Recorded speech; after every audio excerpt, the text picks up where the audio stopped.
What's going on, everyone? It's Dark Fanfics here.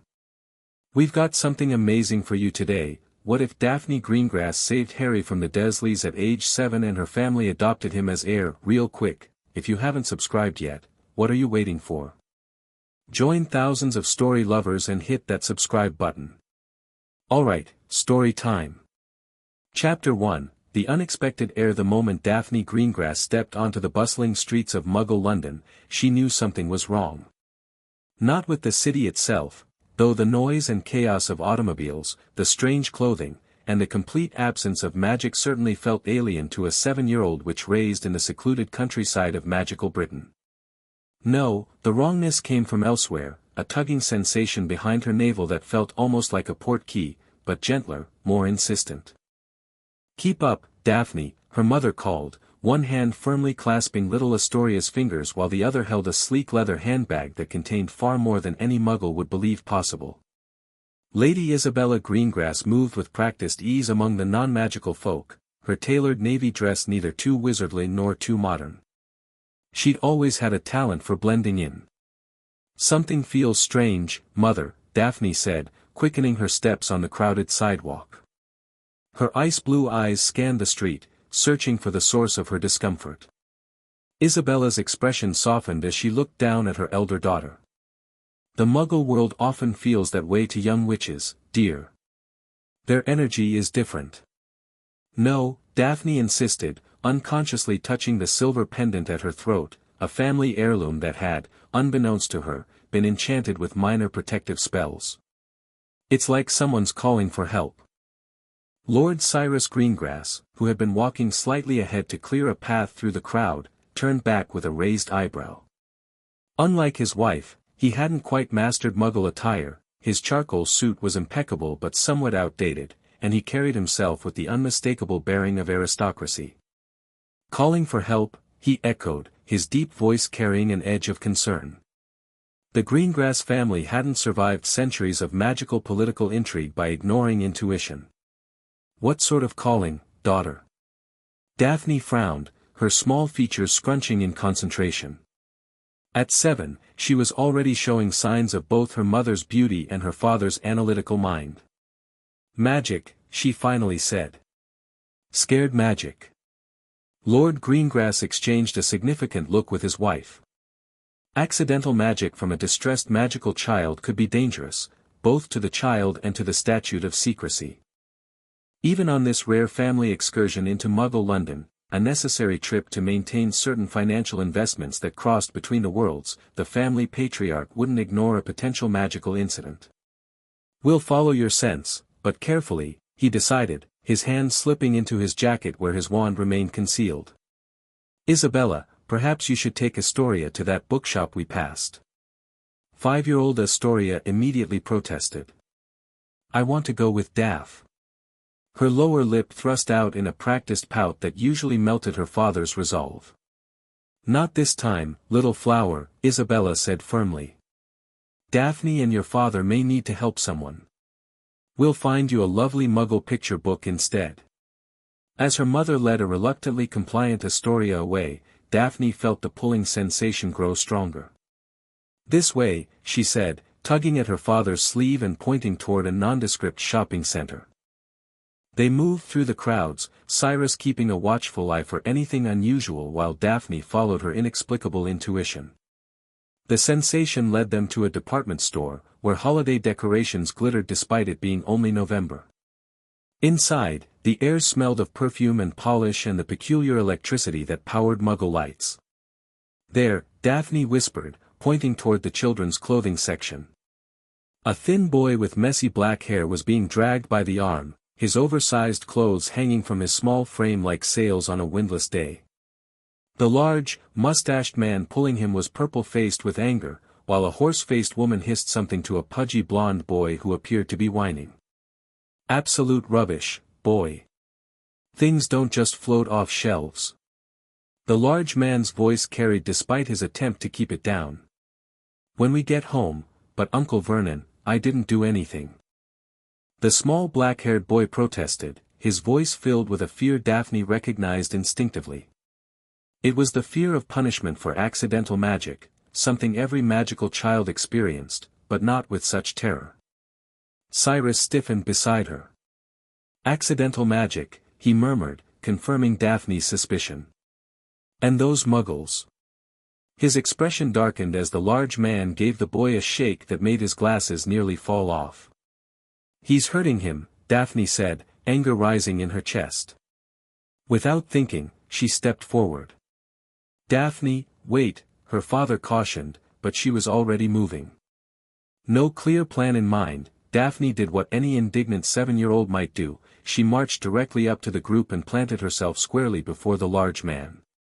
You're hurting him, she announced, her chin raised with all the haughty confidence of a pure-blood heiress. Four heads turned toward her in astonishment. The thin boy's eyes widened behind broken glasses that had been inexpertly repaired with tape. For a moment, their gazes locked, and Daphne felt the magical pull intensify until it hummed between them like a plucked string. Mind your own business, little girl, the woman snapped, looking around nervously. Where are your parents? Right here, came Cyrus's smooth voice as he appeared behind Daphne, placing a protective hand on her shoulder. Though his tone remained civil, there was steel beneath it. Is there a problem? No problem at all, the large man blustered, though his grip on the boy's arm loosened slightly. Just disciplining my nephew. Boy's a troublemaker. The thin child didn't look like a troublemaker to Daphne. He looked hungry and scared and familiar, somehow. His green eyes seemed to glow with something beyond normal sight. He did magic, Daphne said quietly, looking up at her father.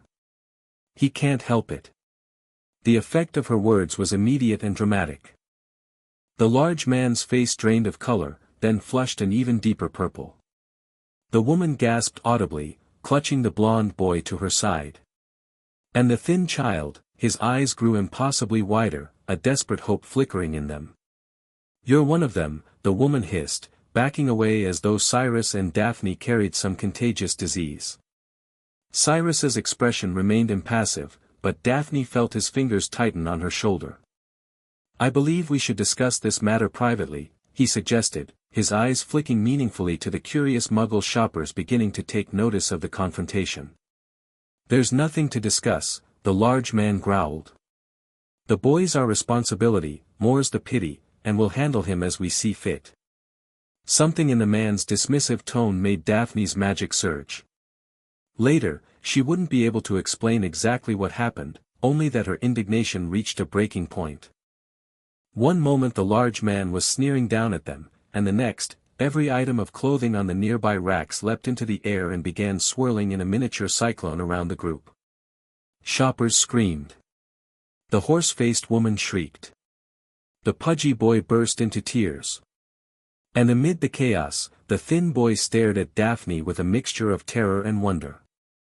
Merlin's beard, Cyrus muttered, drawing his wand discreetly.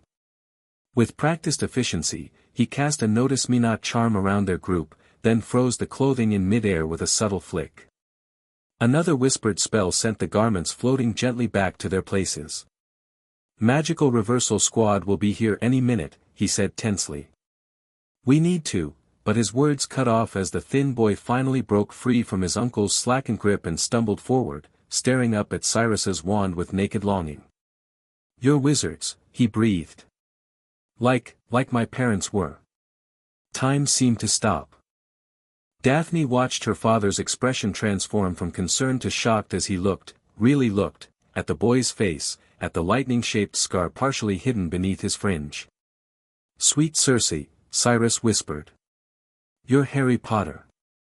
Hours later, in the warded study of Greengrass Manor, Cyrus paced before the crackling fire, his usual composure shattered. Across from him, Isabella sat ramrod straight in her armchair, her beautiful features set in a mask of cold fury. They kept him in a cupboard, Cyrus. A cupboard. Her voice contained the kind of deadly calm that had once made a ministry official resign rather than face her displeasure. Harry Potter, the child who saved us all, sleeping on a thin mattress beneath their stairs. I still can't believe Dumbledore placed him there, Cyrus muttered, running a hand through his dark hair. What was he thinking? Those muggles hate magic.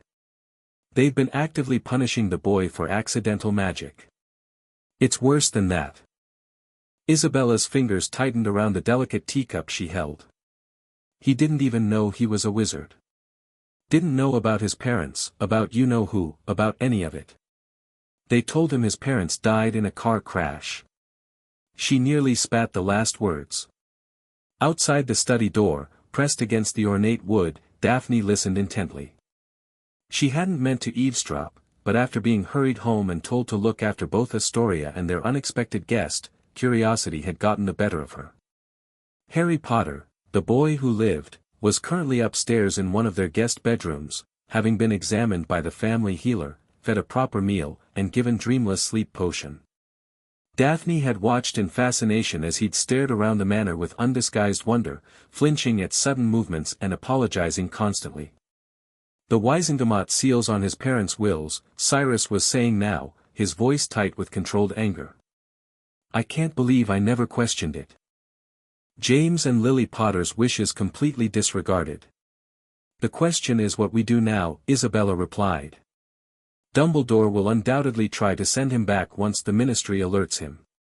A heavy silence fell. Daphne pressed closer to the door. You know what we must do, Isabella finally said. You saw the bond that formed between him and Daphne today. That wasn't coincidence, Cyrus. A magical affinity, her father agreed slowly. I felt it too. But to directly challenge Albus Dumbledore's arrangements, it would end our neutrality. We've maintained our position between the light and dark factions for generations. Some things transcend politics, Isabella said quietly. That boy needs a family. A magical family that won't punish him for what he is. Another silence, longer this time. Daphne held her breath. The old magic, Cyrus finally said. Blood adoption as a second heir. Not replacing his Potter heritage, but adding our protection. Dumbledore couldn't fight that, not without revealing he circumvented the Potter's will in the first place. It would mean painting a target on our family, Isabella warned. From both sides. We've survived worse, Cyrus replied, a new resolve in his voice. Besides, I've never forgiven myself for staying neutral during the last war. Perhaps this is my chance to finally choose a side, not light or dark, but the side of what's right. Unable to contain herself any longer, Daphne pushed the door open. Both her parents turned in surprise. I want Harry to stay, she announced, summoning all her 7-year-old dignity. He belongs with us. Rather than scolding her for eavesdropping, Cyrus studied his daughter with newfound respect. Why do you say that, Daphne? She considered the question seriously. Because when I looked at him, it was like seeing someone I've always known. And because those people were awful to him, and were not awful. And because... She hesitated, struggling to articulate the feeling that had drawn her to Harry in the first place, because his magic called to mine. Isabella exchanged a meaningful look with her husband. From the mouths of children, she murmured. It won't be easy, Cyrus warned, kneeling to Daphne's level. Harry has suffered. It will take time for him to trust us. And there are powerful people who might not want him here. Then they'll have to go through me, Daphne declared with all the fierce protectiveness she usually reserved for Astoria. A smile tugged at Cyrus's lips. Indeed they will, daughter. Indeed they will. Harry woke to sunlight streaming through unfamiliar windows. For a moment, panic seized him. Where was his cupboard? Had he overslept? Uncle Vernon would be furious if breakfast wasn't ready, but then yesterday's events came flooding back. The department store. The floating clothes. The girl with ice blue eyes who'd stood up to Uncle Vernon.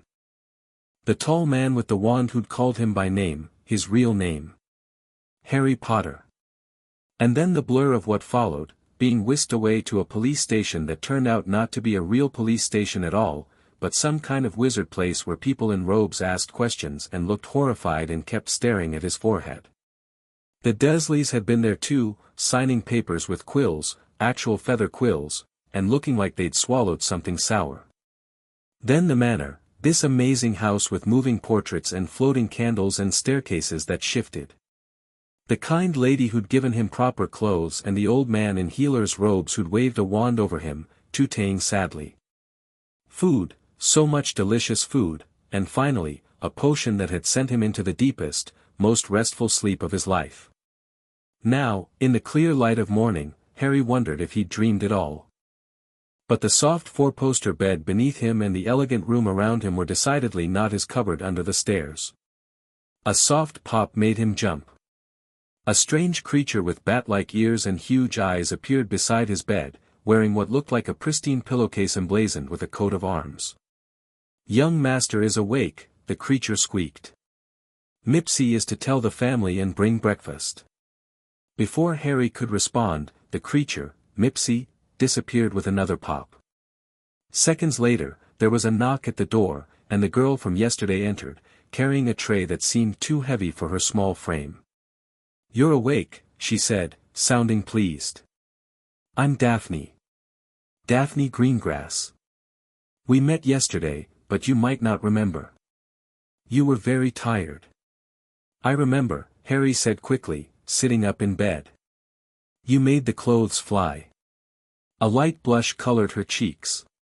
"That was an accident. I'm not supposed to do magic yet, not until I get my wand when I'm 11. She placed the tray on his lap. "I brought you breakfast. Mother said you could eat in bed today, but usually we eat in the morning room." Harry stared down at the tray: eggs, bacon, toast with jam, sliced fruit, and a steaming mug of something that smelled like chocolate. More food than Aunt Petunia had ever allowed him at once. "Thank you," he said, his voice small. "This is a lot." Daphne tilted her head, studying him curiously. "Didn't those muggles feed you properly?" Harry shrugged, uncomfortable. "Not really. Only if I finished my chores." Her eyes narrowed dangerously, reminding Harry suddenly of a cat he'd once seen stalking a garden gnome. "Well, that's stupid. How can you do chores if you don't have energy from food?" She sat on the edge of his bed without invitation. "Father says you're going to stay with us now. Is that okay?" Harry nearly choked on his first bite of toast. "Stay here." "But, the Dursleys don't want you," Daphne finished matter-of-factly. "They said so yesterday. Signed papers and everything. Father says they were surprisingly eager once they understood they'd never have to see you again."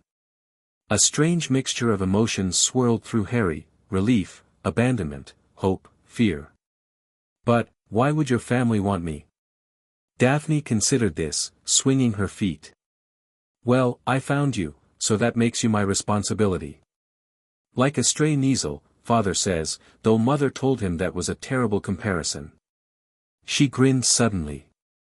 "Also, you're Harry Potter. That makes you important." "I am." Harry blinked, confused. Daphne's jaw dropped. "You really don't know?" When Harry shook his head, she launched into an explanation that left his head spinning: a dark wizard, murdered parents who were heroes, a killing curse that somehow rebounded, and Harry himself, famous throughout the wizarding world as the boy who lived.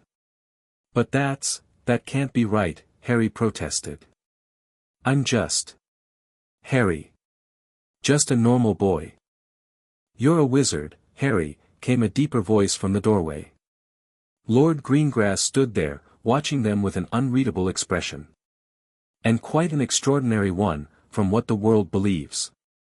He stepped into the room, his robes swishing softly against the carpet. "Daphne, your mother wants you downstairs. The headmaster has arrived." Daphne's eyes widened.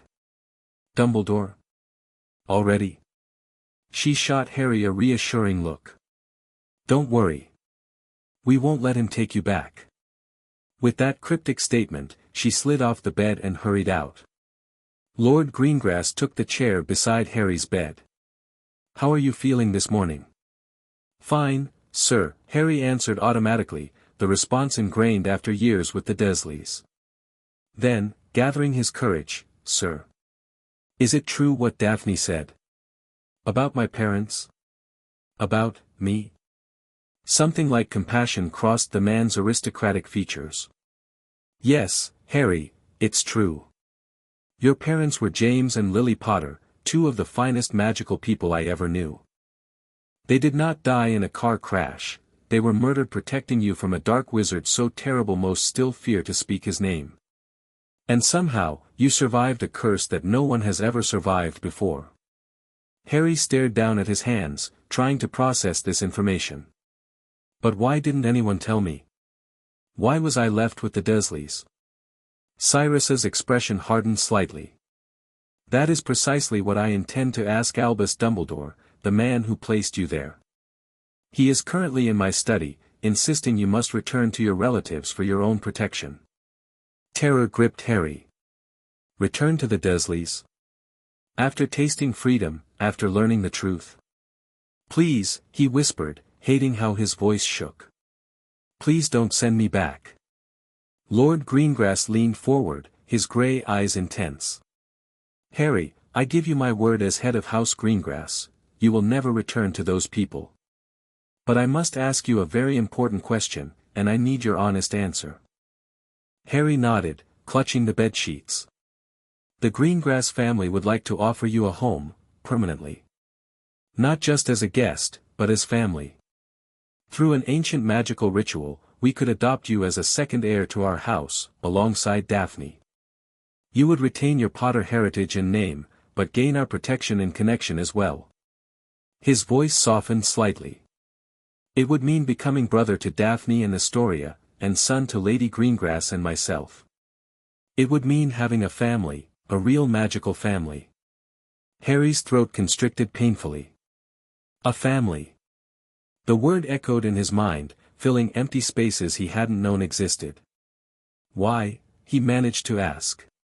"Why would you want me?"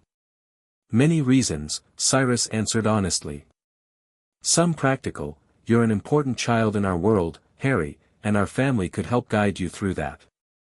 Some magical, there appears to be a natural affinity between your magic and Daphne's, something quite rare and valuable. And some." He hesitated, then continued more quietly, "some personal. I knew your parents, Harry. Not well, but enough to respect them deeply. I remained neutral during the war they fought so bravely. Perhaps this is my chance to finally honor their sacrifice." Harry swallowed hard. "What do I have to do?" "Simply say yes," Cyrus replied. "The magic and legal matters, we will handle. But this must be your choice, freely made. A choice." Harry Potter, who had never been allowed to choose anything in his life, not his clothes, not his food, not even whether to acknowledge his own magical abilities, was being offered a choice that would change everything. He thought of Daphne's fierce protectiveness, of the comfortable bed beneath him, of the breakfast still warm on his lap. He thought of the Dursleys and their cupboard and their hatred. "Yes," he said, his voice stronger than he expected. "Yes, please." Cyrus Greengrass nodded solemnly, but Harry caught the slight upward curve of his lips. "Very well.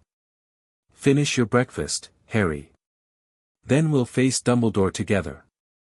Albus Dumbledore was not accustomed to being kept waiting, particularly not in the private study of a Wisengamot member whose political affiliation had always been, at best, lukewarm toward Dumbledore's progressive agenda.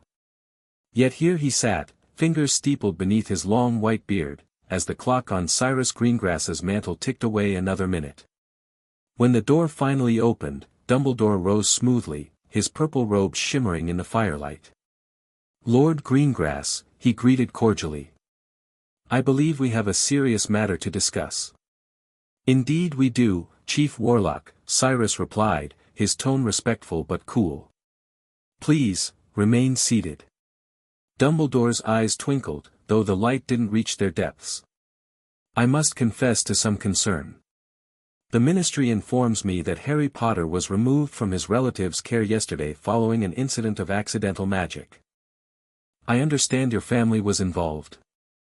My daughter Daphne sensed a magical disturbance while we were in Muggle London, Cyrus explained, taking his seat behind the mahogany desk. She led me to a department store where we discovered Harry Potter being physically manhandled by his uncle after an episode of accidental magic. The situation escalated, necessitating intervention from the Accidental Magic Reversal Squad and, subsequently, the Department of Child Welfare. A regrettable incident, Dumbledore acknowledged, but surely one that could be resolved with better communication between young Harry and his family. The blood wards protecting him at Privet Drive are essential to his safety. Cyrus's expression hardened. Blood wards that rely on love and acceptance to function properly, headmaster. Tell me, did you ever check on those wards personally during the 6 years Harry spent sleeping in a cupboard under the stairs? A flicker of something, surprise? Guilt? Crossed Dumbledore's face before his serene mask returned. I had associates monitoring the situation. Clearly not closely enough, Cyrus replied. He withdrew a roll of parchment from his desk drawer. This is the report from Healer Stillwater, who examined Harry yesterday evening. Would you care to review his findings regarding malnutrition, improperly healed bones, and signs of consistent neglect? Dumbledore didn't reach for the parchment. Children are resilient, Lord Greengrass. The protection afforded by his mother's sacrifice was rendered nearly ineffective, Cyrus interrupted, by the complete absence of care and affection from those you placed him with. Blood wards require more than mere biological connection, as you well know. A heavy silence fell. Dumbledore stroked his beard thoughtfully. Nevertheless, the decision of where Harry Potter resides is not yours to make, Lord Greengrass. As his magical guardian, but you're not, Cyrus cut in, his voice dangerously soft. That's the curious thing, headmaster.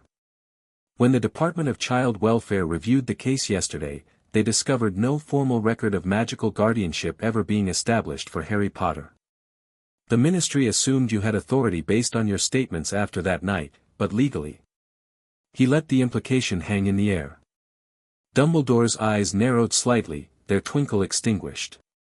An administrative oversight, easily corrected. Perhaps. Except that the Potter wills were never properly executed, were they? Sealed by Wisengamot order, your order, specifically, for the safety of the child. One wonders what those wills might contain regarding Harry's guardianship. The temperature in the room seemed to drop several degrees. You are venturing into dangerous territory, Cyrus. No, Albus. You did that when you left an innocent child with abusive muggles who hated magic. For the first time, Cyrus allowed his anger to show. Harry Potter knew nothing, of his heritage, his parents, or the wizarding world until yesterday.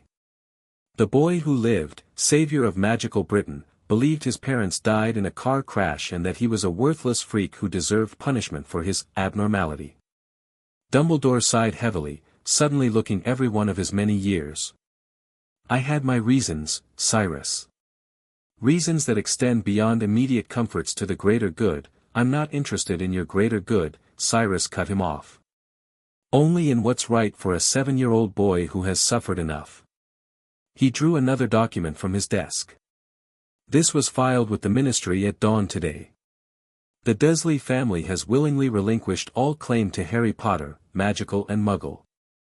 And this, he produced a second parchment, this one glowing faintly with magical residue, is a certificate of blood adoption, recognized by magic itself and recorded in the Hall of Records an hour ago. Dumbledore went very still. Blood adoption? You've made Harry Potter your heir. A second heir, alongside Daphne, Cyrus clarified. He retains his Potter name and inheritance rights, but gains the protection and status of House Greengrass as well. The ritual was completed this morning, with Harry's full consent and understanding. Blood magic, Dumbledore murmured. I wouldn't have expected such from your family, Cyrus. These are unexpected times, Cyrus replied evenly. The magic recognized the rightness of our claim. Harry's blood now carries markers of our family, creating new wards far stronger than those failing protections at Privet Drive. Dumbledore rose slowly to his feet. You understand, of course, that this changes everything. Your family's neutrality will be questioned by all sides. Voldemort's supporters will see this as a declaration of allegiance to the light. My own faction may view your circumvention of my arrangements with suspicion. We're prepared for the consequences, Cyrus said simply. Harry Potter is now under the protection of House Greengrass. Any attempt to interfere with that will be met with the full political and magical weight of our family. Dumbledore studied him for a long moment. I wonder, Cyrus, if you truly understand what you've done. The prophecy concerns Harry, not you, Cyrus finished. Whatever destiny awaits him, he'll face it better with a family who loves and prepares him than isolated and ignorant among those who despise his very nature. And when Voldemort returns? Dumbledore asked quietly. Cyrus didn't flinch at the name. Then Harry will have the Greengrass family standing beside him, instead of facing his enemy alone. Something shifted in Dumbledore's expression, a calculation, a reassessment. Perhaps, he allowed finally, this arrangement may have unexpected benefits. Harry will still attend Hogwarts when the time comes. Of course, Cyrus confirmed. With a proper understanding of his place in our world and the skills to navigate it. Dumbledore inclined his head slightly. Then I will withdraw my objections, for now. But I will be watching, Lord Greengrass. Harry's importance extends beyond any single family. As does our commitment to him, Cyrus countered, rising to indicate the meeting was concluded. Would you care to meet him before you go? To see for yourself that he is well? A shadow crossed Dumbledore's face. Another time, perhaps. I suspect young Harry has had quite enough upheaval for one day. He moved toward the fireplace, then paused. Tell him I look forward to welcoming him to Hogwarts when the time comes. After Dumbledore had departed in a swirl of green flames, Cyrus remained standing before the fire, contemplating the enormity of what his family had just undertaken. The political ramifications alone would keep him busy for months, smoothing ruffled feathers and reinforcing alliances. But beneath those concerns lay something deeper, the weight of responsibility for a child marked by fate and hunted by darkness. A soft knock interrupted his thoughts. The door opened to reveal Harry, now dressed in robes that had been hastily altered to fit his small frame. Beside him stood Daphne, her hand clasped protectively around his. Is he gone? She asked, peering around the study as though expecting Dumbledore to jump out from behind the curtains. Did he try to take Harry? He's gone, Cyrus assured them. And while he wasn't pleased, he's accepted our guardianship, for now. Harry stepped forward hesitantly. Sir. Lord Greengrass. What happens now? Cyrus considered the boy before him, no longer just Harry Potter, but Harry Potter Greengrass, heir to two ancient magical lineages. The blood adoption had already begun to work subtle changes, his unruly hair now held hints of the Greengrass wave, and his thin face showed touches of Isabella's fine bone structure. But those eyes remained purely Lily Evans Potter's, bright green and filled with cautious hope. Now, Cyrus said gently, you begin to learn what it means to be both a Potter and a Greengrass. You learn about magic, about our world, and about your place in it. And most importantly, he added, watching as Daphne squeezed Harry's hand reassuringly, you learn what it means to be part of a family. Will it be hard? Harry asked. Cyrus smiled slightly. Yes, Harry. Some of it will be very hard indeed. But this time, you won't face it alone. Daphne tugged at Harry's hand. Come on. I want to show you the library. There's books about your parents there, and about Hogwarts, where we'll go when we're 11. As the children hurried from the room, Cyrus turned back to the fire, already mentally composing the letters he would need to send, to his allies on the Wizengamot, to Gringotts regarding the Potter accounts, to his solicitor about the sealed wills. The political landscape had just shifted dramatically, and House Greengrass now stood at the center of a coming storm. For you, Lily and James, he murmured to the flames. And for the boy who deserves better than the fate Albus had planned for him. The gardens of Greengrass Manor sprawled in carefully cultivated wildness, a balance of formal structure and natural beauty that reflected the family's philosophy toward magic itself. Stone pathways wound between flowering shrubs and ancient trees, some portions manicured to geometric precision while others grew in deliberate abandon. Harry sat cross-legged beneath an oak tree, a heavy tome open on his lap. 3 months had passed since his adoption into the Greengrass family, and while much remained overwhelming, the gardens had quickly become his favorite refuge. Here, among the plants that responded to the ambient magic of the estate, he could practice the rudimentary wandless magic that Lady Isabella, mother, as he was slowly learning to call her, had begun teaching him. "You're doing it wrong," came a familiar voice. Astoria Greengrass, all of 5 years old and convinced of her superior knowledge in all things, plopped down beside him. Unlike Daphne, whose acceptance of Harry had been immediate and complete, Astoria had required time to adjust to this interloper in her family. "I'm reading, Astoria," Harry replied patiently. "I can't read wrong." She peered at the book critically. "You can if you're reading boring history instead of the fairy tales Mother got us." Ever since discovering that Harry had never heard magical children's stories, Astoria had made it her mission to correct this grievous oversight, appointing herself his guide to proper wizarding childhood. Harry smiled slightly. "This is important history. About my birth parents." Astoria's expression softened. She might be jealous of sharing her parents' attention, but even she understood the significance of Harry's dual heritage. "Were they heroes? Like in the stories?" "Yes," Harry said quietly. "They fought against a very dark wizard to protect me." "And now you're our brother, but you're still a Potter too," Astoria said, working through the concept aloud. "That's why Father says you have responsibilities to both houses." Harry nodded, though the weight of those responsibilities sometimes felt crushing.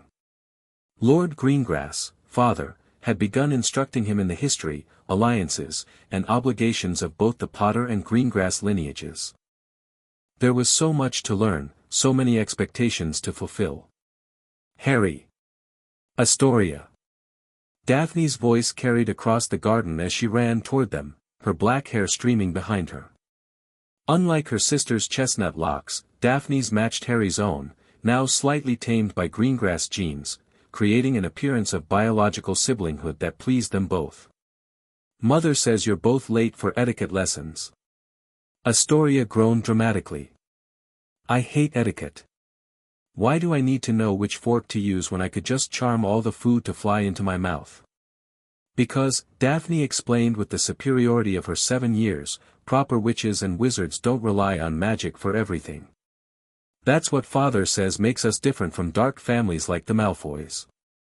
Harry closed his book and stood, brushing grass from his robes. "I don't mind the lessons," he admitted. After years of being told he had no right to proper meals at all, learning the intricacies of formal dining felt like admission to a secret world. As they walked back toward the manor, Harry marveled again at the home that was now his. Greengrass Manor wasn't as imposing as some pureblood estates, eschewing intimidating grandeur for elegant comfort. Built of warm golden stone with large windows that filled the rooms with light, it sat in perfect harmony with the surrounding gardens and woods. Magic hummed in its very foundations, not dark or forbidding, but welcoming to those of Greengrass blood, which now included Harry.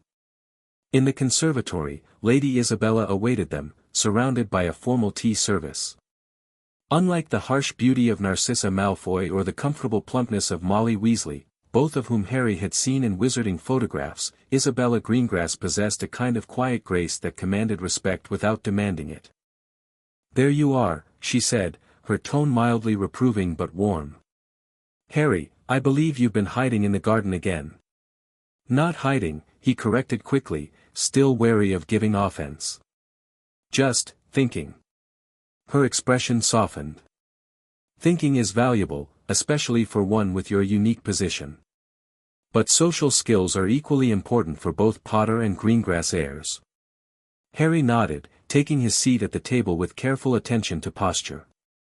These past months had taught him that the magical world operated by different rules than the Muggle one, subtle hierarchies and expectations that could make or break political alliances. As heir to both the ancient House of Potter and the noble House of Greengrass, his actions would eventually reflect on both lineages. Today, Isabella began, we will practice formal introductions and the proper acknowledgement of magical debt. Daphne straightened with interest. Like what we owe the Longbottoms? Isabella nodded approvingly. Precisely.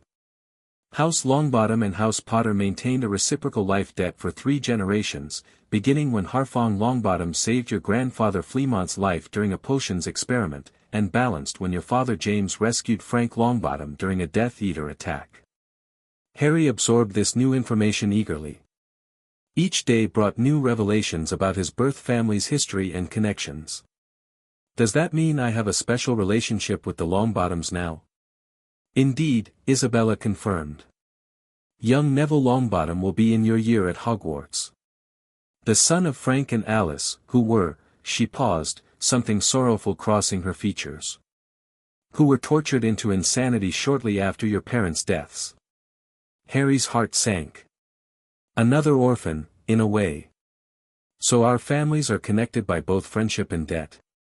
Yes, which places certain expectations on your interaction with Heir Longbottom. Isabella poured tea with practiced grace. The magical world remembers such bonds, even when individuals might forget.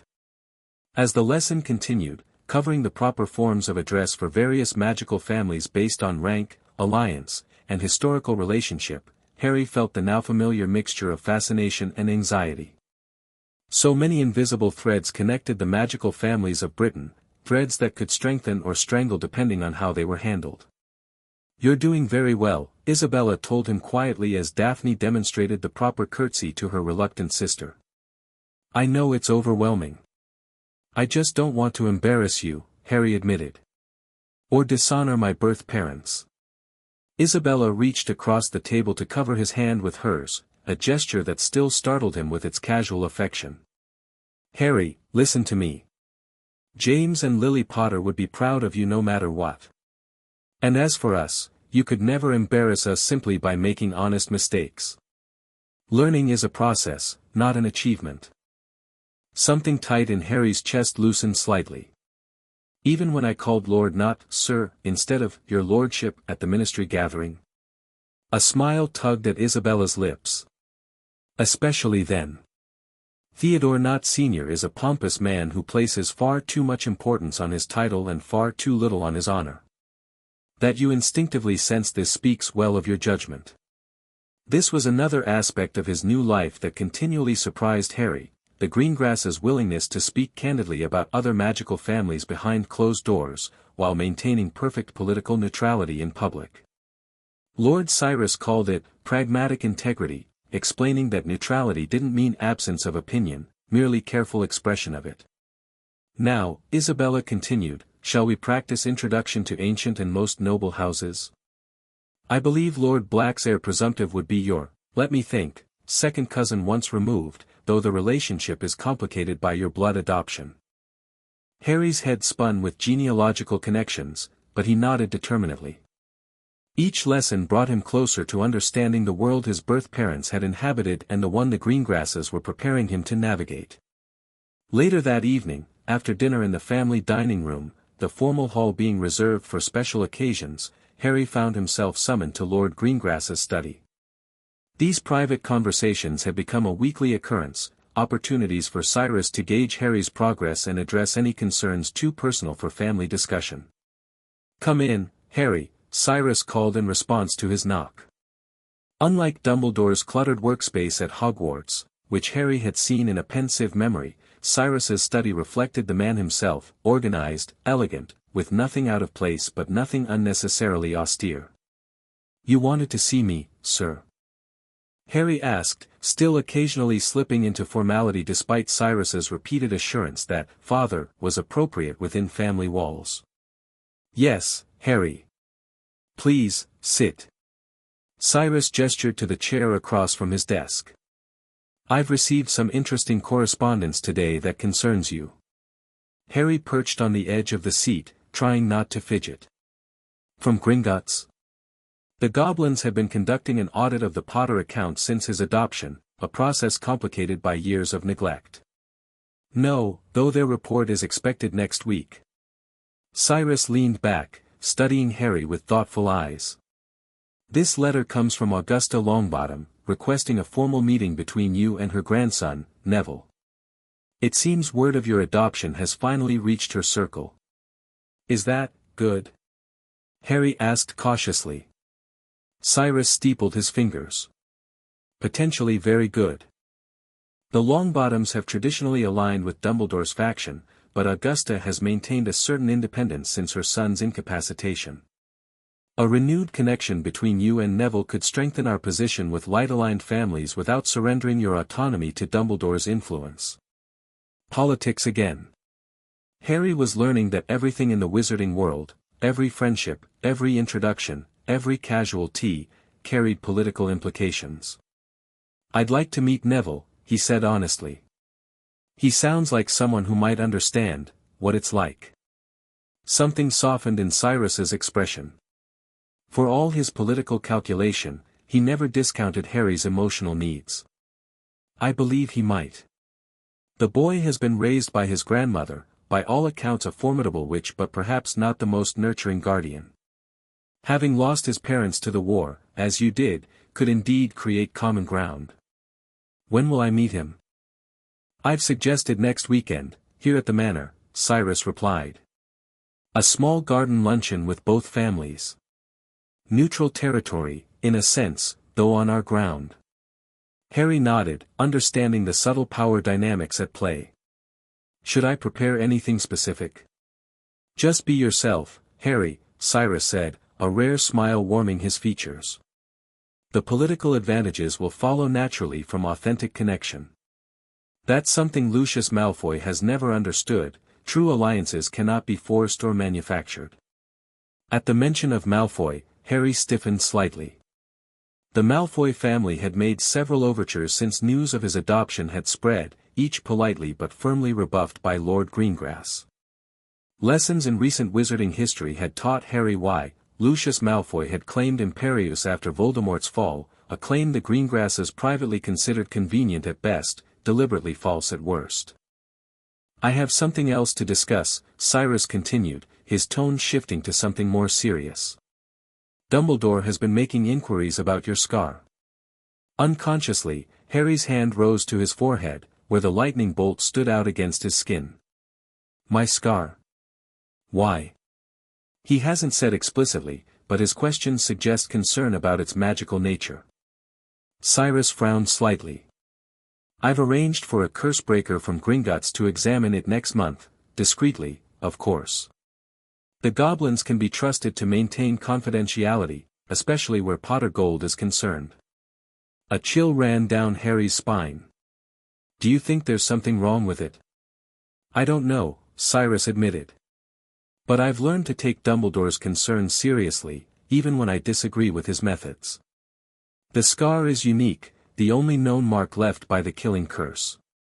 It deserves investigation, if only to ensure your well-being. Harry nodded, trying not to show his apprehension. Okay. I trust you. Those 3 words, spoken simply but with complete sincerity, seemed to catch Cyrus off guard. For a moment, his political mask slipped, revealing genuine emotion beneath. That means more than you know, Harry. Trust is a rare commodity in our world. The Dursleys taught me what people without trust are like, Harry said quietly. I'd rather learn from their mistakes than repeat them. Cyrus studied him for a long moment. You are a remarkable child, Harry Potter Greengrass. Far wiser than your years should allow. Harry shrugged, uncomfortable with the praise. I just try to pay attention. A valuable skill indeed. Cyrus rose from his chair, indicating their meeting was concluding. One last thing before you go. Daphne mentioned you've been practicing wandless magic in the gardens. Harry tensed, uncertain if this constituted breaking rules. Just small things. Making leaves float, like she showed me. To his surprise, Cyrus nodded approvingly. Excellent. Wandless magic is difficult but invaluable. Few wizards master it, but those with natural aptitude should cultivate the skill early. We'll add formal training to your schedule, discreetly, of course. The ministry's restrictions on underage magic focus primarily on wands, leaving a useful loophole for those capable of working without them. Relief and excitement flooded through Harry. More magic to learn, and with official approval. Thank you, sir, father. Cyrus placed a hand briefly on Harry's shoulder as he passed, another gesture of casual affection that the Greengrass family integrated into daily life, gradually acclimating Harry to being touched without flinching. You're welcome, son. Now, I believe Daphne was looking for you earlier. Something about testing a new chess strategy? Harry groaned good-naturedly. She's going to destroy me again. Perhaps, Cyrus agreed, amusement glinting in his eyes, but each defeat teaches something valuable. Chess is excellent training for both magical politics and life itself. As Harry headed toward the family parlor where Daphne undoubtedly waited with her chess set, he reflected on how dramatically his life had changed in just 3 months. From a cupboard under the stairs to heir of 2 magical houses. From unwanted burden to cherished son and brother. From ignorance of his heritage to immersion in its complexities. The path ahead remained uncertain, political minefields to navigate, magical mysteries to solve, and somewhere in the shadowy future, the dark wizard who had orphaned him. But for the first time in his young life, Harry didn't face that future alone. Neville Longbottom was not what Harry had expected. Based on Lady Augusta's imperious correspondence and formidable reputation, Harry had imagined her grandson as equally intimidating, perhaps a miniature version of the stern matriarch herself. Instead, the round-faced boy who entered Greengrass Manor's solar walked with his shoulders hunched, his eyes downcast, and his entire demeanor suggesting he wished to disappear entirely. Heir Longbottom, Harry greeted formally, executing the precise bow Lord Cyrus had helped him practice. House Potter Greengrass welcomes you. Neville looked startled at the formal address, his eyes darting briefly to his grandmother before he returned an awkward bow. Thank you for your welcome, Heir Potter Greengrass. House Longbottom is honored by your hospitality. Behind Neville, Lady Augusta Longbottom nodded approvingly, her infamous vulture-topped hat bobbing precariously. Well done, Neville, she said, her voice crisp but not unkind. Lord Greengrass, Lady Greengrass, your home is as lovely as I remembered. You're too kind, Augusta, Isabella replied smoothly. It's been too long since we've had the pleasure of your company. The East Gardens are particularly beautiful this time of year, perhaps you'd enjoy viewing them while the children become acquainted? It was a diplomatic suggestion, allowing the adults to withdraw while giving Harry and Neville space to interact without the weight of their guardian's observation. Augusta hesitated briefly. Harry got the impression she rarely let Neville out of her sight, but eventually nodded her agreement. As the adults departed, an awkward silence fell between the boys. Daphne, who had been quietly observing the formal introductions, stepped forward with a decisive air. Well, now that all that stuffy protocol is finished, we can actually talk, she announced. I'm Daphne, Harry's sister. Do you like exploding snap, Neville? Harry's terrible at it.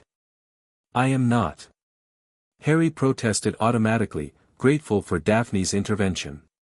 I won twice yesterday. Out of 20 games, Daphne countered with a grin. She turned back to Neville, who was watching their exchange with wide eyes. So? Snap or gobstones? A hint of a smile touched Neville's lips. I'm not very good at either, he admitted. Gran says games are a distraction from proper studies.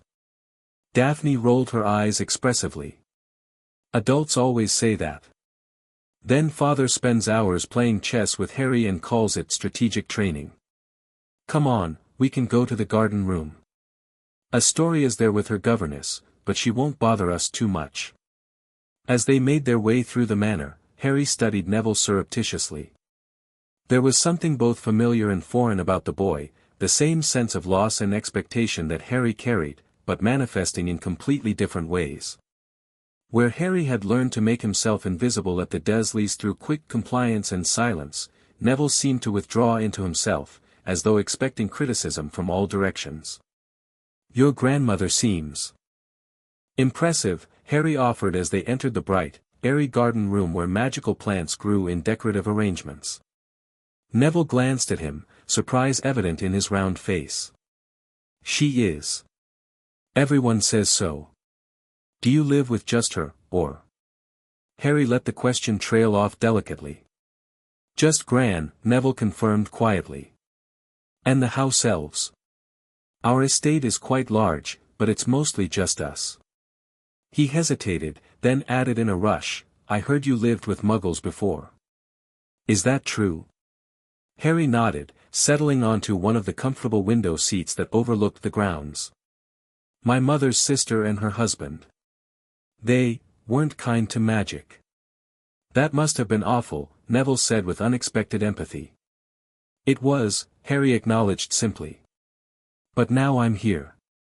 Daphne, who had been rummaging through a cabinet for games, rejoined them with a deck of exploding snap cards. "Harry still has nightmares sometimes," she said matter-of-factly, ignoring Harry's betrayed look. "But Father says that's normal after what those horrible Muggles did." Neville glanced between them, something like dawning comprehension in his eyes. "I have nightmares too," he admitted softly. About my parents." Harry felt a connection click into place between them, not the political alliance Cyrus had discussed, but something more fundamental. Two boys shaped by tragedy, carrying burdens no child should bear. "I don't remember mine," Harry said. "Do you?" Neville shook his head. "Not really. I was just a baby when it happened. But we visit them at St. Mungo's every Sunday." His voice dropped to barely above a whisper. "They don't recognize me." Daphne, displaying the emotional intuition that often surprised Harry, placed the card deck aside and sat next to Neville. "That sounds really hard," she said simply. "Harder than Harry's nightmares, even." "It's not a competition," Harry added quickly, worried Neville might think they were comparing traumas. "Just different kinds of difficult." Neville nodded, looking relieved at their understanding. "Gran says I should be proud, that they sacrificed themselves for the greater good. And I am proud, but sometimes I just wish." He trailed off, unable to complete the thought. "That you had parents instead of heroes to live up to," Harry finished quietly. Neville's eyes widened, then filled with tears he hastily blinked away. "Yes," he whispered. "Exactly that."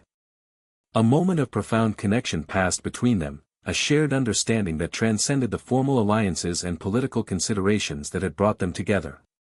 In that moment, Harry knew he had found not just an ally, but a friend. The sound of small running feet broke the solemn atmosphere.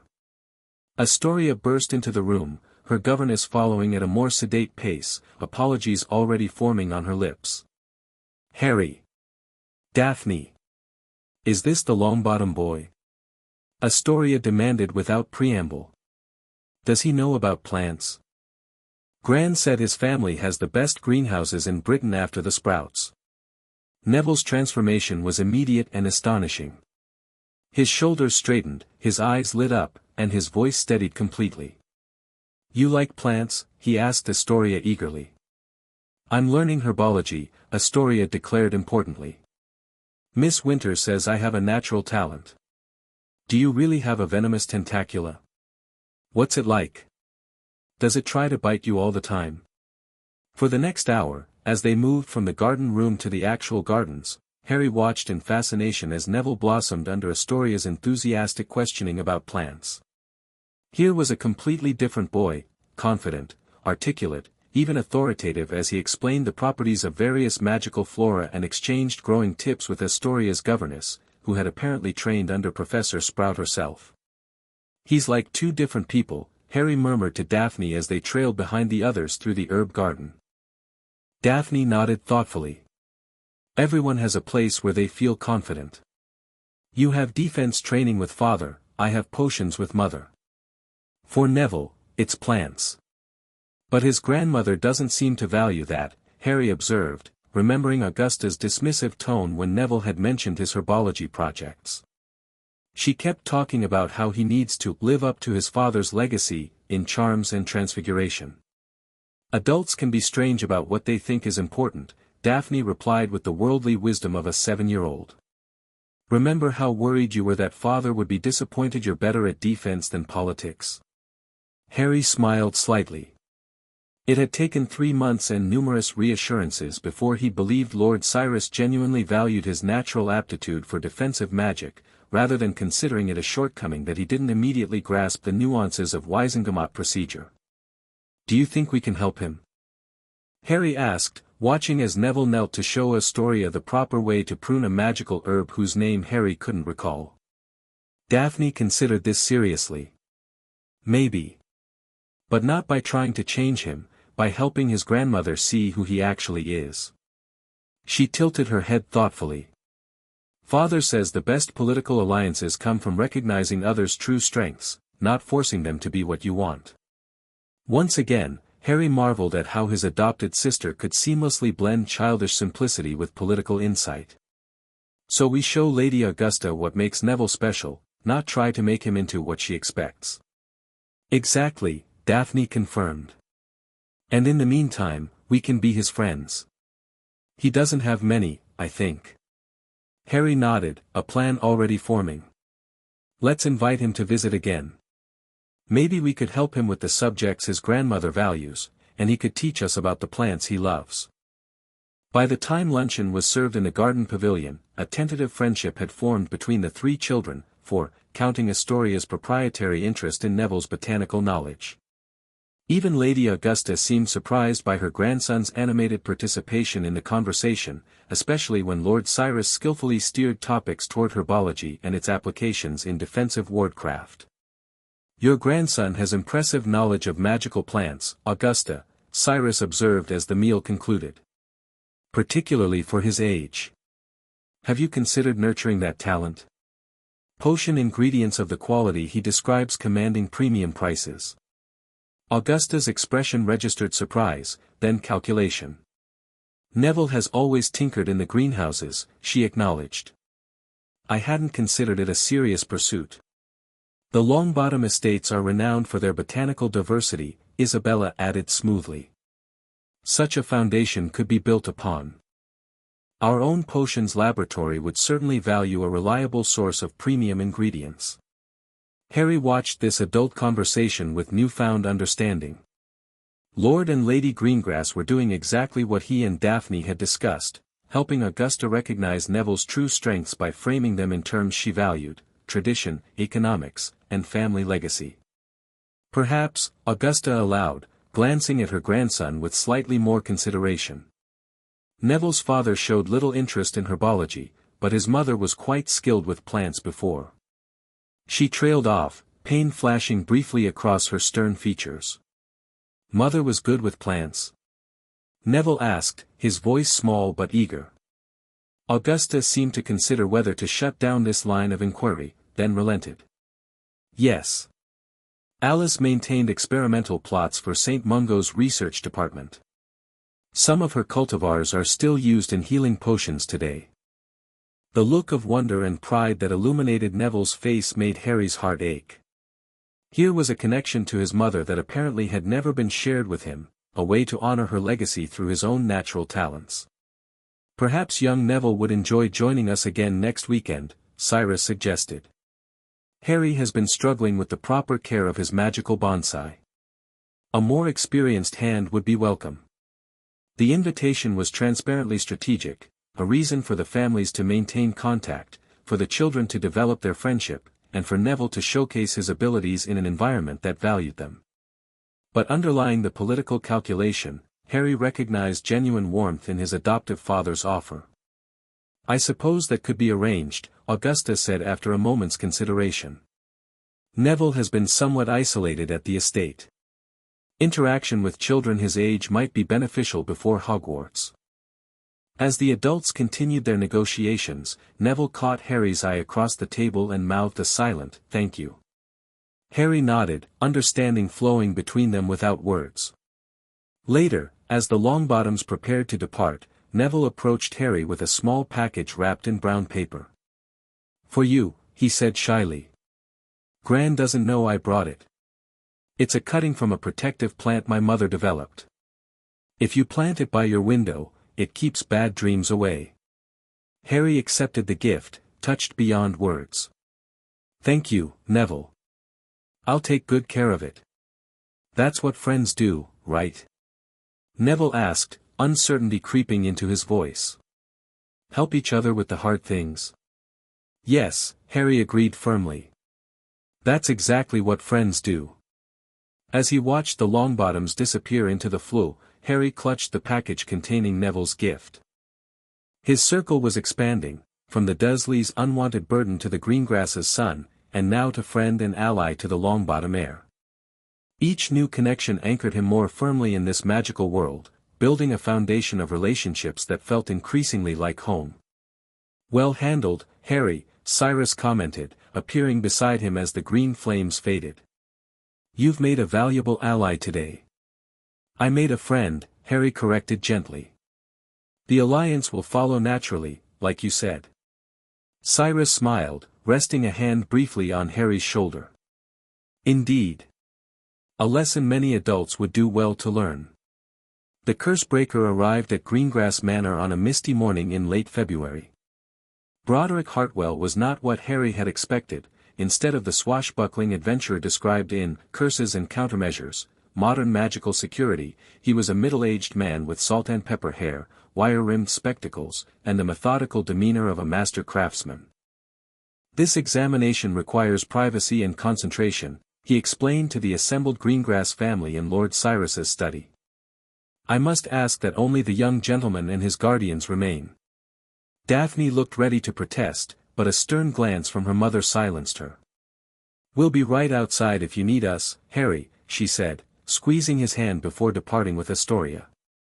Once they were alone with the Cursebreaker, Isabella moved to sit beside Harry on the chaise lounge, her presence comforting without being overprotective.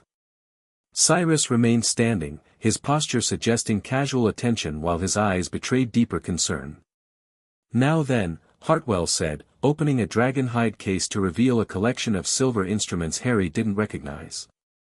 "Before we begin, I should clarify certain matters. First, I operate under Gringotts confidentiality protocols, which exceed even healer-patient privilege. Nothing discovered today will be shared with any party, including the Ministry or Hogwarts, without your express permission." Cyrus nodded approvingly. "That's precisely why we engaged Gringotts services rather than St. Mungo's." "Indeed." Hartwell selected a silver monocle set with runes and fitted it over his right eye. "Second, I specialize in identifying and neutralizing dark enchantments, but I am not a healer.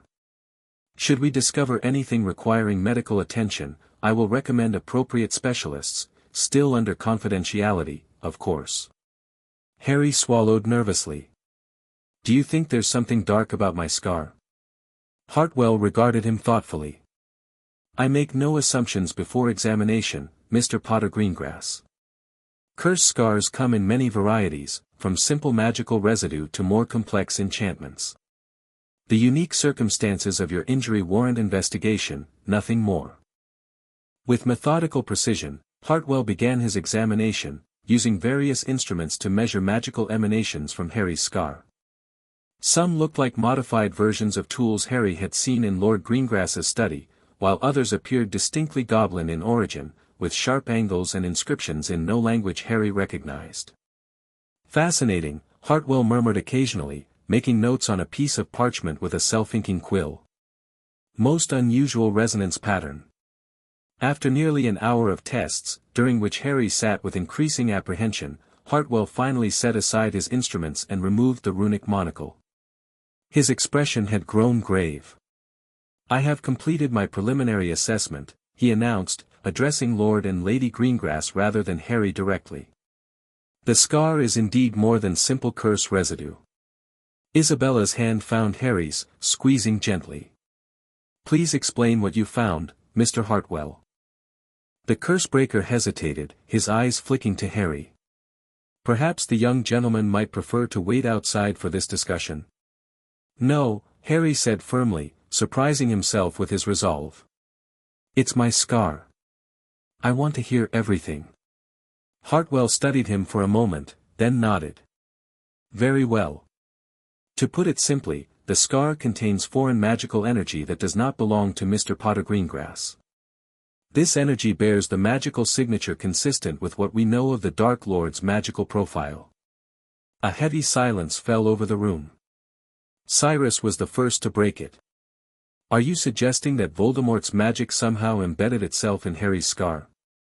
Not just his magic, Hartwell clarified, his expression grim. Based on the resonance patterns and behavior of the energy when stimulated by certain detection spells, I believe we are dealing with a soul fragment. Isabella gasped softly. A Horcrux? In a living vessel? Harry looked between the adults in confusion. What's a Horcrux? Hartwell frowned at Lady Greengrass. I didn't use that term specifically, my lady, and would caution against such precise classification without further tests. But that's what you're suggesting, Cyrus pressed, his voice tight with controlled alarm. A piece of Voldemort's soul, attached to my son. Potentially, Hartwell acknowledged. Though whether by design or accident, I cannot say. The traditional creation of such an object requires specific ritual intent, but the circumstances of that night were unprecedented. Harry's mind raced to process this information. Something of Voldemort, the monster who had murdered his parents, was inside him. Can you remove it? He asked, his voice smaller than he intended. Hartwell's expression softened slightly. Not immediately, no. Such a procedure would require extensive preparation and research. Traditional methods for destroying such objects are not compatible with keeping the host alive. Then they're useless to us, Isabella said sharply. We will not risk Harry's life. Of course not, Hartwell agreed. But there may be alternatives. The goblins possess ancient knowledge of soul magic that wizards have largely forgotten or forbidden. With your permission, I would like to consult with certain specialists, discreetly, without revealing Mr. Potter Greengrass's identity. Cyrus paced before the fireplace, his face shadowed with worry. Could this fragment influence Harry in any way? It was the question Harry hadn't even known to fear, but now it sent ice through his veins. Was he somehow connected to Voldemort? Could the dark wizard affect him, control him, see through his eyes? The fragment appears dormant at present, Hartwell replied carefully. Contained within the scar tissue itself. However, I cannot rule out the possibility of future influence, particularly as Mr. Potter Greengrass approaches magical maturity or if he were to come into proximity with the originator of the fragment. If Voldemort returned, Cyrus translated flatly. Hypothetically, yes. Hartwell began returning his instruments to their case. I would recommend certain protective measures in the meantime. A clemency training would be particularly valuable, though challenging for one so young. I'll learn it, Harry said immediately, determination cutting through his fear. Whatever I need to do. Isabella's arm wrapped around his shoulders. We will face this together, Harry. As a family. Cyrus nodded firmly. Mr. Hartwell, we authorize you to consult with your specialists, under the strictest confidentiality. We expect regular reports on your findings and potential solutions. Of course, Lord Greengrass. Hartwell hesitated, then added, you should know that this type of magic, it aligns with certain theories about how the Dark Lord might have survived that night. If this is indeed what I suspect, it may not be the only one.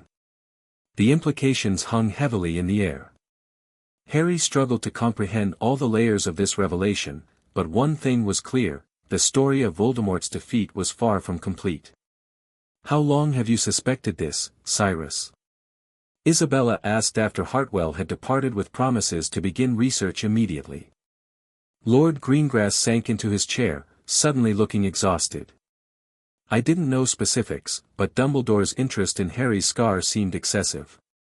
When he mentioned connections and residual magic during our last conversation, I began to wonder. He looked at Harry with pained eyes. I'm sorry, son. I had hoped I was being paranoid. Harry tried to process everything he'd learned. Does this mean, is Voldemort still alive somehow? Because of these Horcrux things? It's possible, Cyrus acknowledged grimly. The creation of even one would prevent complete death when his body was destroyed. If he made more. He trailed off, the implications too disturbing to voice. Then he could return, Harry said quietly. And when he does, he'll come for me again. Neither Cyrus nor Isabella contradicted him, which Harry appreciated. They had never lied to him or sugar-coated difficult truths, not even when he first came to them and asked about his parents' deaths. If that day comes, Cyrus said finally, you will not face him as you did before, alone and unprotected. You will have us, the full resources of House Greengrass, and whatever allies we can gather. And you'll have your own strength, Isabella added. Not just magic, but knowledge, training, and preparation. We have time, Harry. Time to ready you for whatever may come. Harry nodded, drawing courage from their certainty. What happens now? First, we keep this information absolutely confidential, Cyrus replied. Knowledge of Horcruxes is heavily restricted, possession of related texts is monitored by the Department of Mysteries. If word spread that you carried a fragment of the Dark Lord within you. He didn't need to finish. Harry could imagine how such news would be received, fear, revulsion, perhaps even calls to quarantine or study him like some dangerous magical artifact. Second, we accelerate certain aspects of your education, Isabella continued. Occlumency, as Mr. Hartwell suggested, and perhaps more advanced defensive magic than we had planned for your age. And third, Cyrus concluded, we begin discreet research of our own. The Greengrass Library contains volumes on soul magic dating back centuries, nothing explicit about Horcruxes, but perhaps enough to supplement Hartwell's investigations. A thought struck Harry suddenly. Does Dumbledore know? About what's in my scar? Cyrus's expression darkened. An excellent question. His interest suggests some suspicion, at minimum. Whether he knows the full truth. He shook his head. Another matter to investigate carefully. Harry took a deep breath, steadying himself against the swirl of fear and uncertainty. I want to help with the research. It's my scar, my problem. I should understand it. Of course, Isabella agreed. But Harry, this doesn't define you. This fragment is not part of who you are, it's an unwanted passenger, nothing more. Harry wished he could feel as certain as she sounded. If a piece of Voldemort lived inside him, how could he be sure where the Dark Wizard ended and Harry began? What if his abilities, his Parseltongue, discovered accidentally while speaking to a garden snake and subsequently revealed to his astonished adoptive parents, came from this intrusion rather than his own magic? As though reading his thoughts, Cyrus leaned forward. Harry, look at me. He waited until Harry met his gaze. Magic can be transferred, knowledge can be imparted, even certain abilities can be shared. But character, the choices you make, the values you uphold, the love you feel, those are entirely your own. Never doubt that. Something tight in Harry's chest loosened at these words. Whatever darkness he might carry, whatever connection linked him to Voldemort, it didn't control his choices or his heart. Can we tell Daphne? He asked after a moment. And Neville? I don't want to keep secrets from them. Cyrus and Isabella exchanged looks, silently communicating in the way Harry had come to recognize during his months with them. A simplified version for Daphne, Isabella decided. She would know something was wrong anyway, you two have become quite attuned to each other. As for Neville, perhaps not yet. Not because we don't trust him, but because this knowledge carries risk. The fewer who know, the safer all involved remain, Cyrus explained. Even unintentional leaks could be devastating. Harry nodded reluctantly. I understand. But someday, when it's safer. When it's safer, Cyrus agreed. Now, shall we call Daphne in? She's undoubtedly wearing a trench in the carpet outside with her pacing. Sure enough, when the door opened, Daphne nearly fell into the room, clearly having been pressing her ear against the wood. She regained her balance with the natural grace that characterized all her movements, then rushed to Harry's side. "Well?" she demanded. "What did he say about your scar?" "It has some of Voldemort's magic stuck in it," Harry explained, using the simplified version they'd agreed upon. "From the night he tried to kill me. Mr. Hartwell is going to research how to remove it safely." Daphne's eyes widened. "Does it hurt? Can it do anything to you?" "Not right now," Harry assured her. "But I'm going to learn a clemency to protect my mind, just in case." "Then I'll learn too," Daphne declared immediately. "We can practice together." Isabella smiled faintly. "That's actually an excellent idea. Having a training partner often accelerates a clemency development. And I'll help with the research," Daphne continued, her expression determined. "I'm good at finding things in books." Looking at his sister's fierce protectiveness, Harry felt a surge of gratitude that eclipsed his earlier fear. Whatever darkness lay ahead, whatever connection bound him to Voldemort, he would face it surrounded by people who cared for him, not as the boy who lived, but simply as Harry. "Thank you," he said quietly, the words encompassing not just Daphne's offer but everything the Greengrasses had given him since that fateful day in Muggle London. Cyrus placed one hand on Harry's shoulder and the other on Daphne's. "We are Greengrasses," he said simply. "We face our challenges together." As the first anniversary of Harry's adoption approached, Greengrass Manor hummed with preparation. What had begun as a simple family celebration had evolved into a significant social event when Lady Augusta insisted on attending to properly acknowledge the alliance between our houses, followed by similar requests from other neutral or light-aligned families curious about the boy who live's new situation. "It's becoming a political statement," Cyrus observed one evening, reviewing the guest list in his study. "A gathering of those willing to associate publicly with Harry without Dumbledore's explicit approval. Is that a problem?" Harry asked from his position by the window, where he was practicing a wandless levitation exercise, floating a feather through increasingly complex patterns while maintaining his focus on the conversation. "Not a problem," Cyrus clarified. "An opportunity. The more independent support you gather now, the more options you'll have when you eventually enter Hogwarts." The feather wavered slightly as Harry's concentration slipped. "Dumbledore will still be watching me, won't he? Because of the prophecy and what we learned about my scar." "Undoubtedly," Cyrus agreed. "But watching is not the same as controlling. The relationships you build now will give you alternatives to simply following his lead."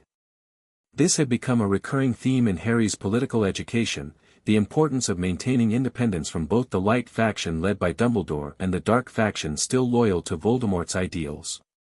The Greengrass philosophy of neutrality wasn't about avoiding conflict, Harry had learned, but about making decisions based on principle rather than allegiance.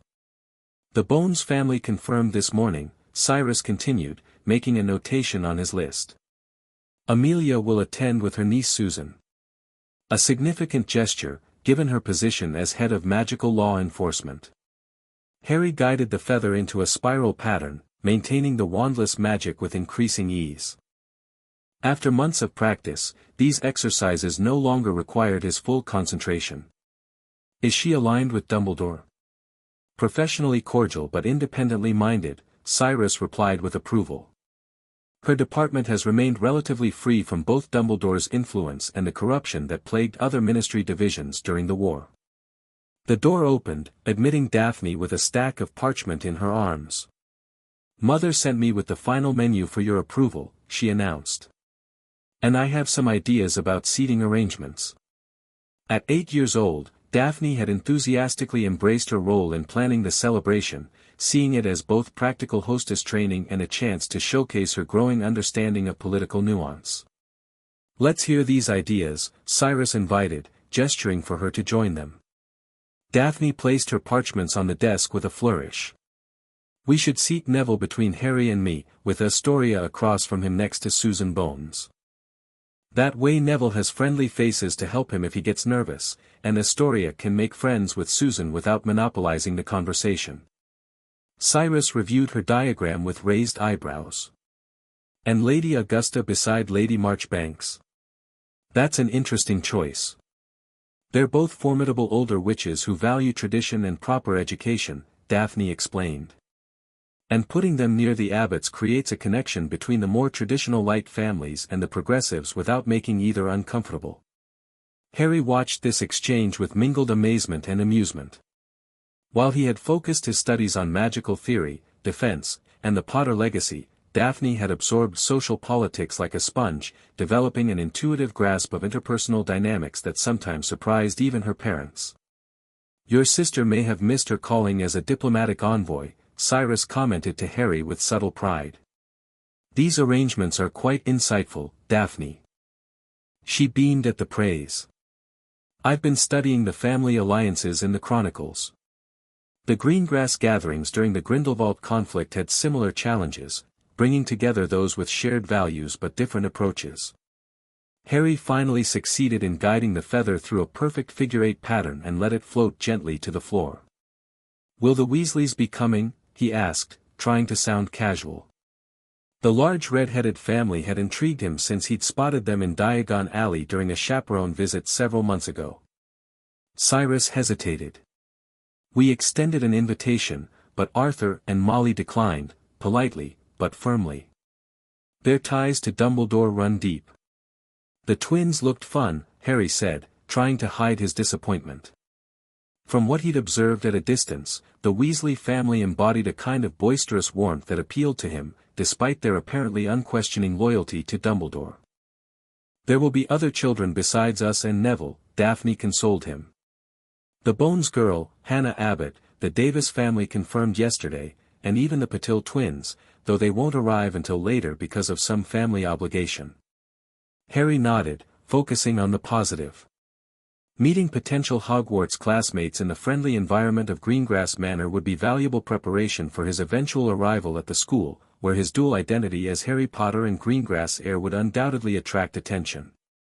Something else is troubling you, Cyrus observed, studying Harry's expression. After nearly a year together, the Greengrass patriarch had become adept at reading Harry's subtle emotional cues, a skill the Dursleys had never bothered to develop. Harry hesitated, then admitted, I overheard Lady Greengrass telling Healer Stillwater that there might be questions about my scar at the gathering.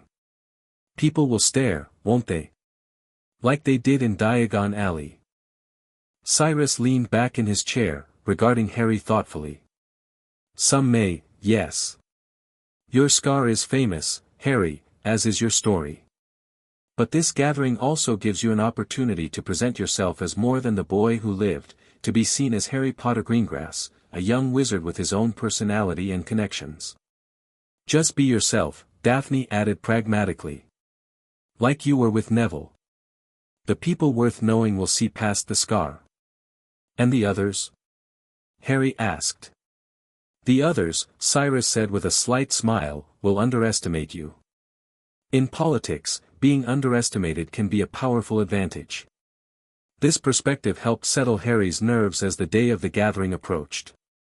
By the morning of the celebration, he felt reasonably prepared to face the mixture of political allies, curious observers, and potential friends who would soon fill Greengrass Manor.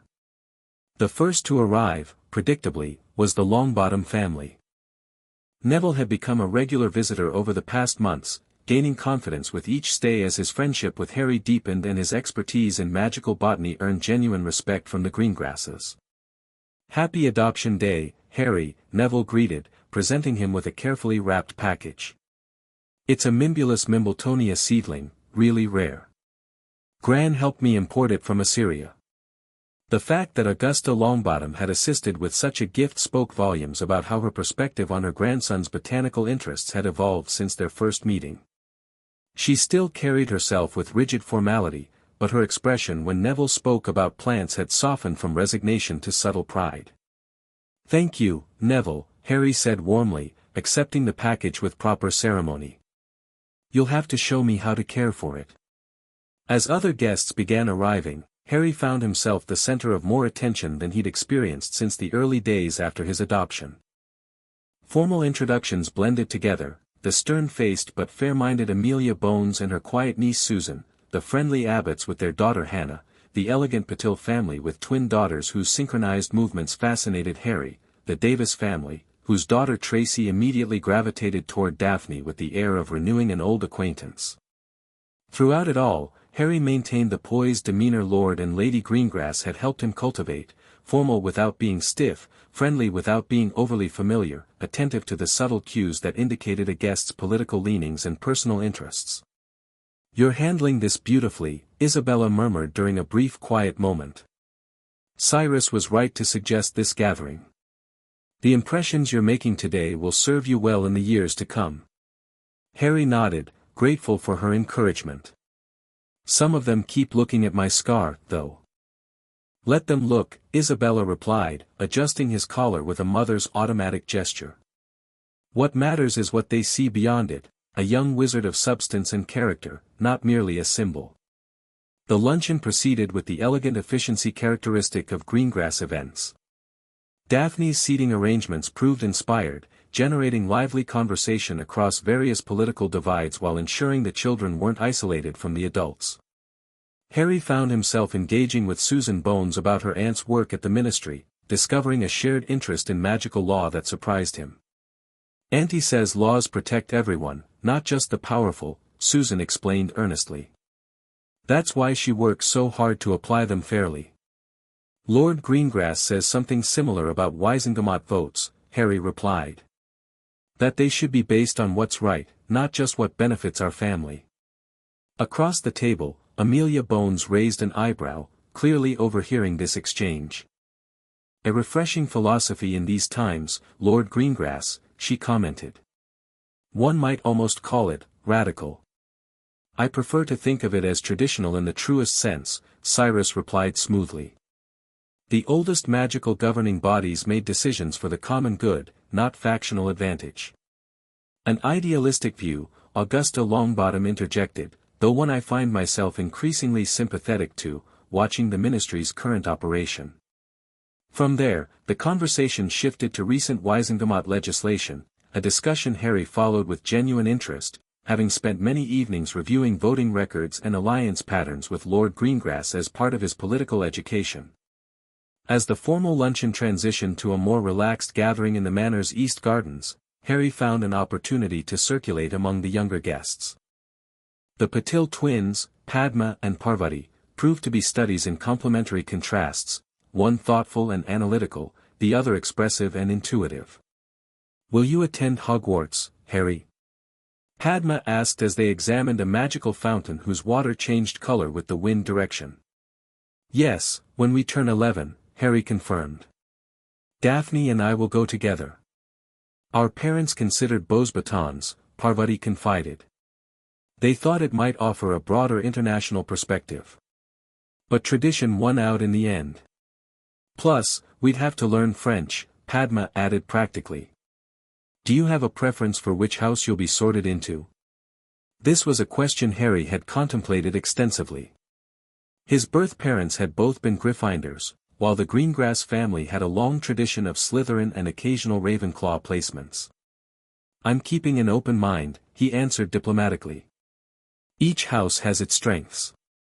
"Diplomatic answer," Tracy Davis commented, joining their circle with Daphne at her side. "Very Greengrass of you, Potter." There was no malice in her observation, merely amused recognition of political awareness unusual in children their age.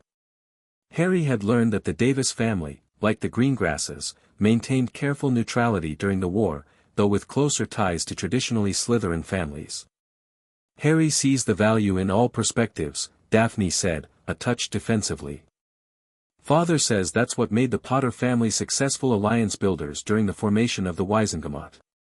"It's a useful skill," Padma acknowledged. "Our father says magical Britain is too quick to categorize people based on house affiliations that are determined at age 11. As the children's conversation continued, touching on everything from Quidditch teams to favorite subjects, Harry felt something he'd rarely experienced before: the Greengrasses, the simple pleasure of being among peers who neither worshipped nor reviled him, who saw him as a person rather than a symbol or an inconvenience. Later, as the gathering began to wind down, Lord Cyrus assembled everyone in the main garden for a toast. Harry stood beside him, Daphne and Isabella flanking them in the traditional family formation they had practiced. "A year ago today," Cyrus began, his voice carrying easily across the assembled guests, "our family was blessed with an unexpected addition. When Daphne's compassion led her to Harry Potter, none of us could have predicted how completely he would transform our lives." He placed a hand on Harry's shoulder. The ancient magic of adoption recognized what we quickly discovered, that Harry belonged with us, not as a replacement for his birth family, but as an honored continuation of both lineages. Murmurs of approval rippled through the gathering. Even the more traditional purebloods present seemed moved by Cyrus's evident sincerity. In accepting Harry as our son and heir alongside Daphne, House Greengrass reaffirmed its commitment to valuing magic, merit, and moral character above all else. Cyrus raised his glass. "To Harry Potter Greengrass, may he continue to honor both his names with courage and integrity." "To Harry," the guests echoed, raising their glasses. Harry felt a swell of emotion as he looked around at the gathered faces, his new family, his growing circle of friends, and the allies who had chosen to associate publicly with him despite the political implications. 1 year had transformed him from an unwanted burden sleeping in a cupboard to an heir with purpose, protection, and possibilities. As the toast concluded, Augusta Longbottom stepped forward. "If I may," she said, her voice crisp but warmer than usual.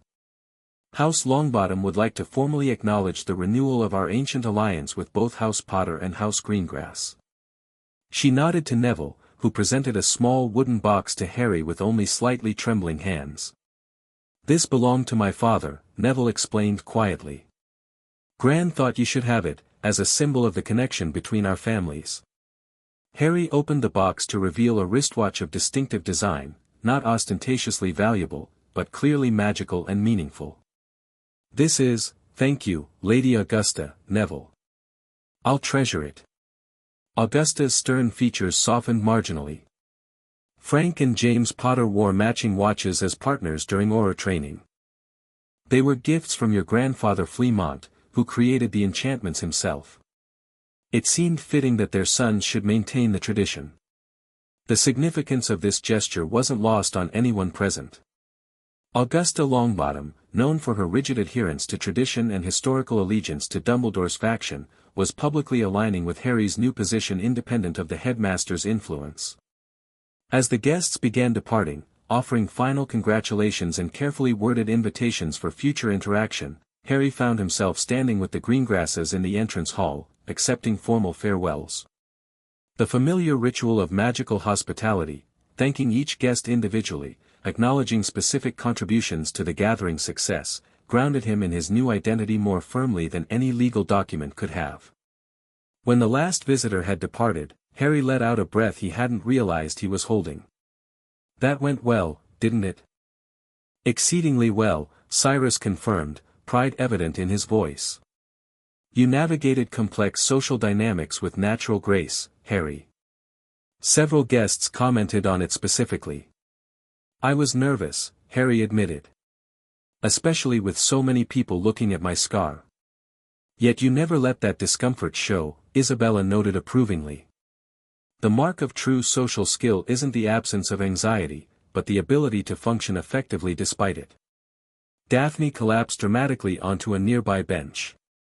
"My feet hurt from standing so properly all day, but it was worth it. Did you see how Augusta Longbottom and Amelia Bones were actually agreeing by the end?" "Father, that never happens in the Wizengamot." Cyrus chuckled. "Indeed. Sometimes neutral ground and good food accomplish what formal debate cannot." As they moved to the family parlor for a more relaxed evening together, Harry found himself reflecting on the day's significance beyond the immediate social success. 1 year ago, a chance encounter had completely altered his destiny, rescuing him from neglect and introducing him to his birthright. Today, he had taken another step forward, not just as the boy who lived or even as the Greengrass adopted son, but as Harry Potter Greengrass, a young wizard beginning to forge his own path between the competing forces that would shape magical Britain's future. Later that night, as Harry carefully placed Neville's gift watch on his bedside table beside the thriving protective plant from months earlier, a soft knock sounded at his door. "Come in," he called, expecting Daphne with one of her post-event analyses. Instead, Lord Cyrus entered, carrying a small wooden chest Harry had never seen before. "I have one more gift for you, Harry. Something I've been saving for the right moment." Harry sat on the edge of his bed, curious. "What is it?" "Something that belongs to you by birth," Cyrus replied, placing the chest beside Harry. "When your parents died and you were placed with the Dursleys, many of their personal possessions were secured in various locations. Some went to Gringotts vaults, others to ministry storage, and a few items." He tapped the chest. "A few special items were entrusted to those who knew them best." Harry's heart quickened. "Their things? My parents?" Cyrus nodded. "Remus Lupin, one of your father's closest friends, has been in communication with me since learning of your adoption. He's been abroad for many years. Circumstances made it difficult for him to challenge your placement with the Dursleys. When he learned you were with us, he sent this collection of personal mementos he'd safeguarded." With slightly trembling fingers, Harry opened the chest. Inside lay an assortment of objects, photographs in various frames, a small leather-bound journal, a Gryffindor scarf clearly worn thin with love, a delicate silver charm bracelet, and several sealed letters. "Your mother's journal from her final year at Hogwarts," Cyrus explained softly. "Your father's favorite scarf. The bracelet James gave Lily on their first anniversary. And letters they wrote to friends during the months they were in hiding." Harry lifted a photograph showing a laughing young couple holding a baby with messy black hair. Unlike the formal wizarding portraits he'd seen of the Potters, this was a casual moment, James with his glasses slightly askew, Lily with her vibrant red hair caught by the wind, baby Harry reaching for something just out of frame. "They loved you very much, Harry," Cyrus said quietly. "Never doubt that." Harry traced his birth mother's face with a gentle finger. "Thank you," he whispered, unable to articulate the emotion welling inside him. Cyrus placed a hand briefly on Harry's shoulder. "I'll leave you to explore these treasures privately. Just remember, having these connections to your birth parents doesn't diminish what you've built with us. Family can grow in many directions without losing its strength." After Lord Greengrass departed, Harry spent hours examining each item, reading passages from his mother's elegant handwriting in the journal, wrapping his father's scarf around his shoulders despite the warm evening, and studying every photograph with hungry eyes. Here were his roots, his origins, not replacing the family he'd found with the Greengrasses, but complementing it, enriching his understanding of who he was and where he had come from. 1 year ago, Harry Potter had been rescued from a cupboard under the stairs. Tonight, Harry Potter Greengrass fell asleep surrounded by the love of two families, one lost but not forgotten, the other found when he needed them most. Chapter 2, Between Two Worlds. Harry Potter Greengrass stood before the floor-length mirror in his bedroom, studying his reflection with a critical eye. At 11 years old, he no longer resembled the small, frightened boy who had been rescued from the Dursleys' cupboard 4 years ago. Though still on the leaner side, his frame had filled out with proper nutrition and regular physical training. His once perpetually messy black hair now showed hints of the Greengrass wave, making it somewhat more manageable, though still stubborn enough to maintain a connection to his birth father's infamous locks. His green eyes, unmistakably Lily Evans Potter's, shone with a confidence that would have been unimaginable in that department store in Muggle London. "You look fine," came Daphne's voice from his doorway. His sister leaned against the frame, already dressed in the deep blue robes that complemented her ice blue eyes. "Father says we need to leave for Diagon Alley in 20 minutes. Astoria's driving everyone mad with excitement even though she's not even getting a wand this year." Harry grinned, turning from the mirror. "She's just jealous. Remember how you pestered your parents when Clarissa Shafik got her wand a month before you turned 11? That was completely different," Daphne sniffed with mock indignation. "Clarissa was insufferable about it. And we won't be." Harry raised an eyebrow, a gesture he'd unconsciously adopted from Lord Cyrus over the years. Daphne's dignified facade cracked as she broke into a smile. "Oh, we'll be absolutely unbearable. It's practically our duty." She crossed the room to straighten his collar with the casual intimacy that had developed between them. "Are you nervous? About being seen in public as Harry Potter?" It was a perceptive question, one that cut to the heart of Harry's morning restlessness. Today would mark his first major public appearance in Diagon Alley since his adoption. Though he'd visited the magical shopping district several times with the Greengrasses, those trips had been brief, carefully timed to avoid crowds, with Harry's scar concealed by strategic hairstyling and occasionally subtle glamour charms. Today would be different, a deliberate debut of Harry Potter Greengrass, Hogwarts-bound first year and heir to 2 ancient houses. A bit, he admitted, knowing Daphne would see through any denial. "It's just, everyone will be staring, won't they? Making judgments. The prophet will probably have someone following us." "Let them stare," Daphne said with the quiet confidence that characterized her. At 11, she had already mastered the poised self-assurance that made the Greengrass family so effective in political circles. "We've prepared for this day for years. Just remember what Father always says, perception is a tool, not a master," Harry finished with her, the familiar mantra bringing a smile to his face. "I know. It's just different when it's actually happening." Daphne's expression softened. "I'll be right beside you the whole time.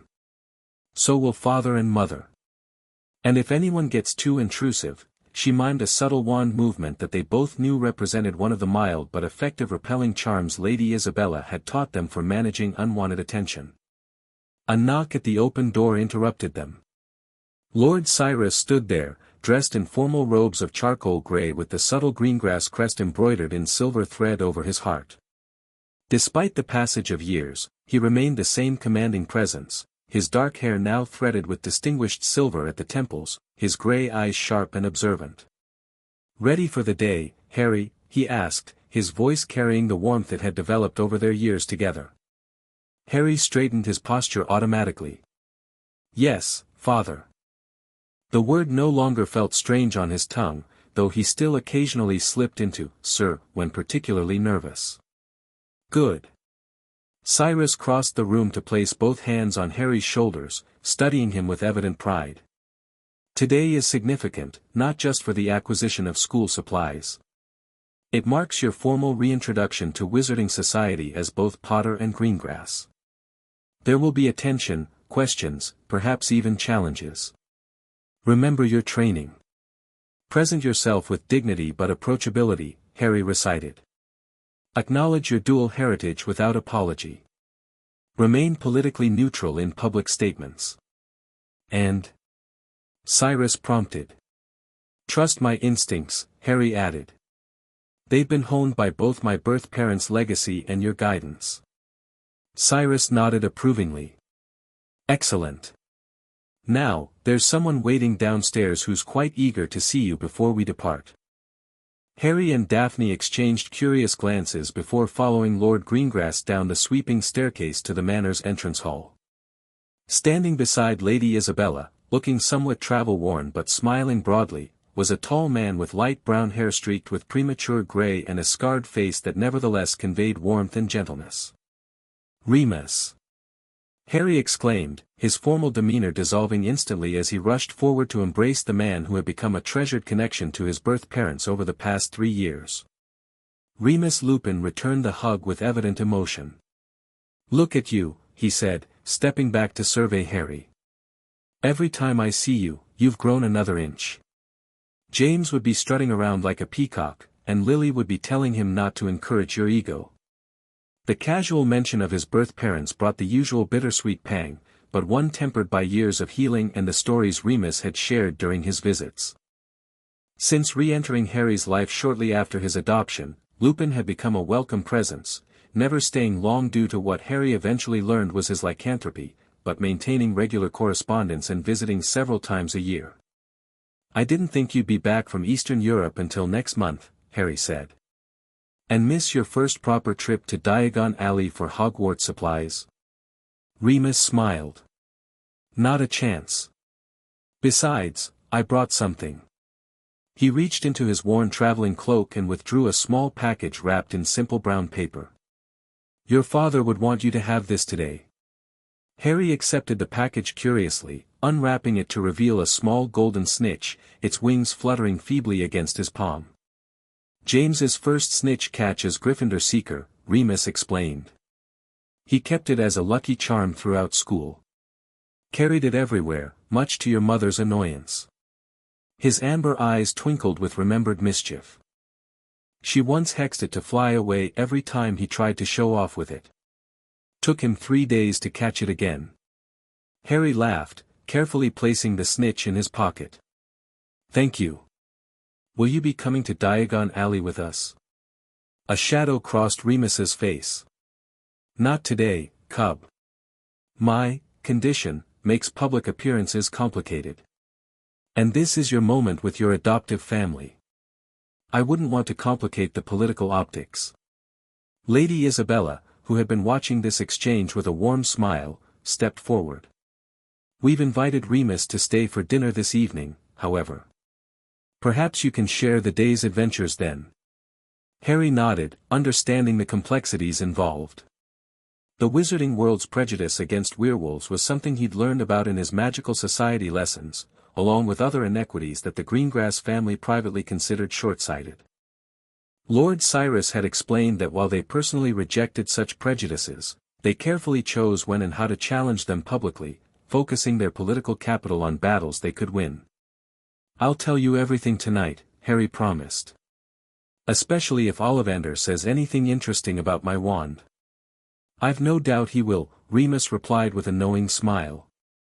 Wand makers remember every wand they've ever sold. I suspect yours will give him quite a bit to talk about. Before Harry could ask what he meant, Astoria came bounding down the staircase, her chestnut curls bouncing with each step. At 9 years old, she embodied the perfect blend of Isabella's grace and Cyrus's intensity, channeled through the filter of irrepressible youthful enthusiasm. Is it time to go yet? She demanded. Neville's already waiting in the receiving room with his grandmother. She looks extra stern today, her hat has 2 vultures. Astoria, Isabella admonished gently. Lady Augusta's fashion choices are her own business. But they are vultures, Astoria insisted. Neville says the taxidermist sends her a catalogue that's quite enough, little flower, Cyrus interrupted, though Harry caught the brief twitch of amusement at the corner of his mouth. Let's not keep our guests waiting. With final farewells to Remus, the Greengrass family made their way to the receiving room, where indeed the Longbottoms awaited. Augusta Longbottom stood with regal posture beside the fireplace, her infamous hat somehow even more imposing than Harry remembered. Beside her, Neville had grown from the round-faced, nervous boy of their first meeting into a still round-faced but considerably more confident young man. Harry. Neville greeted with a genuine smile. Ready for the madness? As ready as I'll ever be, Harry replied, clasping his friend's hand. How's the new greenhouse coming along? Neville's face lit up. Brilliant. The venomous tentacula has finally taken to the soil composition. I'll show you when you visit next week. Gran's letting me bring a few of my own cultivars to Hogwarts. The friendship that had begun that day 4 years ago had deepened into something both boys treasured. What started as carefully orchestrated visits had evolved into a comfortable rapport built on shared experiences, mutual understanding, and complementary strengths. Where Harry excelled in defense and politics, Neville's brilliance in herbology and quiet moral strength had earned him equal respect in the Greengrass household. If the horticultural discussion is complete, Augusta interjected with fond exasperation, perhaps we might proceed with the day's agenda.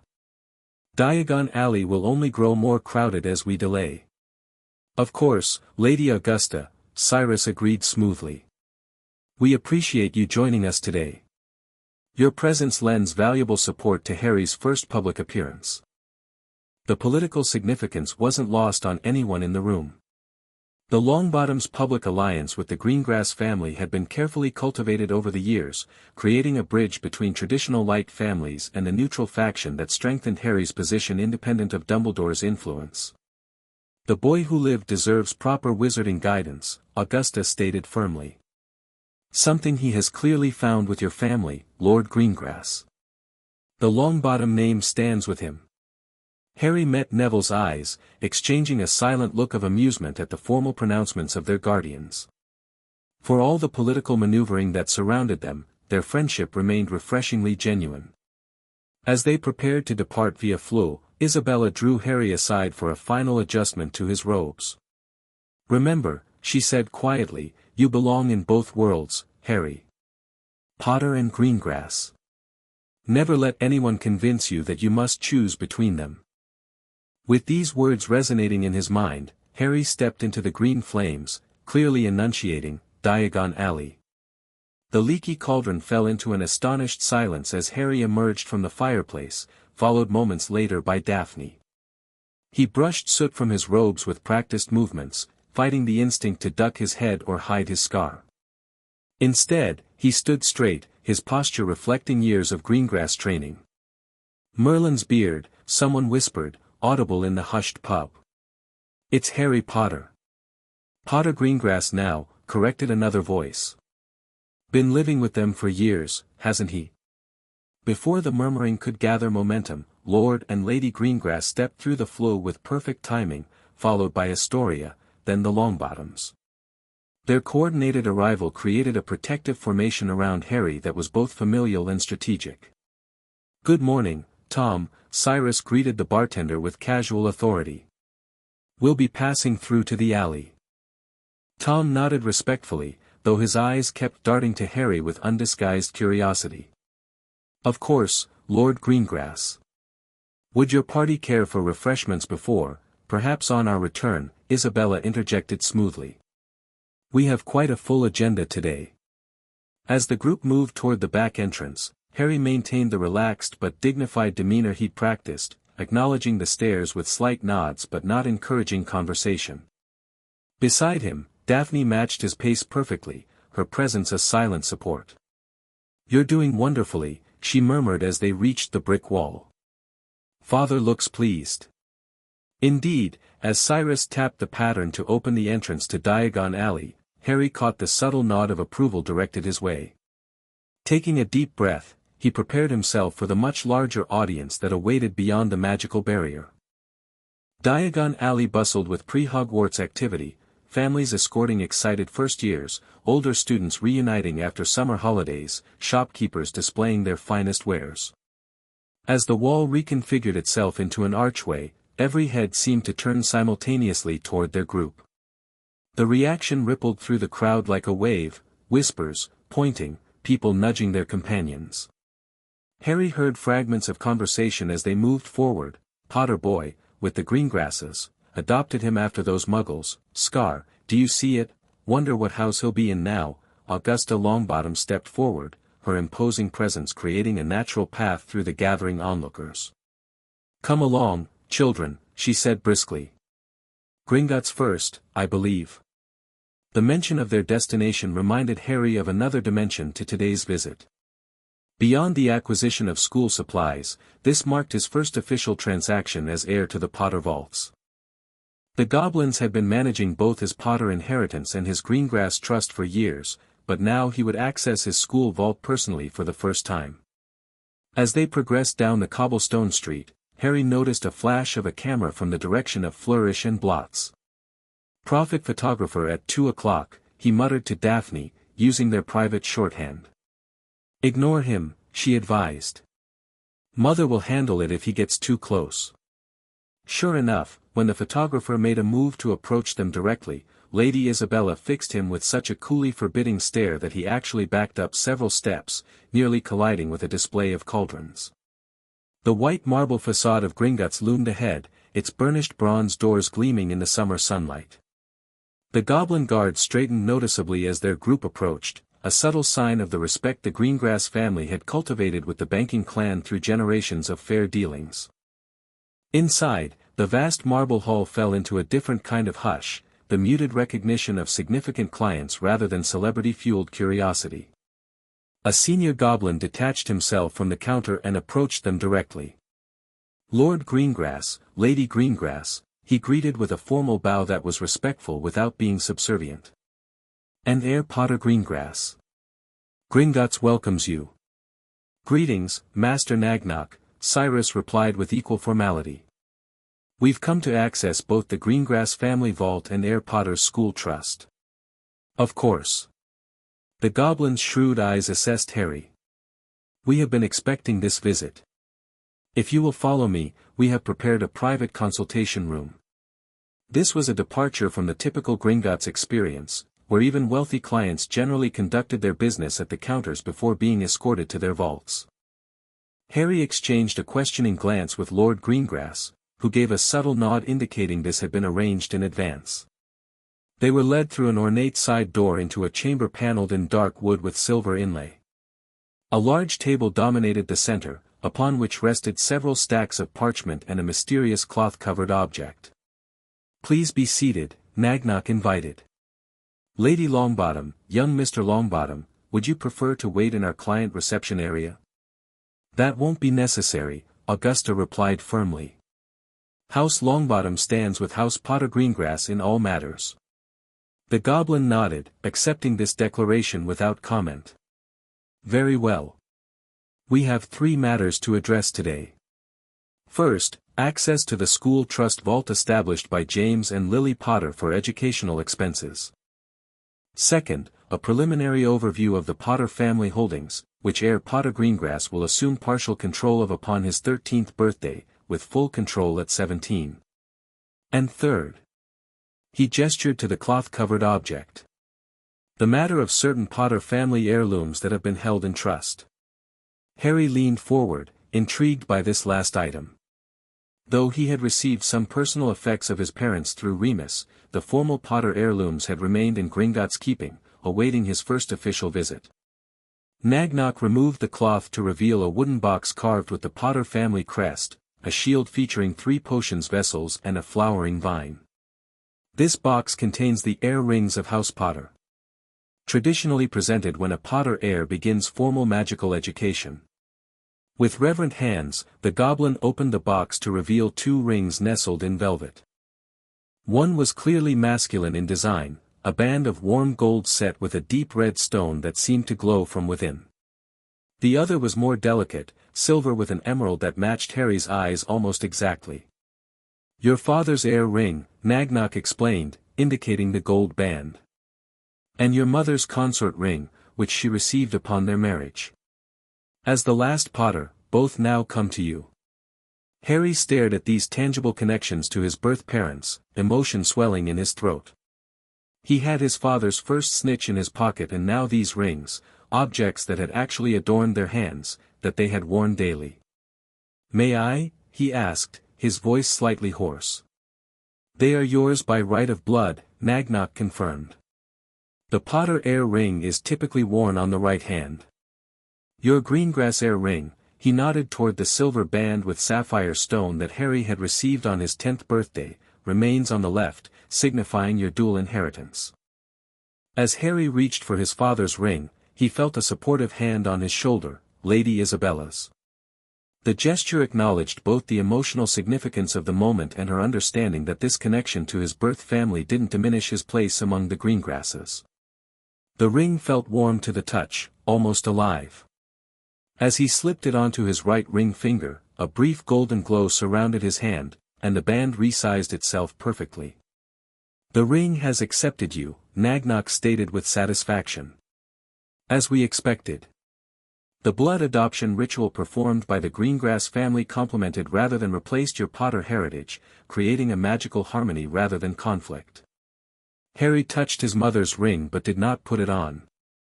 This should wait, he said softly. For the right person, someday. Cyrus nodded approvingly. A wise decision, Harry. The consort ring carries its own magic and significance. The business that followed felt almost anticlimactic after the emotional weight of receiving his family rings. Harry signed various documents with a blood quill, wincing slightly at the momentary pain, received an enchanted key to his school vault, and reviewed a preliminary overview of the Potter holdings that made even Lord Greengrass raise an eyebrow at certain revelations. The Potter investments in Muggle technology companies have performed, unexpectedly well, Nagnock explained with what might have been a goblin's version of impressed. Your grandfather Fleamont's diversification strategy continues to yield significant returns. When their Gringotts business concluded, they emerged into the main hall to find it considerably more crowded than before, with many wizards and witches lingering rather obviously near the private consultation rooms. News travels quickly, Augusta observed dryly. Perhaps we should divide our shopping efforts for efficiency. Lady Isabella nodded in agreement. Cyrus, perhaps you could take Harry and Neville to Ollivander's while Augusta and I escort the girls to Madame Malkin's. We can reconnect at Flourish and Blots in 1 hour. This strategic division would allow Harry to experience the all-important wand selection with fewer onlookers, while the presence of Augusta Longbottom with Isabella and the girls would discourage any overly intrusive attention they might receive. As they stepped back into Diagon Alley, Harry noticed the crowd had grown even larger. Whispers followed them as they navigated toward Ollivander's, but the presence of Lord Greengrass and his confident stride kept most gawkers at a respectful distance. Ignore them, Neville advised quietly. Just like we practiced. Harry smiled gratefully at his friend. They had indeed rehearsed for this day, with Neville playing the role of curious onlookers during mock excursions around Longbottom Manor. Those playful preparations now served a real purpose as Harry maintained his composure amid the growing attention. I see the Malfoys at Twilfit and Tattings, Cyrus murmured. Lucius is pretending not to notice us, which means he's acutely aware of our presence. We'll likely encounter them before the day concludes. Harry nodded, mentally preparing himself. The Malfoy family represented one of the more complicated political relationships the Greengrasses navigated. As a traditionally dark-aligned family with significant Wisengamot influence, they couldn't be completely avoided, but Lord Cyrus had maintained a careful distance since Harry's adoption, rebuffing Lucius Malfoy's numerous overtures with polite but firm disinterest. Ollivander's stood as it had for centuries, narrow, shabby, with a single wand displayed on a faded purple cushion in the dusty window. As they approached the shop, Harry felt a strange tingling sensation in his fingers, as though the magic within the building recognized his presence. Are you nervous? Neville asked as Lord Cyrus opened the door, setting a small silver bell tinkling. A little, Harry admitted. Father says the wand choosing is one of the most significant magical moments in a wizard's life. It is indeed, Mr. Potter Greengrass, came a soft voice from the shadows of the shop. Garrick Ollivander stepped into the wan light, his pale silver eyes gleaming with curiosity. I've been expecting you. The wand maker looked exactly as Remus had described him, ancient yet ageless, with an aura of otherworldly knowledge that transcended his physical appearance. He studied Harry with unabashed interest, his gaze lingering briefly on the lightning scar before taking in the Potter heir ring now adorning his right hand. It seems only yesterday that your parents were in here buying their first wands, Ollivander continued. Your mother's was 10¼ inches long, swishy, made of willow.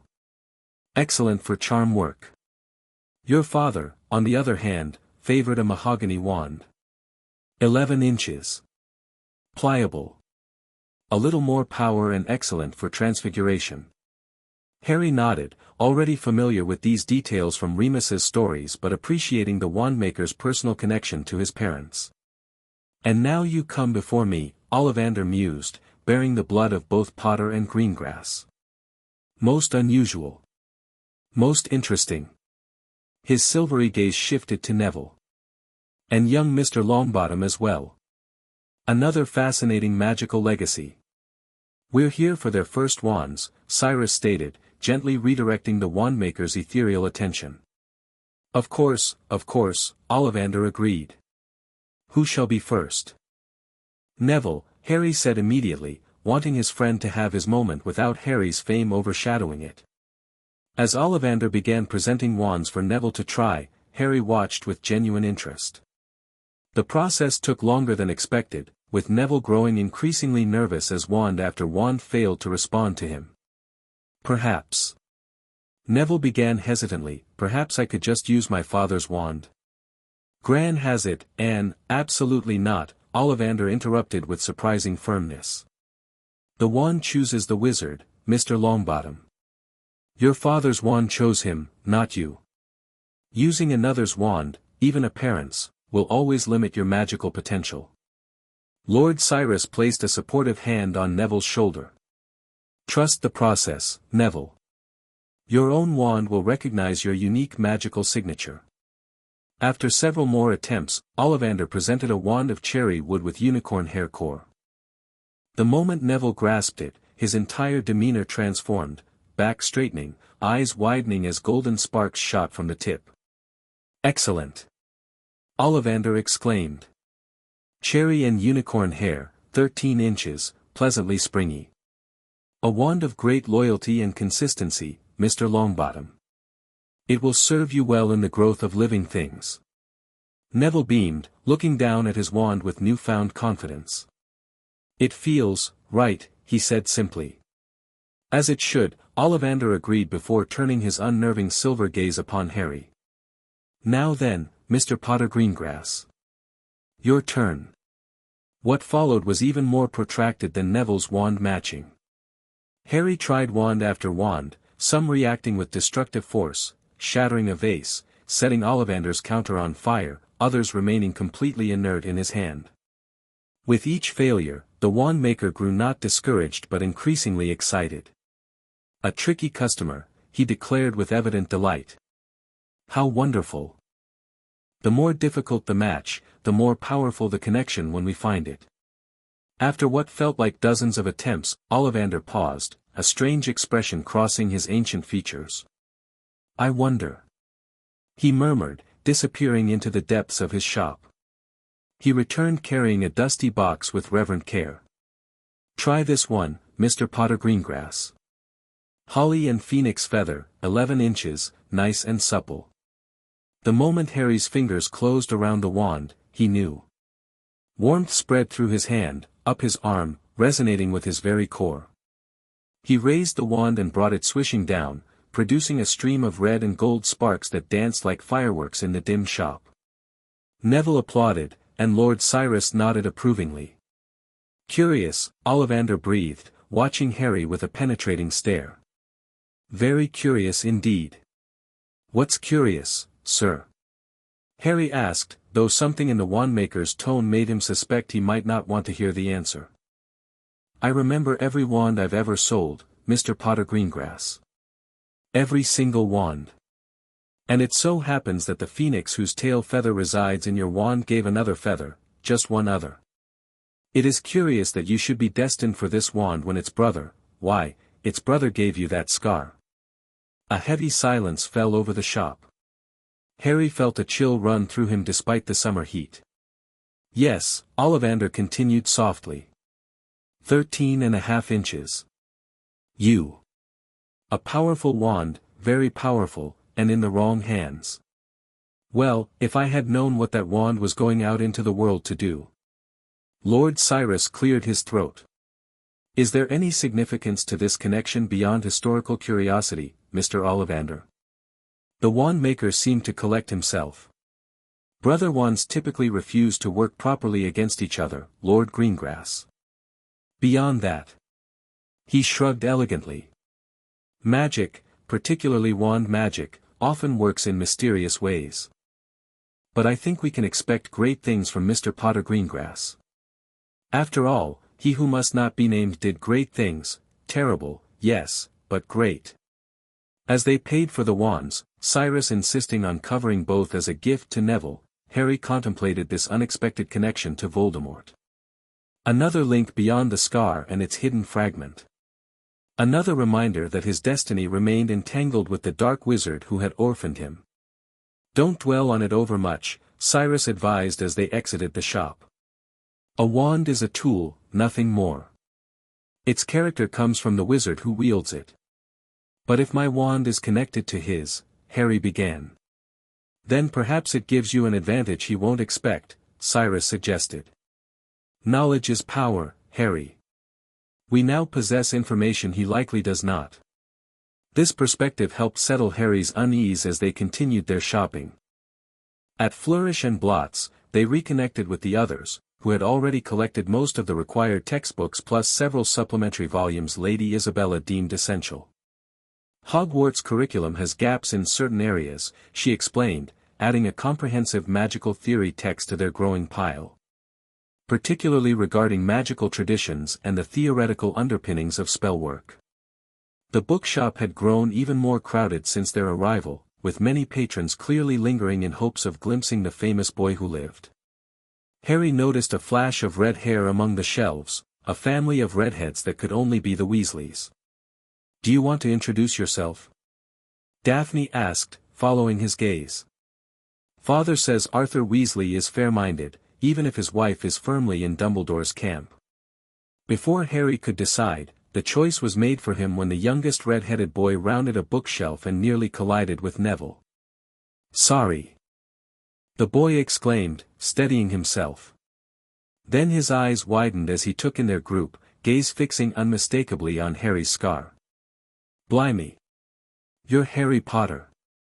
"Potter Greengrass," Harry corrected automatically, extending his hand. "And you're a Weasley, I'm guessing." "Ron Weasley," the boy confirmed, shaking Harry's hand with evident excitement. "Are you starting Hogwarts this year too? What house do you think you'll be in?" "I'm hoping for Gryffindor, like all my brothers." The rapid-fire questions carried no pretense or political calculation, just the straightforward curiosity of a boy Harry's age. It was refreshing after the measured interactions that had dominated the day. "I'm keeping an open mind about houses," Harry replied diplomatically. "This is my sister Daphne, and my friend Neville Longbottom." Ron nodded to them both, though Harry noticed a flicker of uncertainty when Daphne offered a formal greeting. Before the conversation could develop further, a plump, kind-faced witch hurried over. "Ronald! There you are," she stopped abruptly, recognition dawning as she took in Harry's appearance. "Oh my goodness! You're Harry Potter." "Potter Greengrass, ma'am," Harry corrected again, offering a respectful nod. "It's a pleasure to meet you. Molly Weasley, dear." Her eyes swept over him with what seemed like maternal assessment. "You look, well. That's good to see." Something in her tone suggested surprise, as though she'd expected otherwise. Lord Cyrus approached smoothly. "Mrs. Weasley, a pleasure. I believe we last crossed paths at the Ministry Equinox celebration some years ago. Your husband's work in the misuse of Muggle artifacts office is quite respected." "Lord Greengrass," Molly acknowledged, her manner cooling noticeably. "Yes, Arthur speaks highly of your fair treatment of Muggle-related legislation." The unspoken, despite your traditionalist leanings, hung in the air. The interaction exemplified the complex political landscape Harry had learned to navigate, the tension between traditional magical families like the Greengrasses and more progressive ones like the Weasleys, with Harry now occupying a unique position between them. "Perhaps our children will become acquainted at Hogwarts," Cyrus suggested politely. "Harry and Daphne have heard much about your family." "All good things, I hope," came a new voice as Arthur Weasley joined them, extending his hand to Lord Greengrass. "Cyrus, good to see you. And this must be young Harry. Remarkable resemblance to your father, with your mother's eyes." The genuine warmth in Arthur's greeting seemed to momentarily transcend the political divide. Harry found himself instinctively liking the balding red-headed man with his eager expression and unpretentious manner. "Thank you, sir," Harry replied. "I've heard that comparison before, but it's always nice to hear from someone who knew them." "Not as well as I would have liked," Arthur admitted. "Different circles at the ministry, you understand. But always impressed by their principles." A commotion near the front of the store interrupted their conversation. Lucius Malfoy had entered with his wife and son, creating an immediate ripple effect as customers moved aside for the imperious blonde wizard. His cold grey eyes surveyed the shop, settling with obvious calculation on Harry and the Greengrasses. "Ah," he murmured, just loudly enough to be heard. "What an interesting gathering. Greengrass, Weasley, and the famous Mr. Potter. Potter Greengrass, Harry corrected for the third time that day, meeting Malfoy's gaze directly. A thin smile curved Lucius's lips. Of course. How progressive of Cyrus to incorporate you so completely into his family. My son, Draco, he added, gesturing to the pale blonde boy beside him who looked like a miniature version of his father. He'll be starting Hogwarts this year as well. Draco stepped forward with the practiced confidence of a pure-blood heir, though Harry detected a hint of genuine curiosity beneath the polished exterior. Potter. Heard you've been raised proper after all. Not with those muggles anymore. The Greengrass family has been generous enough to make me their second heir, Harry replied, careful to acknowledge both his adoptive family's status and his gratitude. It's nice to meet you, Heir Malfoy. Draco seemed momentarily wrong-footed by Harry's formal courtesy, clearly having prepared for either celebrity arrogance or complete ignorance of proper pure-blood etiquette. Yes, well. I suppose we'll see each other at school. Slytherin, obviously, in my case. We'll see where the Sorting Hat places us, Daphne interjected smoothly. Magic often has its own wisdom about where we belong. The tension between the assembled families was palpable. Arthur Weasley and Lucius Malfoy were eyeing each other with barely disguised animosity, while Molly had placed a protective hand on Ron's shoulder. Lady Isabella, who had joined them with Astoria and Augusta, maintained a poised neutrality that nevertheless radiated quiet authority. Perhaps we should continue this acquaintance at Hogwarts, Lord Cyrus suggested diplomatically. Today is primarily for gathering supplies, after all. Indeed, Lucius agreed with a cold smile. Come, Draco. Let us collect your books. I believe the arithmancy section is less crowded. As the Malfoys moved away, Ron let out an audible breath. Blimey, they're a cheerful bunch, aren't they? Dad says Lucius Malfoy claimed Imperius after you-know-who fell, but he was really a Death Eater. Ronald. Molly hissed, looking mortified. It's a widely held suspicion, Lord Cyrus acknowledged neutrally. Though unproven in the Wisengamot proceedings. Some things don't require formal proof to be plainly true, Augusta Longbottom stated flatly, speaking for the first time since the encounter began. The weight of her family's suffering during the war lent her words particular gravity. We should finish our shopping, Isabella suggested, diplomatically redirecting the conversation. The apothecary and magical menagerie still await us. With polite farewells to the Weasleys, they continued their expedition through Diagon Alley. By mid-afternoon, their shopping was nearly complete. Harry had accumulated all the required school supplies plus several extra items the Greengrasses considered essential, a proper writing desk for his dormitory, additional reference books, and high-quality potions equipment that far exceeded the basic student kit. One last stop, Isabella announced as they approached Elop's Owl Emporium. Every student needs a proper familiar. Harry, this is our gift to celebrate your first year at Hogwarts.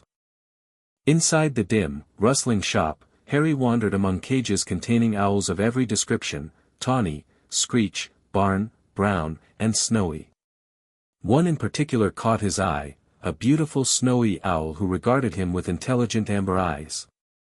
Unlike the other owls who hooted and fluttered as customers passed, she maintained a dignified stillness that reminded Harry oddly of Lady Isabella. She's perfect, he decided, approaching her cage cautiously. An excellent choice, the shopkeeper approved. This one's unusually intelligent, even for a post owl. Been waiting for the right wizard, turned quite temperamental with anyone else who's shown interest. As if understanding this conversation, the snowy owl puffed up proudly before extending her leg to Harry in clear invitation. When he stroked her feathers gently, she nipped his finger with surprising affection. What will you name her? Daphne asked as they completed the purchase. Harry considered this seriously. Hedwig, he finally decided. I found the name in A History of Magic. She was a powerful medieval witch known for her wisdom. A dignified name for a dignified owl, Isabella approved. She'll serve you well at Hogwarts. As they finally made their way back toward the leaky cauldron, laden with packages, most shrunk and lightened by Lord Cyrus for convenient transport, Harry felt a curious mixture of emotions. The day had been exhausting but illuminating, his first real experience navigating the wizarding world as both Harry Potter, the boy who lived, and Harry Potter Greengrass, heir to an influential neutral family. "You handled everything admirably," Cyrus told him quietly as they prepared to fly back to Greengrass Manor. "The attention, the political currents, even the wand revelation. Your birth parents would be proud, as are we." That simple affirmation, acknowledging both his past and present families, meant more to Harry than all the stares, whispers, and newspaper attention combined. In that moment, standing between Daphne and Neville with his new wand in his pocket and Hedwig's cage in his hand, Harry felt truly prepared to step into the next chapter of his life.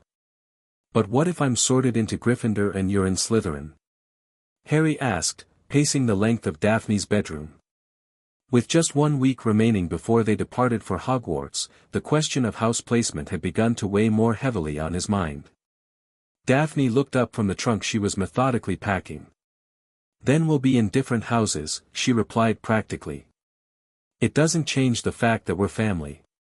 "But we've never been separated before," Harry persisted. "Not since the adoption." Setting aside a neatly folded set of robes, Daphne fixed him with her ice blue gaze. "Harry, you know Father's theory about the sorting. It's not just about inherent traits, it's about what you value and what you need to develop. If we're sorted into different houses, it's because that's what will help us grow into the people we're meant to become." This logical assessment was typical of Daphne, who approached most challenges with the same methodical thoughtfulness she now applied to her packing. While Harry's trunk remained half empty in his room, hers was a marvel of organization, with each item carefully placed and secured. "Besides," she continued, "being in different houses might be strategically advantageous. We could build alliances across house lines more effectively." Harry smiled despite his anxiety. "You sound exactly like your father." "Our father," she corrected automatically. Then, with a softer expression, "What's really bothering you, Harry? This isn't just about us potentially being in different houses, is it?" Perching on the edge of her bed, Harry considered the question. "I suppose I'm worried about how people will see me at Hogwarts. Here at home, I'm just Harry. But there, I'll be the boy who lived again. You saw how people reacted in Diagon Alley. You'll never be just Harry," Daphne pointed out. "Not to me, not to our family, and certainly not to the wizarding world. But that doesn't mean you can't define how people see you beyond the legend." "How?" Harry asked, genuinely curious about her perspective. Daphne abandoned her packing to sit beside him. "By being authentic. The Harry I know is thoughtful, loyal, sometimes annoyingly noble," this with a teasing smile, "and committed to both his Potter legacy and his place in our family. Show them that Harry, not whatever they expect the boy who lived to be." A knock at the door interrupted them. Astoria poked her head in, her expression unusually serious for the typically exuberant 9-year-old. "Father wants you both in his study," she announced. "Professor Dumbledore is here." Harry and Daphne exchanged surprised glances. Though they had occasionally encountered the Hogwarts headmaster at ministry functions over the years, Albus Dumbledore had never visited Greengrass Manor since that first tense meeting following Harry's adoption. "Did Father say why?" Daphne asked, already smoothing her robes and checking her appearance. Astoria shook her head. "Just that it's important and concerns both of you." As they made their way to Lord Greengrass's study, Harry mentally prepared himself. His relationship with Dumbledore existed in a curious limbo, neither openly antagonistic nor particularly warm. The headmaster had never directly challenged the Greengrasses' guardianship after that initial confrontation, but neither had he offered the mentorship or guidance that might have been expected given Harry's prophesied importance in the eventual confrontation with Voldemort. Lord Cyrus's study door stood ajar, voices drifting from within. They paused outside, exchanging one final look of solidarity before Harry knocked. "Enter," called Cyrus's voice. The study presented a tableau of careful political positioning. Cyrus sat behind his desk, the very picture of a lord in his domain. Lady Isabella occupied an armchair to his right, her posture relaxed but alert. Opposite them, Albus Dumbledore sat in a visitor's chair, his magnificent purple robes adorned with silver stars creating a deliberate contrast to the understated elegance of the Greengrass aesthetic. "Ah, Harry, Miss Greengrass," Dumbledore greeted them, his blue eyes twinkling behind half-moon spectacles. "How wonderful to see you both. On the verge of beginning your Hogwarts journey, I understand."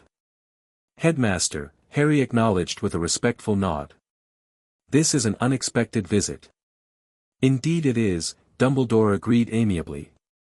"But I find that the most meaningful conversations often arise from unexpected circumstances. Please, join us."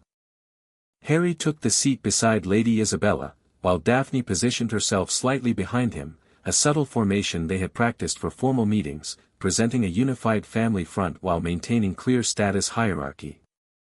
"The headmaster has brought some interesting information regarding your upcoming attendance at Hogwarts," Cyrus explained, his tone neutral but his eyes watchful. "I thought it best that you hear it directly." Dumbledore smiled benignly. "Nothing to cause alarm, I assure you. Merely some administrative matters that require advanced discussion, given Harry's unique situation." He turned his focus directly to Harry. "My boy, I understand you've been raised with a comprehensive understanding of your significance in our world. If you mean that I know about Voldemort, the prophecy, and the likelihood of his eventual return, yes, Headmaster," Harry replied steadily, using the Dark Wizard's name deliberately. The Greengrasses, unlike many magical families, had never encouraged fear of the name in their household. A flicker of something, approval, surprise, crossed Dumbledore's features. "I see Lord and Lady Greengrass have been admirably forthright with you." "Good, good. That makes our conversation easier." He leaned forward slightly. "Harry, your presence at Hogwarts will inevitably attract attention, both welcome and unwelcome. While the school's ancient protections are formidable, I believe additional precautions are warranted." "What sort of precautions, Headmaster?" Isabella asked, her melodious voice carrying a subtle edge. "Nothing intrusive," Dumbledore assured her. "Simply monitoring charms on certain areas Harry might frequent, alert wards keyed specifically to dark magic directed toward him, and perhaps regular check-ins with myself or Deputy Headmistress McGonagall." Harry frowned slightly. "Would these measures apply to other students as well?" "Not in the same configuration," Dumbledore admitted. "Your situation is unique, Harry." "That's precisely what concerns us," Cyrus interjected smoothly.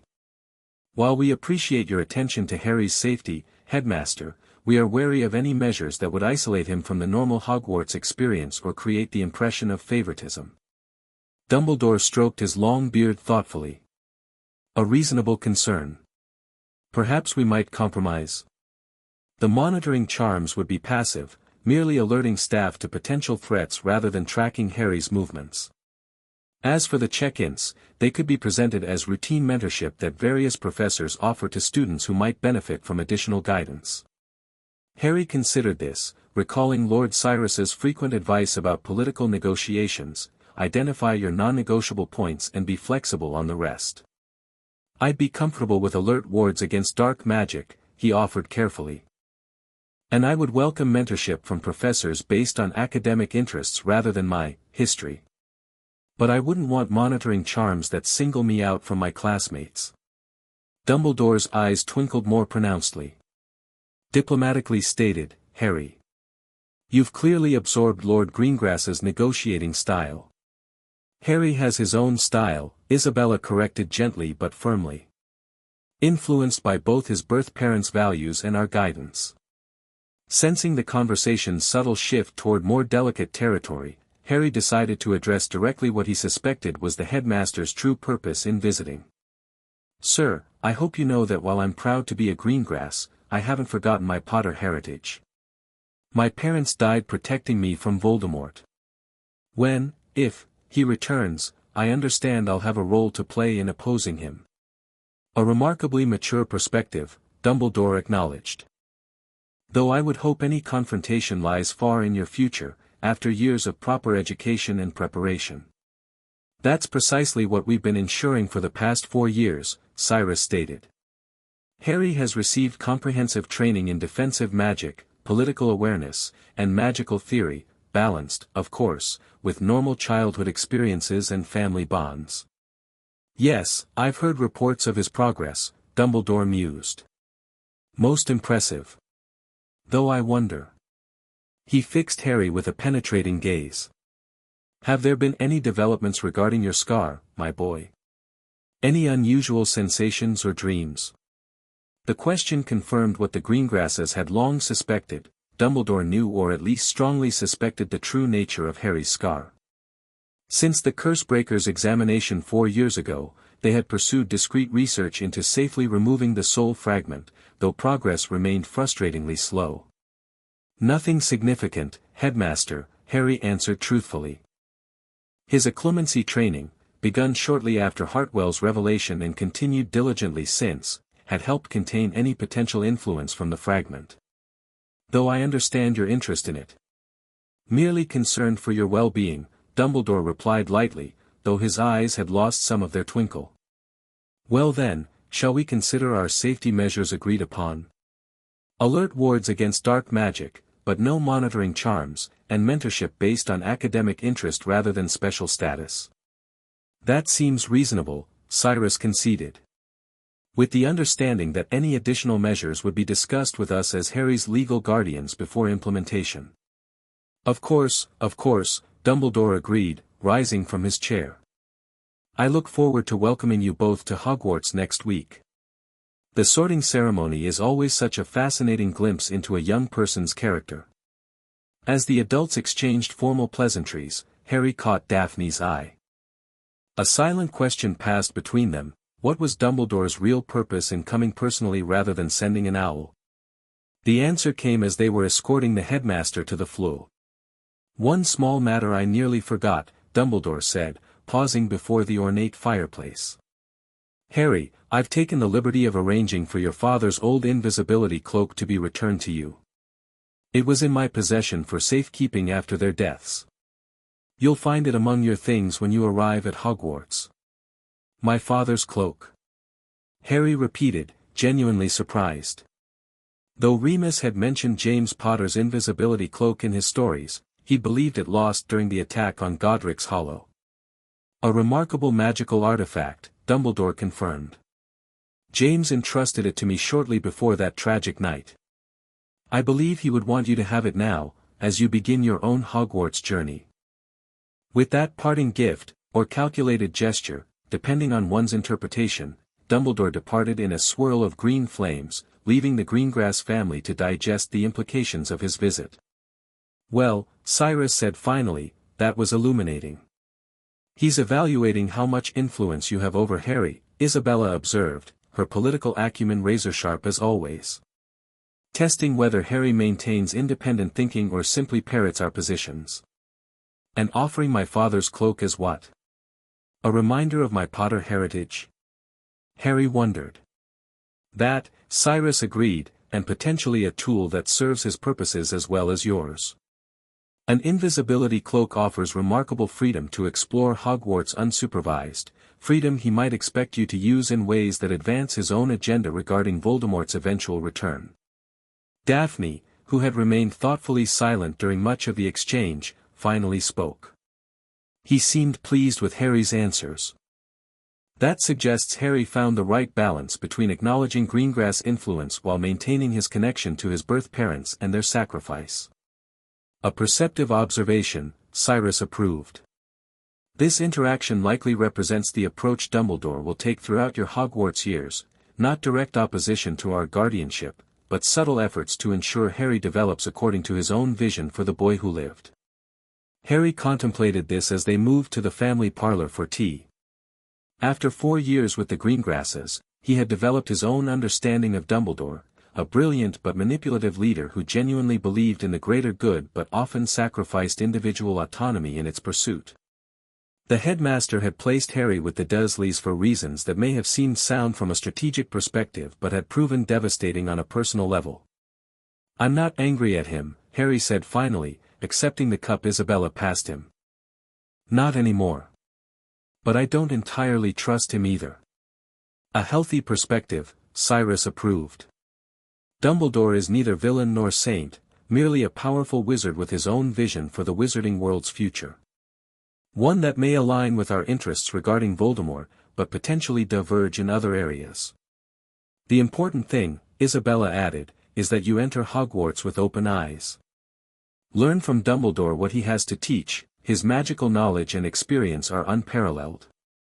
But maintain your own judgment about his suggestions and directives." As the conversation shifted to more mundane matters of final preparations for Hogwarts, Harry found himself contemplating the journey ahead with newfound clarity. He would be entering a world where many had preconceived notions about the boy who lived, Dumbledore included. Yet he would do so not as the isolated, ignorant child the headmaster might have expected had he remained with the Dursleys, but as Harry Potter Greengrass, shaped by both his birth parents' sacrifice and his adoptive family's guidance.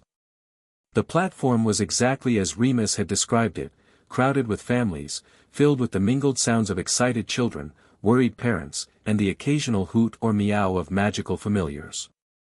Steam billowed from the scarlet engine of the Hogwarts Express, wreathing the scene in a dreamlike haze. "Remember, a proper farewell maintains dignity while acknowledging appropriate familial affection," Isabella reminded Harry and Daphne as they navigated through the crowd. "Neither cold reserve nor excessive emotion." Despite her composed instructions, Harry detected the slight tremor in her voice, the only indication that sending both her children away to Hogwarts affected her more deeply than her serene expression revealed. Astoria made no such effort to conceal her feelings. "It's not fair," she declared for perhaps the dozenth time that morning. 2 whole years before I can go too. "Which will pass more quickly if you focus on your studies with Miss Winters," Cyrus reminded her, though his hand rested affectionately on her shoulder. "Your preliminary herbology scores are already exceptional. Professor Sprout will be quite impressed when you arrive." This momentarily diverted Astoria's dismay, as references to her botanical talents reliably did. "Do you really think so, Father? Even better than Neville was at my age?" "Different strengths," Cyrus diplomatically evaded. "Speaking of whom, I believe I see Augusta and Neville by the second carriage." Indeed, the Longbottoms stood slightly apart from the general bustle, Augusta's vulture-topped hat making them easy to locate despite the crowd. Neville brightened visibly when he spotted Harry, waving with uncharacteristic enthusiasm. "Saved us a compartment," he called as they approached. Near the middle of the train, not too close to the prefects but not with the rowdy upper years either. Harry grinned at his friend's strategic thinking. "Perfect. Need help with your trunk?" Before Neville could answer, a commotion near the platform entrance drew their attention. The Weasley family had arrived in full force, 2 parents, 5 children of varying ages, all with the characteristic red hair and well-worn but carefully maintained clothing. They created a cheerful chaos that contrasted sharply with the measured dignity of the Greengrass and Longbottom party. "There's Ron," Harry noted. "From the bookshop, remember?" Daphne nodded. "We should at least greet him. Political connections across all houses, as Father says." This pragmatic approach to potential friendship was so typically Daphne that Harry had to suppress a smile. Though he'd absorbed much of the Greengrass's political awareness, he retained enough of his natural inclinations to form connections based on genuine interest rather than strategic advantage. "First, let's get our trunks aboard," he suggested. "Then we can make social rounds before departure." With Lord Cyrus's assistance, their trunks were efficiently loaded into Neville's chosen compartment. Hedwig, secured in her cage, hooted indignantly at the jostling but settled when Harry promised her freedom to fly to Hogwarts independently once they were underway. As the departure time approached, families began their farewells with varying degrees of emotion. The Weasley mother could be heard clearly issuing last-minute reminders about clean underwear and regular letters home, while the stately Malfoys conducted a formal leave-taking that involved no physical contact whatsoever. "Well," Lord Cyrus said, gathering his family slightly apart from the main crowd. "The moment has arrived. For once, his political mask slipped, revealing the father beneath the lord. Harry, Daphne, your mother and I could not be prouder of the young people you've become. Hogwarts represents the next stage in your development, but remember that Greengrass Manor remains your home and sanctuary whenever you need it. Isabella stepped forward, adjusting Harry's collar in a gesture that had become familiar over the years. Write regularly. Support each other. And remember, we belong in both worlds, Harry finished with a smile. Potter and Greengrass. We know, Mother. Good, she said softly, allowing herself to cup his cheek briefly. That understanding will serve you well in the days ahead. Astoria, unable to maintain protocol any longer, launched herself at both Harry and Daphne in a fierce hug. You'd better write to me too, she demanded. With all the details, not just the boring stuff you'll put in the letters to Mother and Father. We promise, Daphne assured her, returning the embrace with uncharacteristic demonstrativeness. And we'll be home for you before you know it. As the warning whistle sounded, final hugs were exchanged, brief but heartfelt, maintaining the balance of dignity and affection that characterized the Greengrass approach to family bonds. Harry found himself surprisingly emotional as he boarded the train, watching Lord and Lady Greengrass stand with perfect posture on the platform, Astoria between them waving with considerably less restraint. They'll be all right, Neville assured him as they settled into their compartment. Your parents, I mean. Mine too. Gran practically shoved me onto the train, she's so ready to have some peace and quiet. It's strange, Harry admitted, watching through the window as the platform began to slide away.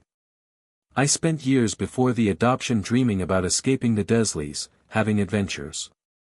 Now that I'm actually leaving home, it feels bittersweet, Daphne supplied, sitting beside him. Perfectly normal, according to Mother. A sign of healthy attachment. The train gathered speed, platform 9 3/4 disappearing as they rounded a bend. London began giving way to suburbs, then countryside. With each mile, Harry felt the dual weight of excitement and apprehension grow. Hogwarts represented not just education but his first extended period away from the Greengrass's protection and guidance.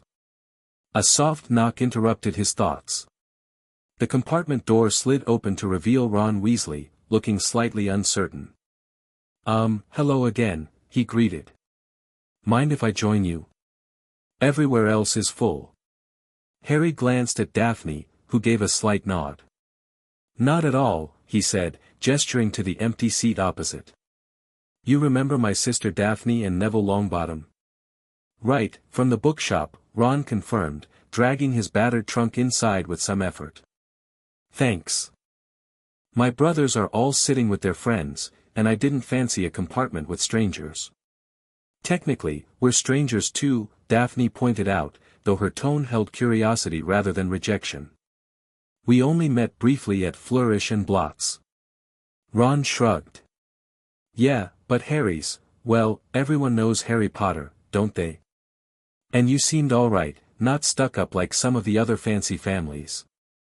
He colored slightly. No offense. None taken, Harry assured him, amused by Ron's blunt assessment. And it's Potter Greengrass now, but just Harry is fine. Right, the adoption thing. Ron settled into his seat. Must have been weird, going from Muggles to a pure-blood family like the Greengrasses. Bit of a shock, I'd imagine.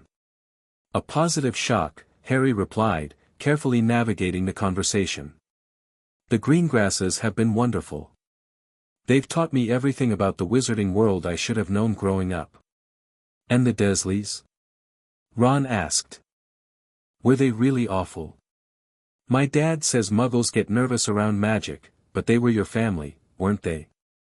Harry exchanged a glance with Daphne, who subtly shook her head, a reminder that the full details of his treatment at the Dursleys' hands remained private, shared only with those closest to the family. We had different perspectives on magic, Harry said diplomatically. They preferred I didn't have it. The Greengrasses helped me embrace it. Before Ron could pursue this line of questioning, the compartment door slid open again. A bushy-haired girl with rather large front teeth stood in the doorway, already dressed in her Hogwarts robes. Has anyone seen a toad? A boy named Neville Longbottom has lost one, she announced in a bossy sort of voice. Neville groaned. That's me. I was hoping he'd turn up on his own. Gran's going to kill me if I've lost Trevor already. You're Neville. The girl stepped fully into the compartment, surveying them all with keen interest. I'm Hermione Granger. And you are, she continued, not waiting for Neville's confirmation. Ron Weasley. Ron mumbled around a chocolate frog he'd just unwrapped. Daphne Greengrass. Daphne replied with the perfect poise that seemed to come naturally to her. Harry Potter Greengrass. Harry completed the introductions. Hermione's eyes widened dramatically.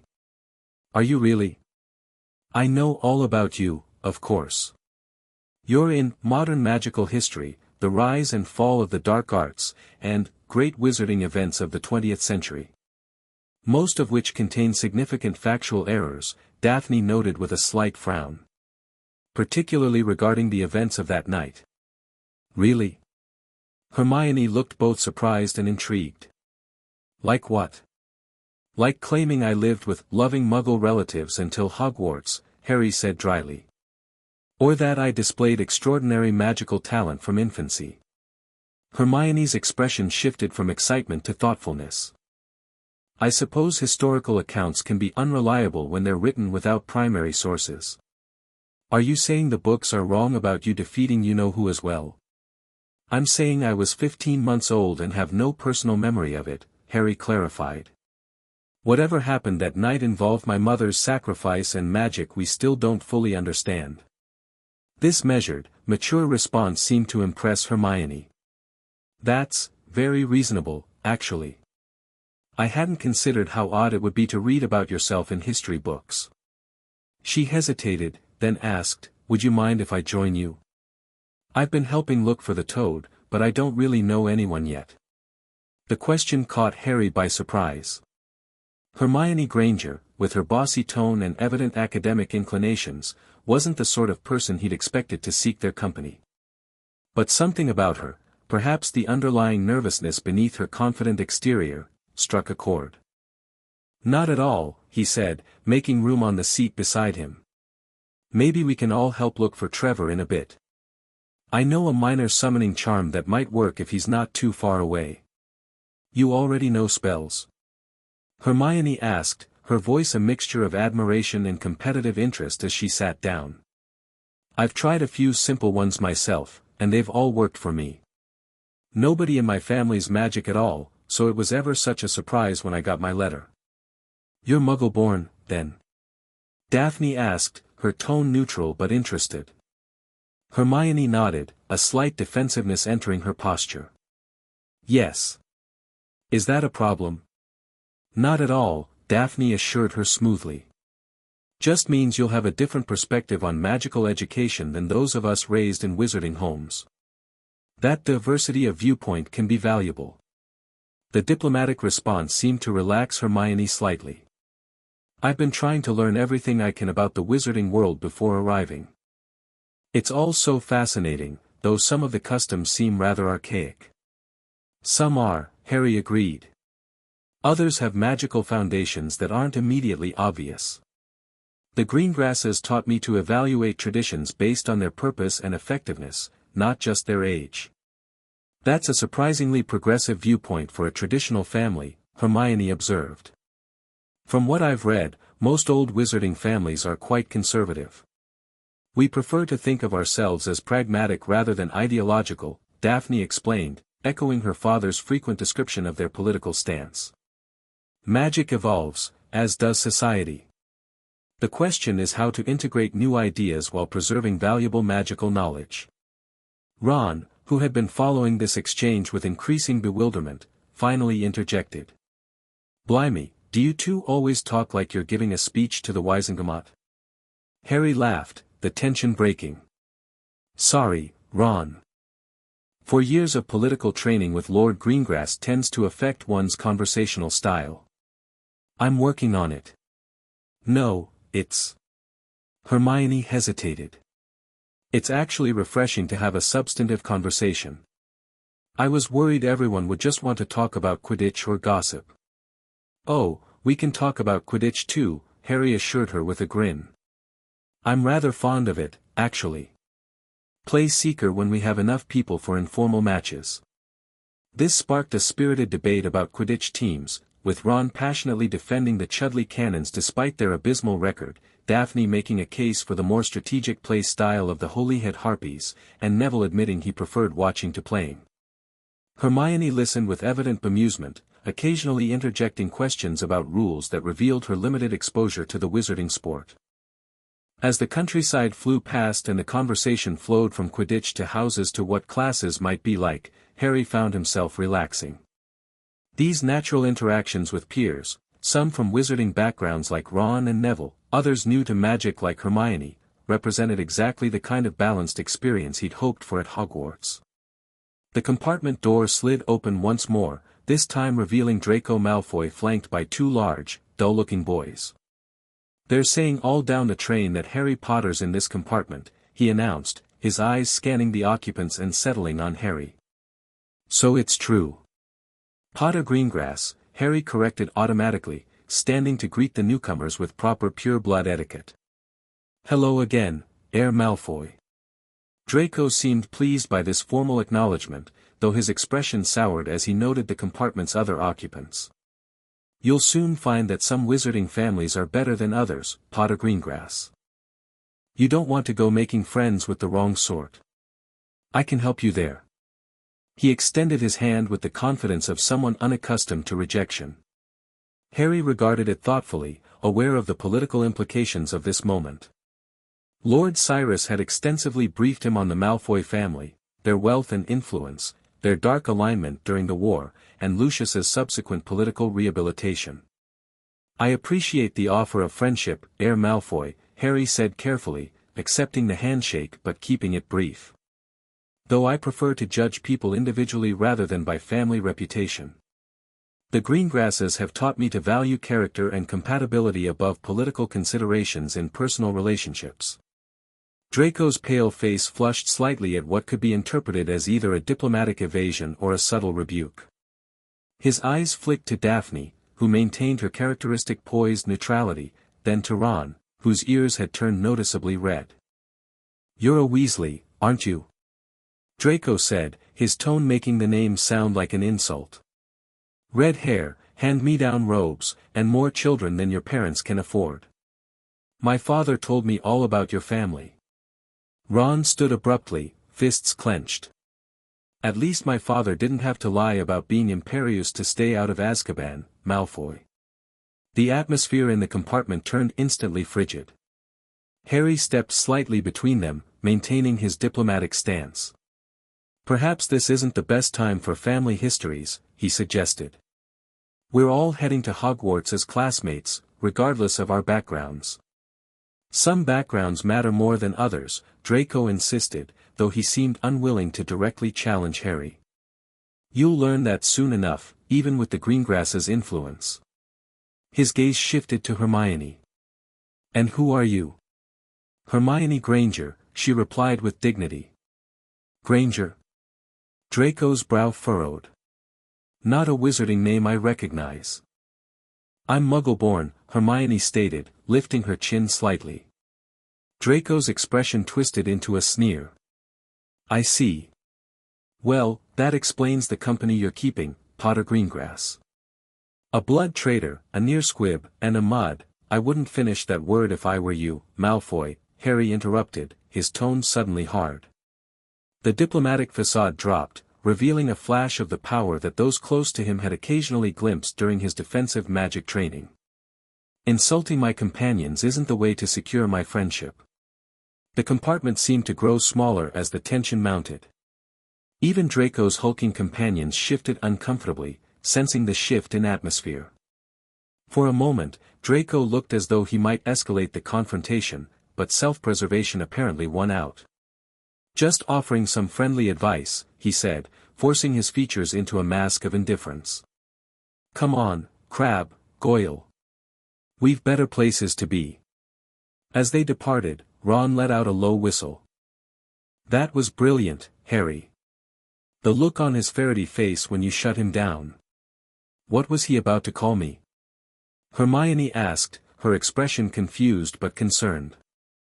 Daphne answered, her voice gentle but honest. A slur against Muggleborns. One that respectable wizarding families don't use, regardless of their political alignments. Oh, Hermione said in a small voice. I see. Don't let it trouble you, Neville spoke up with unusual firmness. Malfoy represents views that lost the last war. My gran says families like his are fighting a losing battle against the changing tide of wizarding culture.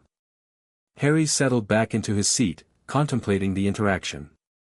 His first confrontation with the more prejudiced elements of wizarding society had unfolded more or less as Lord Cyrus had predicted, testing boundaries, establishing hierarchies, assessing where Harry stood on the fundamental divisions within magical Britain. You handled that very diplomatically until he tried to insult Hermione, Daphne observed quietly. Father would approve.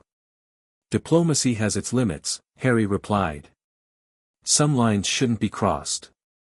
The remainder of the journey passed in more pleasant conversation, interrupted only by the arrival of the lunch trolley, where Harry insisted on treating everyone to a selection of wizarding sweets, and a brief visit from the Weasley twins, who introduced themselves with theatrical formality before teasing Ron mercilessly about a spot on his nose.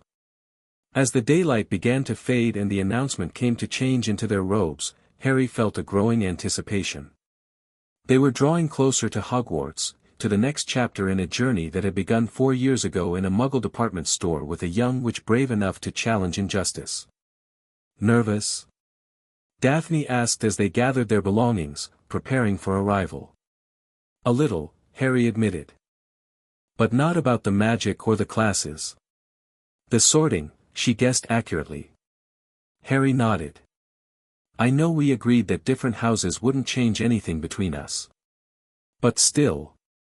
Daphne's expression softened into the genuine warmth she rarely showed outside family circles. Harry, you're my brother in every way that matters. No hat is going to change that, no matter where it places us. As the train began to slow, approaching Hogsmeade Station, Harry straightened his robes and took a deep breath.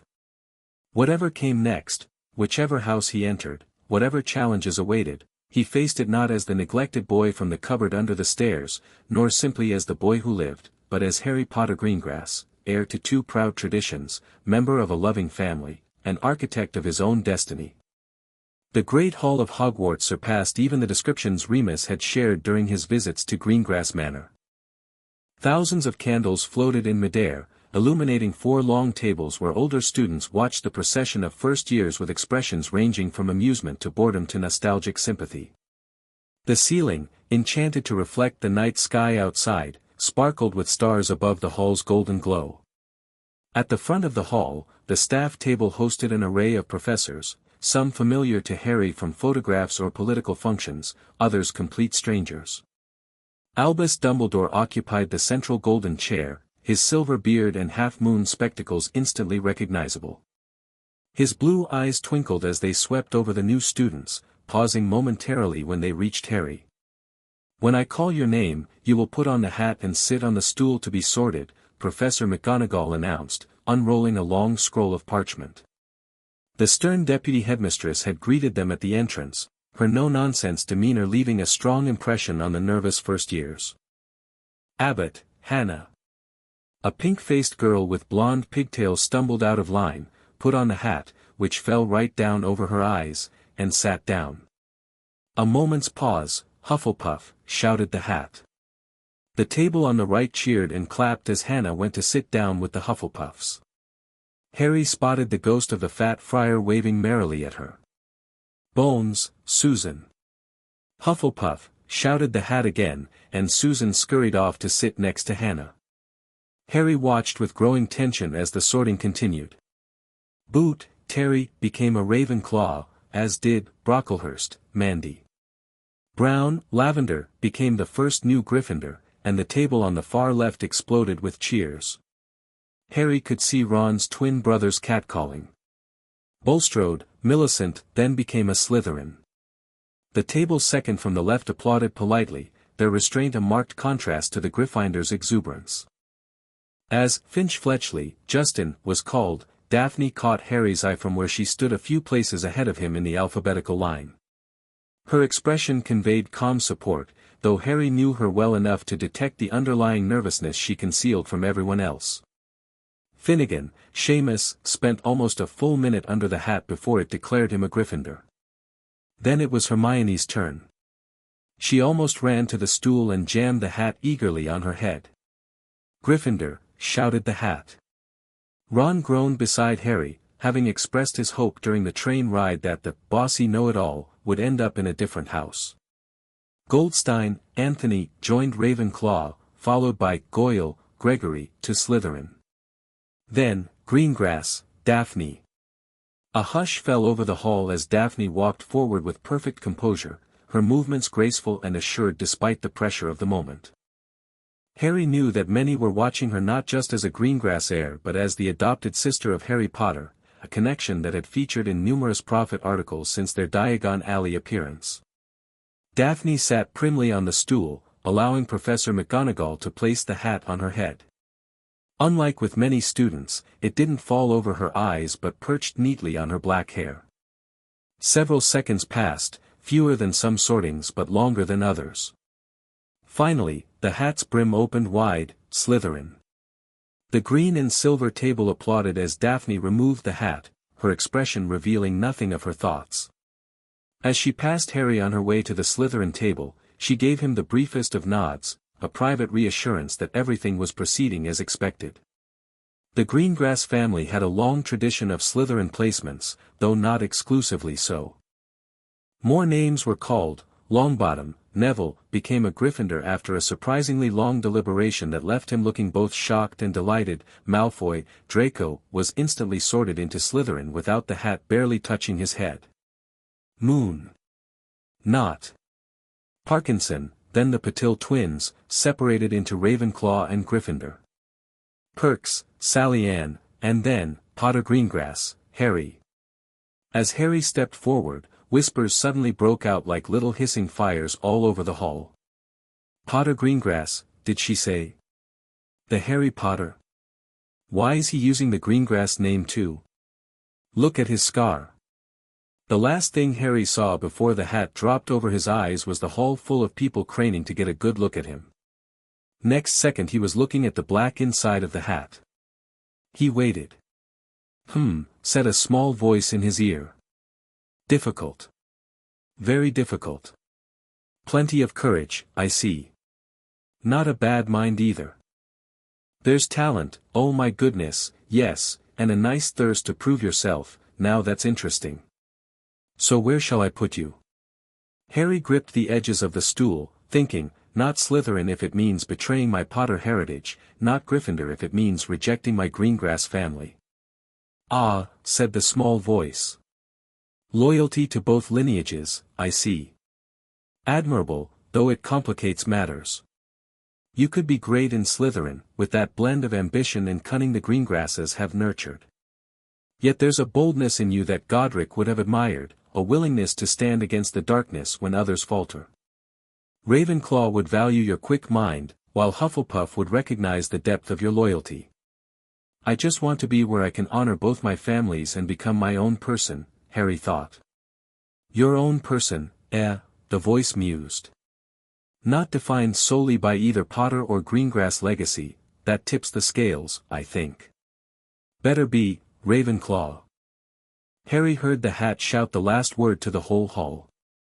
He removed the hat and walked shakily toward the Ravenclaw table, where students with blue-trimmed robes were standing to applaud him. The reaction across the hall varied dramatically, surprised murmurs from the Hufflepuffs, disappointed groans from the Gryffindors, calculating looks from the Slytherins. As he took his seat among his new housemates, Harry's eyes found Daphne at the Slytherin table. She gave him a small but genuine smile, approval, not disappointment, in her eyes. Then his gaze shifted to the staff table, where Dumbledore was watching him with an unreadable expression, fingers steepled beneath his long beard. Welcome to Ravenclaw, Potter Greengrass, said an older student, extending his hand. I'm Robert Hilliard, fifth-year prefect. Bit of a surprise to get you, most were betting on Gryffindor like your parents, or Slytherin with your sister. The hat considers more than family history, Harry replied, shaking the prefect's hand. Though both my birth and adoptive families have had members in Ravenclaw before. This seemed to please the older students around him, who nodded approvingly at his knowledge of magical genealogy. Harry turned his attention back to the sorting in time to see Thomas, Dean, become a Gryffindor. Only a few students remained now.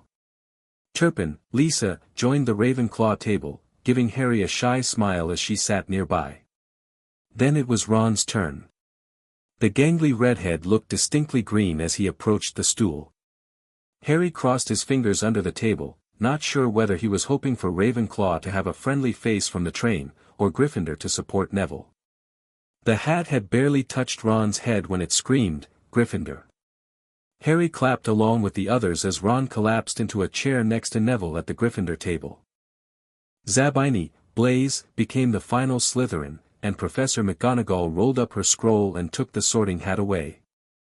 Albus Dumbledore rose to his feet, beaming at the students with his arms opened wide.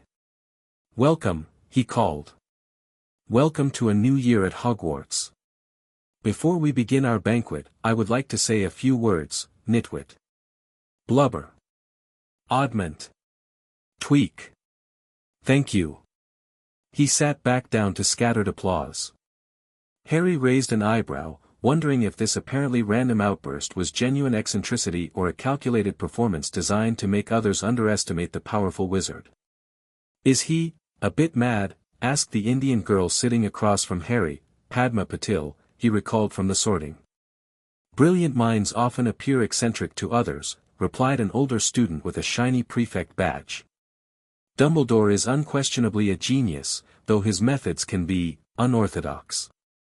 The conversation shifted as the empty dishes before them suddenly filled with food, roast beef, roast chicken, pork chops, lamb chops, sausages, bacon, steak, potatoes prepared 3 different ways, Yorkshire pudding, peas, carrots, gravy, and more. While the feast was certainly impressive, Harry had grown accustomed to formal magical dining at Greengrass Manor. He served himself moderate portions with the proper utensils, his table manners drawing approving glances from older Ravenclaws. So, Potter Greengrass, said Terry Boot, another first-year boy with dark hair and eager eyes. Is it true the Greengrasses adopted you after rescuing you from abusive muggles? The Prophet ran an article about it last month, but Father says they exaggerate everything. Harry maintained his composure despite the directness of the question. The Greengrasses became my guardians 4 years ago, he confirmed neutrally. They've provided me with a loving home and proper wizarding education. And the abusive muggles part, pressed Lisa Turpin, leaning forward with undisguised curiosity. Is not something I discuss casually, Harry replied firmly but politely. I'm sure you can understand why. This diplomatic shutdown seemed to impress rather than offend his fellow Ravenclaws. Well handled, murmured Robert Hilliard. You'll find Ravenclaws value knowledge, but the wise ones know which questions cross boundaries of good taste. The conversation shifted to safer topics, classes they looked forward to, professors they'd heard about, the wonders of the Hogwarts library that supposedly contained hundreds of thousands of books on every magical subject imaginable. I'm most excited for charms, said Padma. Professor Flitwick is our head of house, you know, and supposedly brilliant. They say he was a dueling champion in his youth. Personally, I can't wait for Transfiguration, Terry added. Though McGonagall's supposed to be really strict. Harry participated in the discussion while periodically glancing around the hall, taking in his new environment. At the Gryffindor table, Neville seemed to be holding his own in conversation with the Weasley twins, while Ron was enthusiastically demolishing a plate piled high with everything within reach. Hermione Granger sat slightly apart, looking somewhat overwhelmed by the boisterous Gryffindor energy. At the Slytherin table, Daphne had positioned herself strategically, not too close to Malfoy's group, but not isolated either. She appeared to be engaging in polite conversation with an older girl who, based on her resemblance to a Wisengamot member Harry had met, was likely Gemma Farley of the neutral-leaning Farley family. The staff table provided its own insights. Dumbledore was deep in conversation with Professor McGonagall, while a tiny wizard Harry recognized as Professor Flitwick chatted animatedly with a plump witch wearing earth-toned robes spattered with what looked like potting soil, almost certainly Professor Sprout of Hufflepuff. On Dumbledore's other side sat a nervous-looking young man wearing an absurd purple turban. "That's Professor Quirrell," explained Penelope Clearwater, the female fifth-year prefect, following Harry's gaze. "Teaches defense against the dark arts. Used to teach Muggle studies, but took a year off to get practical experience. Came back with that turban and a stutter. Rumor has it he encountered vampires in Romania." Harry nodded thoughtfully, continuing his survey of the staff. His eyes met those of a hook-nosed professor with greasy black hair and sallow skin.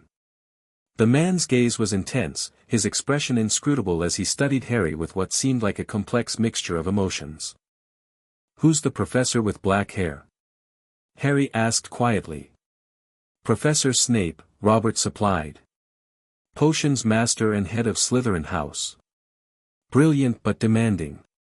Tends to favor his own house, though he respects competence regardless of color tie. Best approach with Snape is to be prepared, precise, and never make excuses." Harry filed this information away, making a mental note to write to Lord and Lady Greengrass about his sorting and first impressions. They had prepared him extensively for any house placement, with detailed briefings on each head of house and their teaching styles. When the desserts disappeared and Dumbledore rose for announcements, Harry listened attentively to the warnings about the forbidden forest and a third-floor corridor that was apparently off-limits to anyone who didn't wish to die a very painful death. "He can't be serious," Padma whispered. "Entirely serious, I'd say," replied an older Ravenclaw with a skeptical expression. "Though it's unusual for Hogwarts to house anything truly lethal outside the forest. Must be something special this year." After they sang the school song, everyone finishing at different times in a cacophony that made Harry wince internally, they were dismissed to their dormitories. The Ravenclaw prefects gathered the first years and led them out of the Great Hall, up the marble staircase, through a dizzying series of corridors and up several more staircases. Unlike the other houses, which apparently used passwords or specific gestures to access their common rooms, Ravenclaw Tower required answering a riddle posed by a bronze eagle-shaped knocker. "What gets wetter as it dries?" asked the knocker in a musical voice. The prefects turned to the first years. "This is how Ravenclaw Tower works," Robert explained. "You must answer a riddle to enter. If you can't solve it, you wait until someone comes who can. It teaches us to value knowledge and wit." After a moment's thought, Harry spoke up. "A towel. It gets wetter as it dries other things." "Well reasoned," replied the knocker, and the door swung open. The Ravenclaw common room was a wide, circular room with graceful arched windows set into the walls, offering spectacular views of the surrounding mountains. The ceiling was domed and painted with stars, echoing the night sky visible through the windows. The room was furnished with elegant tables, chairs, and bookcases, while a statue of Rowena Ravenclaw wearing her famous diadem stood beside the door leading to the dormitories. "Boys' dormitories through the left door, girls to the right," Penelope instructed. "Your trunks have already been brought up. Breakfast begins at 7:30 tomorrow, and Professor Flitwick will distribute schedules. I suggest getting to the Great Hall by 8 to have time to eat before classes." As the first years dispersed toward their respective dormitories, Harry found himself approached by Professor Flitwick himself, who had apparently entered the common room while the prefects were giving their orientation. "Mr. Potter Greengrass," the tiny professor squeaked, "might I have a word before you retire? Just a brief welcome from your head of house." "Of course, Professor," Harry replied, following Flitwick to a quiet corner of the common room. "Firstly, welcome to Ravenclaw House," Flitwick began with a warm smile. "I must say, while not entirely surprising given your mother's exceptional academic talents, your sorting has created quite a stir among the faculty. Many expected you in Gryffindor like your parents, or perhaps Slytherin with Miss Greengrass." The hat considered several options, Harry acknowledged. It felt Ravenclaw would best allow me to honor both my birth and adoptive families while developing my own identity. Flitwick's eyebrows rose appreciatively. A remarkably insightful assessment for one so young. The hat chose well, I think. He lowered his voice slightly. I should inform you that Headmaster Dumbledore has asked the heads of house to keep a particular eye on your adjustment to Hogwarts, given your unique status in our world.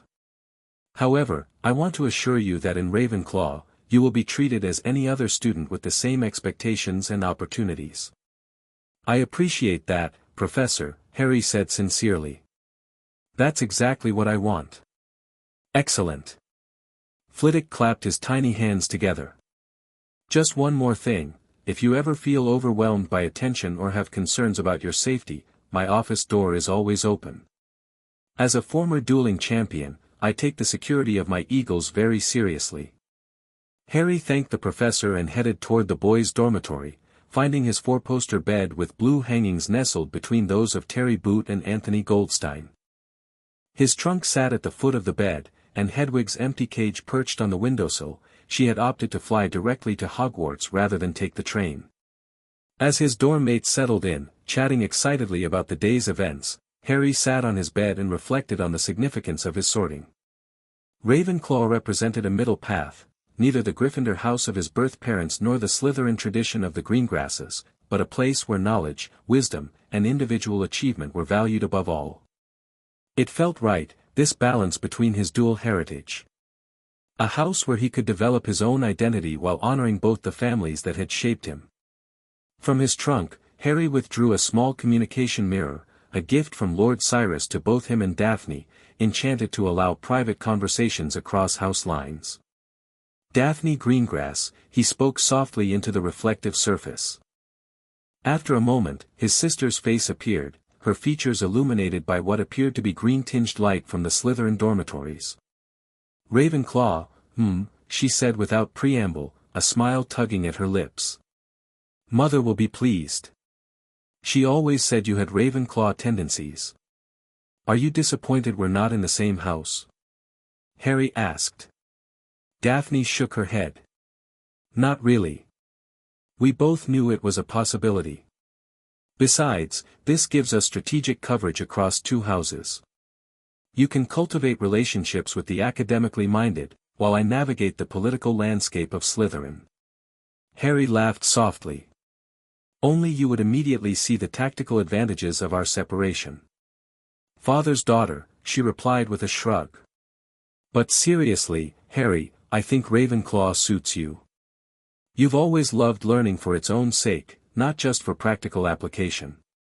And Slytherin seems right for you, Harry acknowledged. Though I imagine you'll have some interesting dynamics to navigate with Malfoy and his group. Already handled, Daphne assured him with the quiet confidence that was so characteristically hers. I've established a position of neutral respect.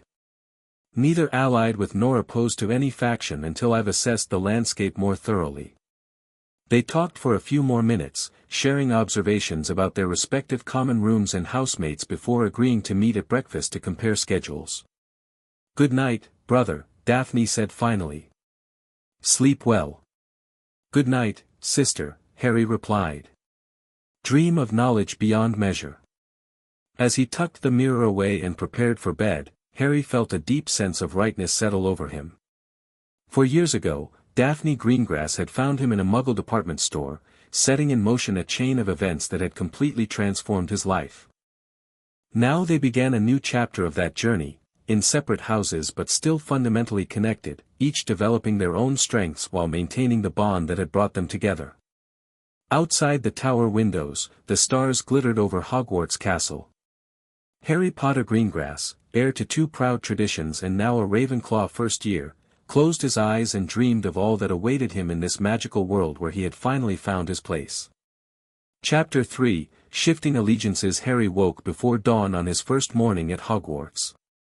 The Ravenclaw dormitory remained silent except for Anthony Goldstein's soft snoring and the occasional rustling as Terry Boot turned over in his sleep.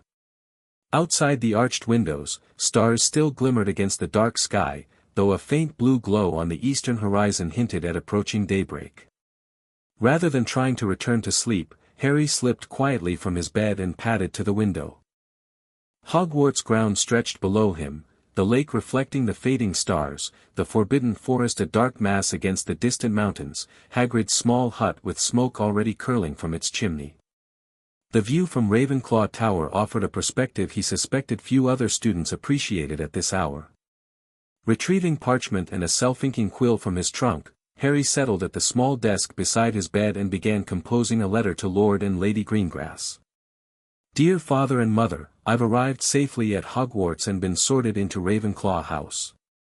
The sorting hat considered several options but felt Ravenclaw would best allow me to honor both my Potter and Greengrass heritage while developing my own identity. I hope this doesn't disappoint either of you, though Mother always did say I showed Ravenclaw tendencies in my studies. Daphne was sorted into Slytherin as expected. We've already spoken via the communication mirrors and agreed that having representation in two houses offers strategic advantages for building alliances. Professor Flitwick, the charms master, is our head of house. He knew my birth mother and speaks highly of her academic talents. He seems fair-minded and mentioned being a former dueling champion, which aligns with what you told me about him. The journey here included several interesting encounters.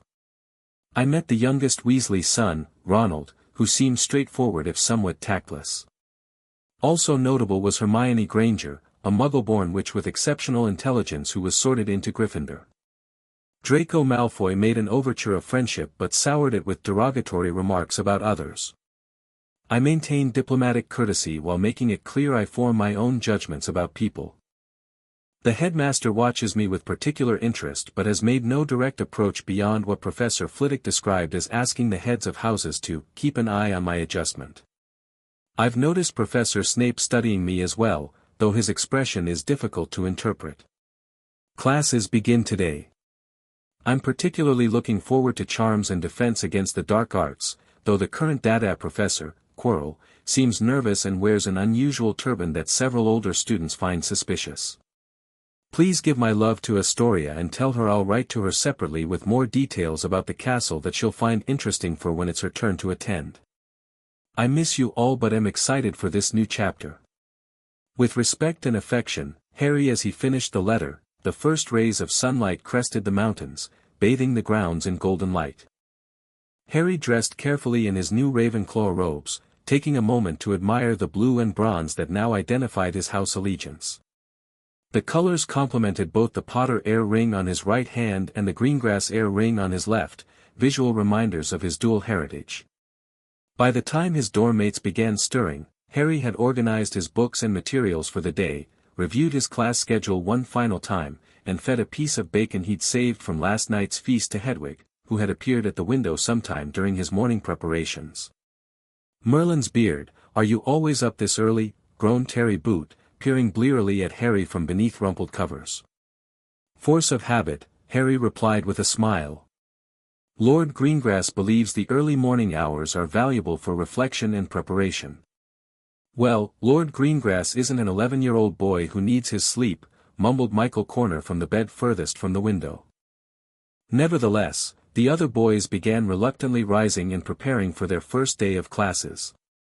Harry attached his letter to Hedwig's leg and sent her off to Greengrass Manor before heading down to the common room. A few early-rising older students were already there, some reviewing textbooks, others gazing out the windows with steaming mugs of tea that Harry suspected came from the kitchens. Morning, Potter Greengrass, greeted Penelope Clearwater, looking impressively alert for the early hour. Ready for your first day? As ready as one can be, Harry replied, settling into a chair near hers. Any advice before I head down to breakfast? The prefect considered this thoughtfully. In Ravenclaw, intellectual curiosity is valued above almost everything, but efficiency matters too. Don't just ask questions for the sake of it, ask the right questions. Professors noticed the difference. She glanced at her watch. Also, the staircases tend to be most cooperative between 7 and 8 in the morning. After that, they get mischievous. Harry thanked her for the advice and, after a brief conversation with a sleepy-looking Padma Patil who had just emerged from the girls' dormitory, made his way down to the Great Hall. As Penelope had suggested, the staircases seemed perfectly well behaved at this hour, taking him directly where he wanted to go without any unexpected changes of direction. The corridors were relatively empty, with only a few early risers and the occasional ghost drifting through the walls. The Great Hall was sparsely populated when he arrived, with only a scattering of students at each house table.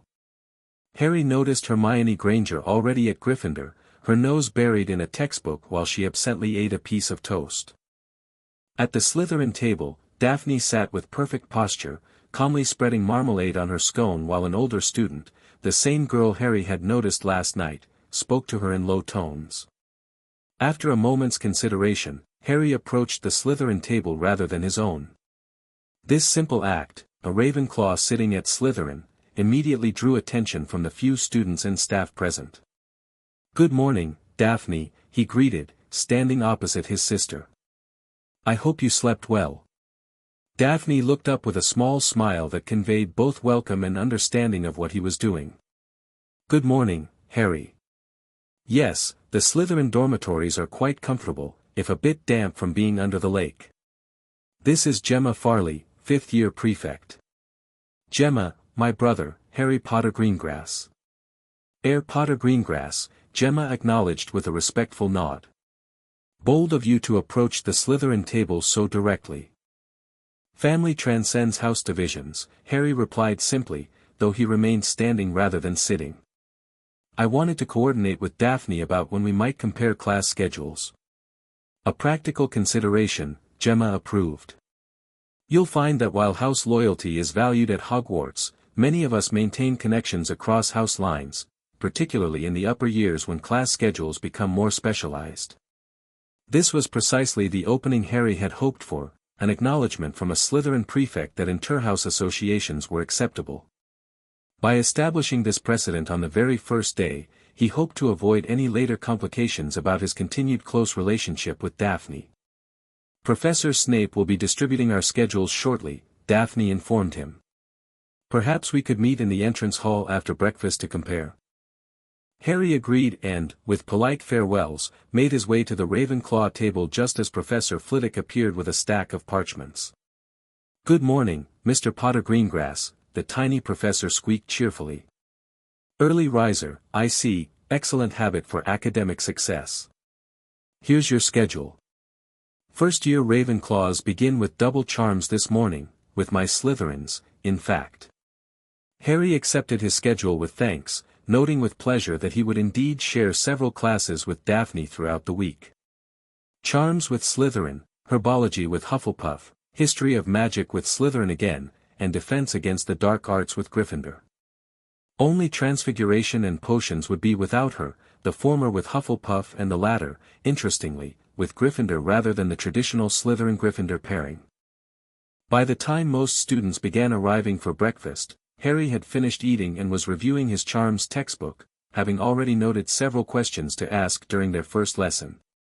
His tablemates gradually filled in around him, Terry Boot looking considerably more awake than earlier, Padma Patil discussing something with Lisa Turpin, and Anthony Goldstein carefully organizing his quills and parchment for the day. "Potter Greengrass," said a soft voice behind him.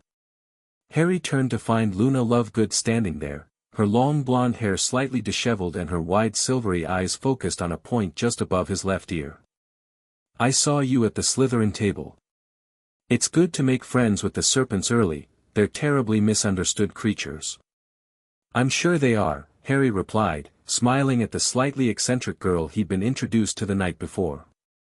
"My sister's in Slytherin, so I have good reason to maintain friendly relations."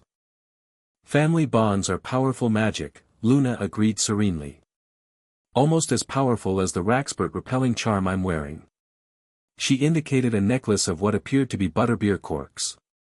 "They're invisible creatures that float into your ears and make your brain go fuzzy, you know." Before Harry could formulate a response to this unexpected information, the morning post arrived, hundreds of owls streaming into the Great Hall, dropping letters and packages to students below. Hedwig was not among them, having only just departed with Harry's letter to the Greengrasses, but a handsome eagle owl landed before him, bearing a small package wrapped in silver paper. "That's Mother's owl," Daphne said, appearing beside the Ravenclaw table. She must have sent something before we even left. Harry carefully unwrapped the package to reveal two identical silver serpent pins with tiny sapphire eyes. A note in Lady Isabella's elegant handwriting accompanied them. Harry and Daphne, these communication pins belong to my brother and me during our Hogwarts years. They allow the wearers to send brief vibration patterns to each other, useful for coordinating meetings or sending simple alerts without drawing attention. The serpent design can be charmed to appear as your house mascot if you prefer more subtle house pride. Simply tap with your wand and state your house. Remember that true strength comes from understanding all perspectives, not just those that match your predispositions. With affection, Mother, how thoughtful, Harry murmured, handing one pin to Daphne. She must have anticipated we might be in different houses. Daphne nodded, fastening her pin to the inside of her robes where it would be felt but not seen. Mother always plans 3 steps ahead. Shall we establish some basic signals? They quickly agreed on a simple code: 1 vibration for, meet after current class, 2 for, meet at dinner, 3 for, urgent meeting required, before Daphne returned to the Slytherin table as students began departing for their first classes. The Charms classroom was located on the 3rd floor, a bright, airy space with windows overlooking the grounds. Professor Flitwick stood on a stack of books to see over his desk as students filtered in, Ravenclaws naturally gravitating toward the front rows while Slytherins claimed seats toward the back. Harry chose a middle position, hoping to bridge the subtle divide. To his satisfaction, Daphne took the seat beside him after a brief, calculating survey of the room. The message was clear to both houses: the Potter Greengrass siblings maintained their connection regardless of house sorting. "Welcome, welcome," Professor Flitwick called as the last students settled into their places. "First-year charms, one of the most fundamental and versatile branches of magic you will study at Hogwarts. Before we begin practical application, we must understand the theoretical principles that underpin all charm work." Harry found himself thoroughly engaged as Flitwick outlined the relationship between incantation precision, wand movement, and magical intent. When the professor posed questions to the class, Harry restrained himself from answering immediately, allowing others a chance to participate while carefully noting which students showed the greatest aptitude and interest. Toward the end of the lesson, when they were practicing the basic wand movement for the levitation charm they would attempt in their next session, Flitwick circulated through the classroom, making small corrections to grip and motion. "Excellent form, Mr. Potter Greengrass," he commented, observing Harry's precise movements. "Very similar to your mother's technique, Lily had remarkable finesse with charm work. Though I see some of the Greengrass efficiency in your economy of motion as well." He lowered his voice slightly. "A wonderful blend of both influences, if I may say so." The small compliment, acknowledging both sides of his heritage, warmed Harry unexpectedly. "Thank you, Professor. I've had good teachers." "Indeed you have," Flitwick agreed. Lord Greengrass was quite skilled in charms himself, though he specialized more in defensive applications during his Hogwarts years. As they left the classroom after a thoroughly engaging double period, Harry found himself surrounded by both Ravenclaws and Slytherins, all discussing the lesson with varying degrees of enthusiasm. "Did you see Flitwick's demonstration of the atmospheric charm?" Terry Boot exclaimed. "Creating a miniature rainstorm in a teacup, brilliant." "Practical applications seem limited," commented Theodore Knott, a thin, quiet Slytherin boy who had sat behind Harry. "Though I suppose weather manipulation at larger scales could be useful." "It demonstrates the principle of containment and controlled effect," Daphne pointed out. "The same theory applies to many protective charms, just with different targets and intentions." Harry listened to this exchange with interest, noting how the conversation remained focused on the academic rather than devolving into house rivalries. Perhaps there was potential here for the kind of cross-house collaboration Lord Cyrus had encouraged him to develop. Their next class, herbology with the Hufflepuffs, took them out to the greenhouses where Professor Sprout, a cheerful witch with dirt-smudged robes and a patched hat, introduced them to the magical plants they would study that year. "Neville would love this," Harry commented to Padma as they examined trays of what Professor Sprout called mundane magical fungi, mushrooms that glowed softly in dark conditions. Longbottom from Gryffindor? Padma asked. I heard he answered 3 of Professor Sprout's questions in their class yesterday. Apparently has his own greenhouse at home. Harry nodded, pleased to hear his friend was already establishing himself in an area of strength. He's been cultivating magical plants since he was 7. His mother was quite accomplished in herbology research before. He trailed off, remembering that the details of the Longbottom's fate were not widely known among their generation. Padma, however, nodded with understanding. My father worked with Alice Longbottom briefly at St. Mungo's, she said quietly. He says she was brilliant with plant-based healing potions. A terrible loss to magical medicine when she and her husband were attacked. This unexpected connection reminded Harry how intertwined the wizarding world truly was, how many families had been affected by the war, not just his own. It strengthened his resolve to build bridges between houses and viewpoints, preparing for whatever challenges might lie ahead when Voldemort eventually returned. The rest of the day passed in a blur of new experiences, history of magic with the utterly boring ghost Professor Binns, who seemed not to notice his students at all, lunch in the Great Hall where Harry deliberately sat with different classmates than he had at breakfast, and finally, defense against the dark arts with the Gryffindors. The Dada classroom emanated a strange odor that Harry identified as a mixture of garlic and something else less pleasant. Professor Quirrell, his purple turban wrapped tightly around his head, stuttered through an introduction to the subject that should have been fascinating but somehow fell flat. Today we will discuss the most basic principle of magical defense, Quirrell stammered, pacing nervously before the blackboard. Awareness of one's surroundings and potential threats. Despite the professor's underwhelming delivery, Harry paid close attention, having been well trained by Lord Cyrus in the foundations of defensive magic. When Quirrell asked a question about identifying magical versus non-magical threats, Harry raised his hand. And Mr. P. Potter, Quirrell acknowledged, his eyes fixing on Harry's scar rather than meeting his gaze. Potter Greengrass, sir, Harry corrected politely. The primary distinction in threat assessment isn't magical versus non-magical, but rather intent versus capability.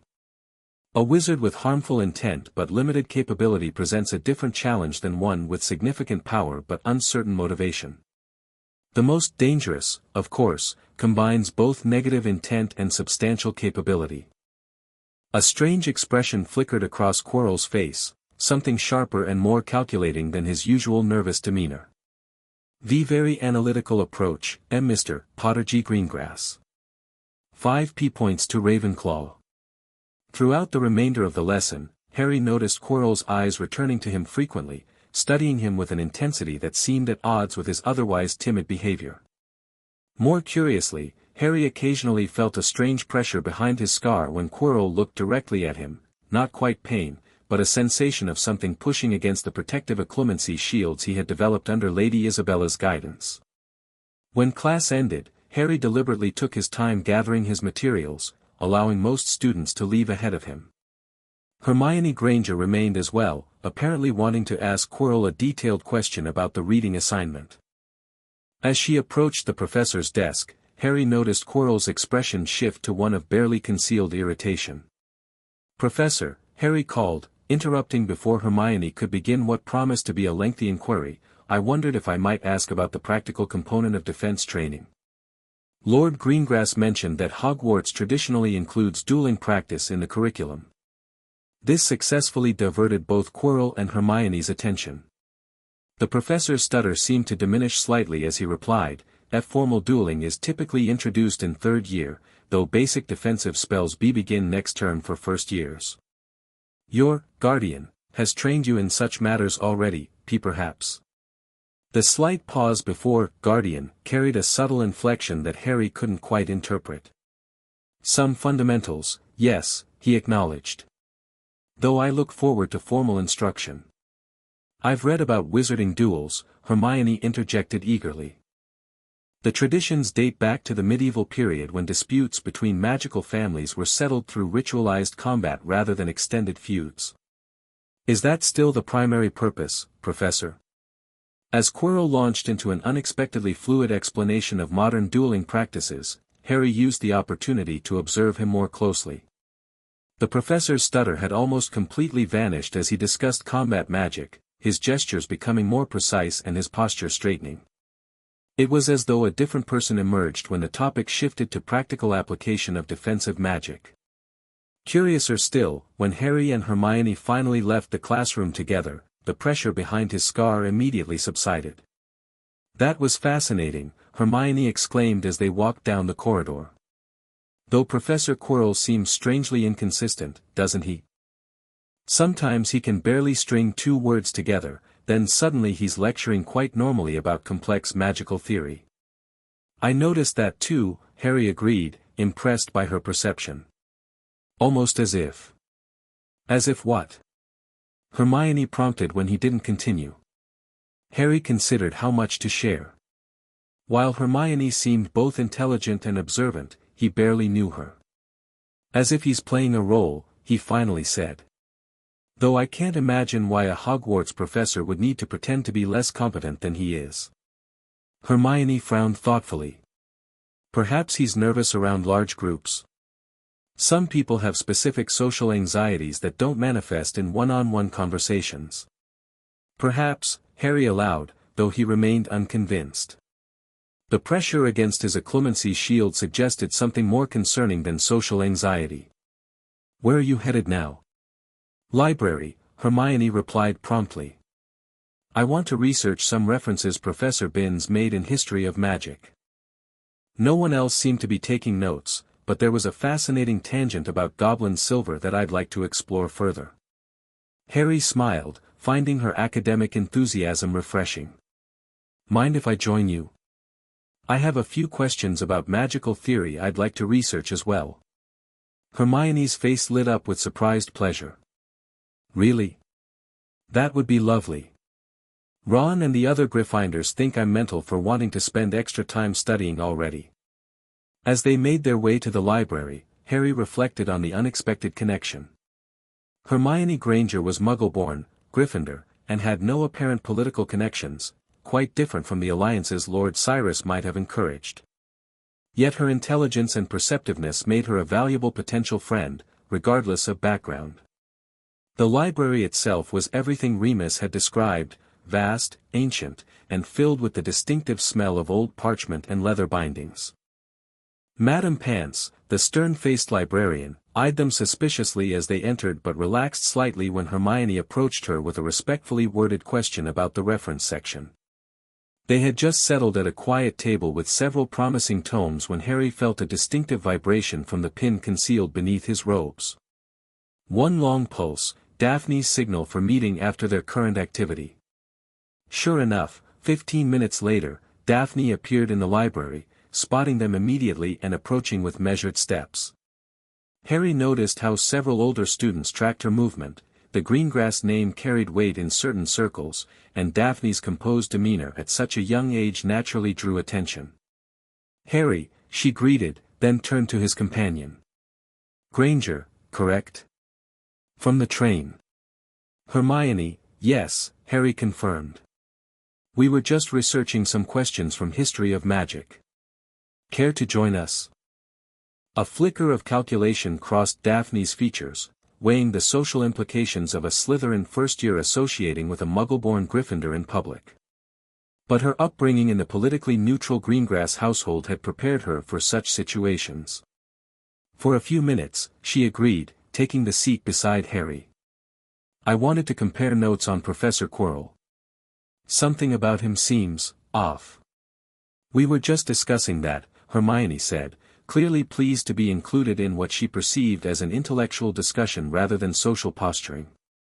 "His stutter disappears when he becomes engaged in certain topics. It seems inconsistent with genuine speech impediments I've read about." Daphne raised an eyebrow, reassessing Hermione with new interest. "Observant. There's also the matter of his turban. Gemma Farley mentioned he didn't wear one before his sabbatical year. Apparently, it's not even traditional to the region he claims to have visited.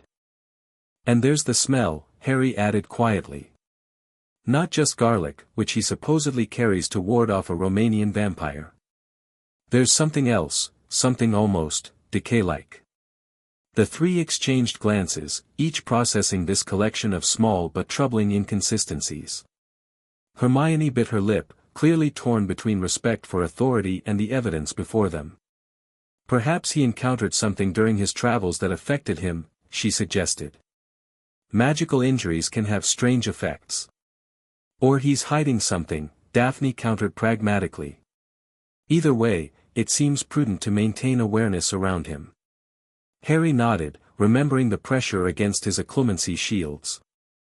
I think, he began, but stopped abruptly as he noticed a shadow fall across their table. Mr. Potter Greengrass, came the silky voice of Professor Snape. Miss Greengrass. Miss Granger, is it? An interesting study group you've formed.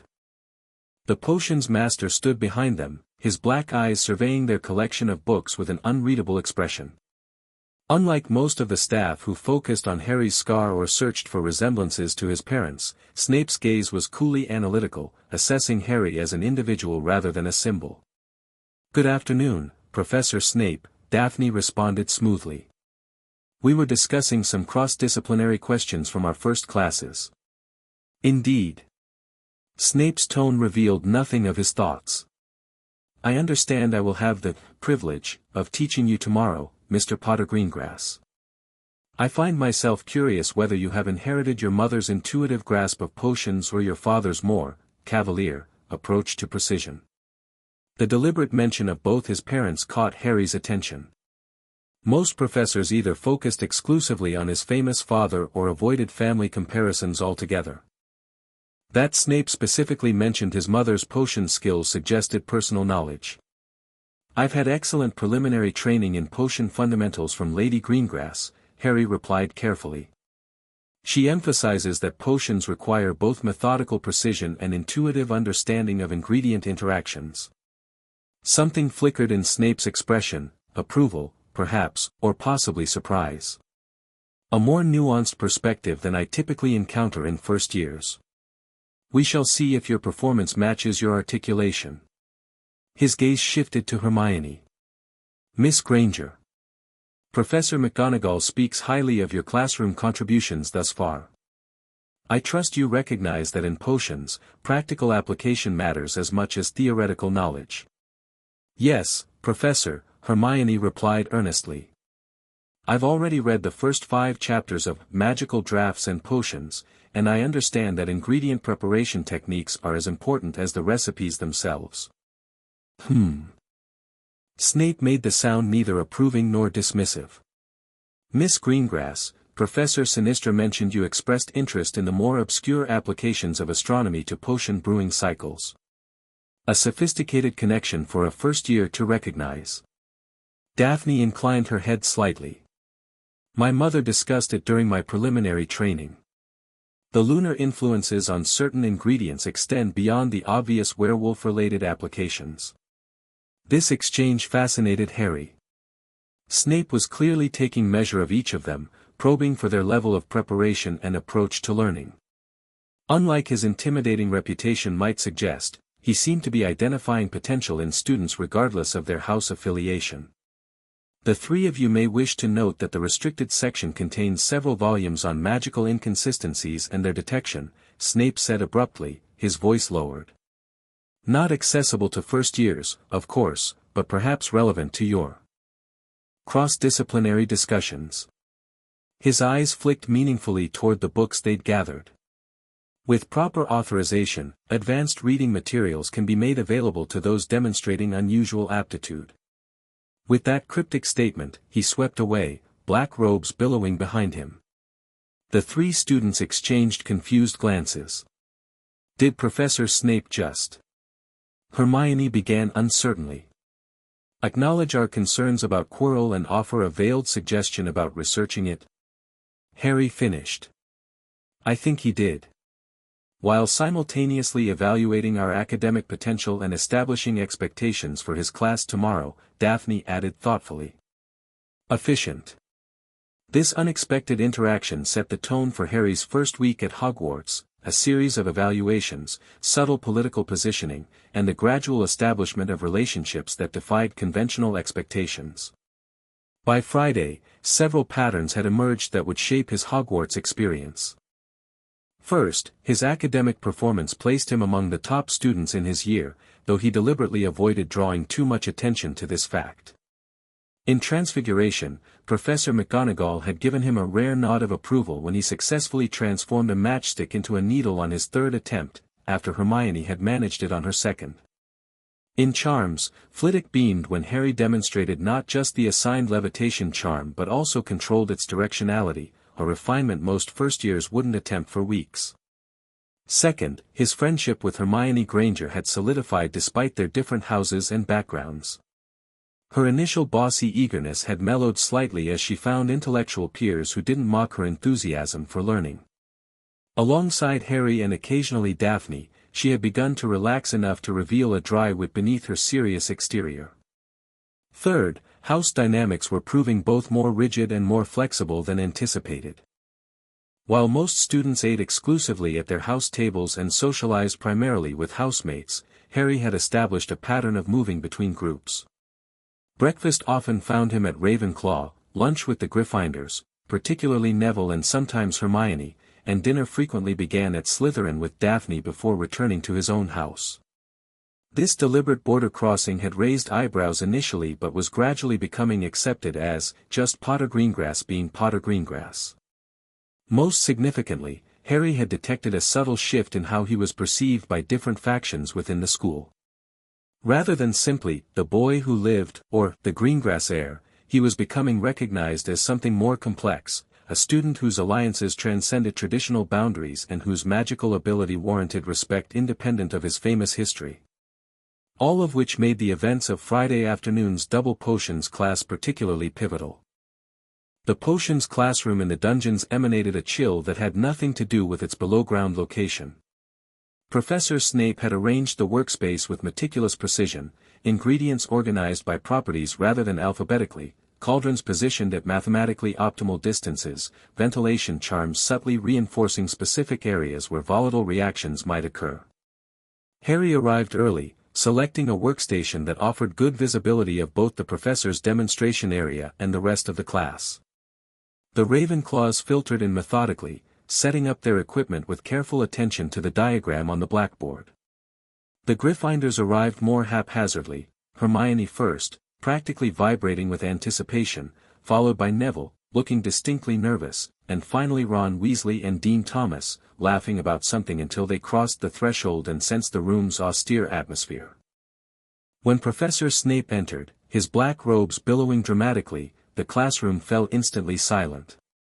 Unlike Flitwick's cheerful welcome or McGonagall's brisk efficiency, Snape began with a softly delivered speech that nonetheless carried to every corner of the room. "You are here to learn the subtle science and exact art of potion making," he said, his voice barely above a whisper yet commanding complete attention. "As there is little foolish wand-waving here, many of you will hardly believe this is magic. I don't expect you will really understand the beauty of the softly simmering cauldron with its shimmering fumes, the delicate power of liquids that creep through human veins, bewitching the mind, and snaring the senses." Harry found himself genuinely captivated by this introduction. Lady Isabella had emphasized similar aspects of potion-making during his preliminary training, the precision, the intuitive understanding of interactions, the fundamental difference between potion magic and incantation-based spellwork. "Potter Greengrass," Snape said suddenly, fixing Harry with an intense stare. "What would I get if I added powdered root of asphodel to an infusion of wormwood?" Harry recognized the test immediately, not just of his knowledge but of his approach to being questioned. A subtle political assessment disguised as academic evaluation. "The base for the draft of living death, sir," he answered promptly but not smugly. "One of the most powerful sleeping potions, when properly completed with valerian root and saprophoris bean juice." Snape's expression revealed nothing, but he continued without the cutting remark many students clearly expected. "Where would you look if I told you to find me a bezoar?" "Ideally from the stomach of a goat, sir," Harry replied. "Though they can occasionally be found in certain specialized goat-derived food products." They serve as an antidote to most poisons. A barely perceptible nod acknowledged his answer before Snape shifted focus abruptly. Weasley. What is the difference between monkshood and wolfsbane? Ron, who had been whispering something to Dean Thomas, looked up with alarm. I don't know, sir. Pity, Snape said silkily. Fame clearly isn't everything, is it, Mr. Potter Greengrass? Despite addressing Ron's ignorance, he deliberately referenced Harry, creating an implicit comparison that made several students glance between them uncomfortably. Before Harry could decide how to respond to this odd rhetorical maneuver, Hermione's hand shot into the air. Snape ignored her initially, but when no one else volunteered information, he sighed. Yes, Miss Granger. Monkshood and wolfsbane are the same plant, sir, she answered eagerly. It's also known as aconite, and it's a key ingredient in several potions including, that will do, Snape interrupted. Correct, if unnecessarily expansive. 1 point to Gryffindor. The minimal reward seemed designed to establish that while he recognized accurate answers, he did not reward excessive enthusiasm. The class proceeded to brew a simple boil-curing potion. Harry worked methodically, recalling Lady Isabella's instructions about proper ingredient preparation. When crushing snake fangs, he demonstrated the rolling technique she had taught him, more effective than simple pounding for extracting the magical properties while minimizing caustic dust. Snape moved through the classroom like a shadow, criticizing almost everyone, though with varying degrees of severity. The Gryffindors received the sharpest comments, particularly Ron and Dean, whose potion had turned an alarming orange color rather than the desired green. The Ravenclaws fared somewhat better, with technical corrections delivered in a tone of irritated disappointment rather than outright contempt. When Snape reached Harry's workstation, he paused, observing silently as Harry carefully added dried nettles to his cauldron, stirring precisely 3 times clockwise before adjusting the flame beneath. Your technique with the silver knife is distinctive, Snape finally commented. Not from the textbook. Lady Greengrass taught me, sir, Harry explained. She said it was how her potion's mistress demonstrated ingredient preparation when precise extraction of properties was required. Helene Zabini, Snape identified immediately. She taught at Beauxbatons before retiring to Italy. Her methods were unconventional but effective. This wasn't phrased as a question, but Harry nodded confirmation anyway. Your potion is acceptable, Snape concluded, which Harry understood to be significant praise given the context. Though the consistency could be improved with more careful timing of the nettle addition. Yes, sir, Harry acknowledged. I'll adjust that next time. As Snape moved on to inspect Hermione's work, which received a similar, acceptable, assessment, Harry noticed Neville struggling at a nearby station. His potion had begun emitting ominous green sparks, and his hands trembled as he prepared to add porcupine quills. Neville, wait, Harry called quietly but urgently. Take the cauldron off the fire before adding those. Neville froze, quills hovering dangerously close to the bubbling mixture. What? The fire activates the quills prematurely, Harry explained, keeping his voice low to avoid drawing unnecessary attention. It needs to cool slightly first. Snape, who had been berating Ron for his abysmal excuse for a potion, turned sharply at this exchange. For a moment, Harry thought he might lose points for interfering, but instead, Snape merely raised an eyebrow. Longbottom, he said coldly, perhaps you should pay more attention to your own work than rely on rescue from classmates. However, Potter Greengrass is correct. 5 points from Gryffindor for nearly causing a dangerous accident, and... He paused almost imperceptibly, 3 points to Ravenclaw for preventing one. The class stared in collective shock. Snape awarding points was apparently rare enough to cause consternation, particularly when given to a student connected to the name Potter. By the end of the session, Harry's potion was one of the few that earned Snape's grudging approval alongside Hermione's and, surprisingly, Padma Patil's. As they cleared their workstations, the professor issued their first homework assignment, 12 inches on the properties of porcupine quills and their interactions with various bases. Potter Greengrass, remain after class, Snape instructed as students began filing out. Hermione shot Harry a questioning look, but he nodded reassuringly, curious rather than concerned about this request. When the classroom had emptied, Snape sealed the door with a casual flick of his wand and turned to face Harry directly. For several moments, he simply studied him, black eyes unreadable. "You are not what I expected," Snape finally stated. Harry considered his response carefully. "In what way, Professor?" "Your father was talented but arrogant, relying on natural ability rather than disciplined study. You demonstrate the former without displaying the latter." Snape's directness was startling. "Your mother was brilliantly intuitive with potions, a talent you seem to have inherited to some degree, though tempered with the methodical precision Lady Greengrass would have instilled." The mention of his mother again caught Harry's attention.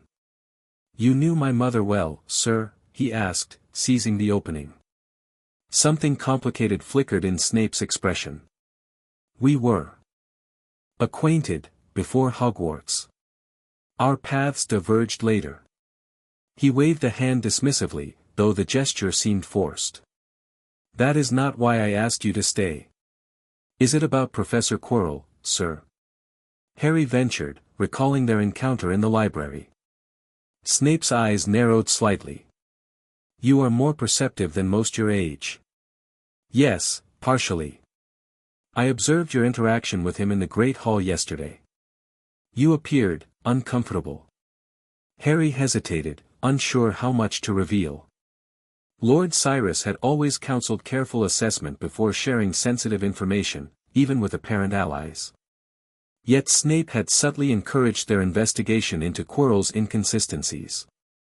"When Professor Quirrell looks directly at me," Harry finally said, "I feel a pressure against my occlumency shields. Not painful, exactly, but intrusive." Snape went very still. Occlumency shields. At 11. The Greengrasses have been thorough indeed. He appeared to recalculate something internally. "Has this occurred with any other professor or student?" "No, sir. Only Quirrell, and only when he looks directly at me. Particularly at my scar." "I see." Snape's voice had gone very soft. "And have you shared this observation with the headmaster?" "No, sir. I wasn't certain it was significant enough to warrant his attention." Snape seemed to reach a decision. "Listen carefully, Potter Greengrass. The headmaster has many responsibilities and perspectives that influence his actions. Information provided to him does not always result in the response one might expect." The warning was oblique but unmistakable. Snape was suggesting that Dumbledore might not act on concerns about Quirrell, or might do so in ways Harry wouldn't anticipate. "I understand, sir." "Do you?" Snape asked sharply. "Your position at Hogwarts is more complex than you realize. The boy who lived, adopted by a traditionally neutral family, sorted into Ravenclaw rather than your parents' Gryffindor or your sister's Slytherin. You occupy a uniquely independent position that disturbs established power structures." Harry absorbed this assessment, recognizing its alignment with what Lord Cyrus had prepared him to expect. "You're saying I don't fit neatly into the categories people want to assign me." "Precisely. Which makes you both valuable and vulnerable." Snape leaned slightly closer. "Maintain your occlumency practice diligently. If the pressure you experience worsens or changes character, inform me immediately. And perhaps consider researching historical cases of cursed scars and their long-term magical effects. The library's Eastern Annex contains several relevant volumes accessible to first years." With that cryptic suggestion, Snape straightened and removed the sealing charm from the door. "Your essay on porcupine quills will be held to a higher standard than your classmates, given your advanced preparation. I expect no less than 14 inches with at least 3 primary references." The abrupt shift back to academic matters signaled the end of their unusual conversation. Harry gathered his remaining materials, his mind racing with implications. "Yes, Professor. Thank you for the guidance." As he left the dungeons, Harry reflected that Professor Snape had just positioned himself as neither ally nor adversary but as a complex third category, a skeptical advisor operating according to his own agenda that occasionally aligned with Harry's interests. It was, Harry realized, not unlike the Greengrass family's traditional political stance, independent, pragmatic, and guided by personal assessment rather than factional loyalty. "He actually gave you points?" Ron exclaimed later that evening, when Harry recounted the potions class to a small group gathered in a courtyard. "Snape never gives points to anyone except Slytherins." "He gave one to Hermione as well," Harry pointed out mildly. "One. After she answered perfectly," Ron countered. "And then he took 5 from Neville for almost making a mistake. That's Snape all over, completely unfair." Hermione, who sat cross-legged on a stone bench reviewing her transfiguration notes, looked up thoughtfully. "I don't think he's unfair so much as, selectively demanding. He seems to expect more from students he believes capable of it." "Well, he believes Slytherins are capable and the rest of us are dunderheads," Ron muttered. Neville, who had been quietly tending a small plant he'd brought from home, shook his head. He was actually less harsh with Harry and Hermione than with most of the class. "And he did prevent me from melting my cauldron and probably sending myself to the hospital wing." This balanced perspective surprised Harry, who was still learning to reconcile the shy, sometimes uncertain Neville with the increasingly confident young man who emerged when discussing subjects like herbology or, apparently, fair assessment of professors. Their impromptu study group had formed organically throughout the week, Harry and Hermione initially, joined by Neville due to his friendship with Harry, then Ron, who followed Neville, and occasionally Daphne when political considerations in Slytherin House permitted her to associate openly with Gryffindors. Today they had been joined by Susan Bones and Hannah Abbott from Hufflepuff, who had bonded with Neville during herbology. This inter-house mingling was unusual enough to draw occasional curious glances from passing students, but Harry had deliberately chosen this public courtyard rather than a secluded location precisely to normalize such cooperation.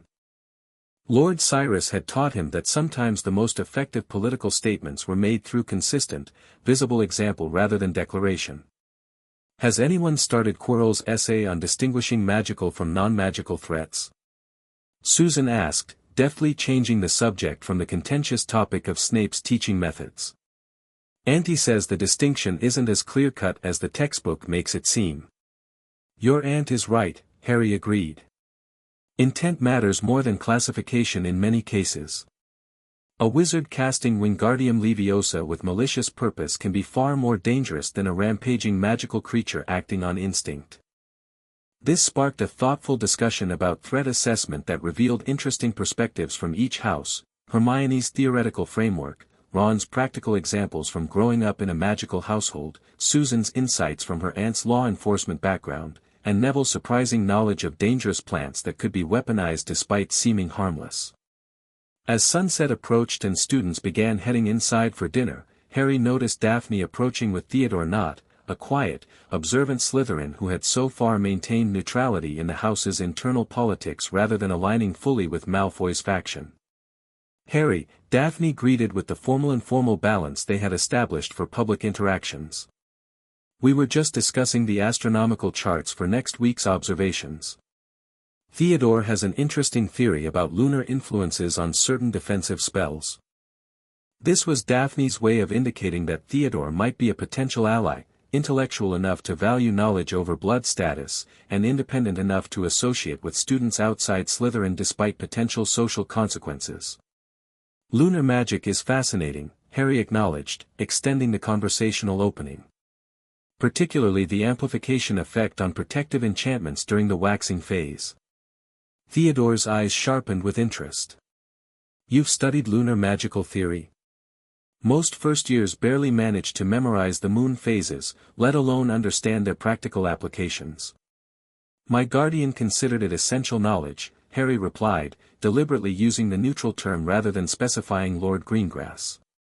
Different magical traditions emphasize different aspects of celestial influences. As the conversation progressed, Harry observed the subtle dynamics unfolding. Theodore gradually relaxed as he realized Harry's interest was genuine rather than politically motivated.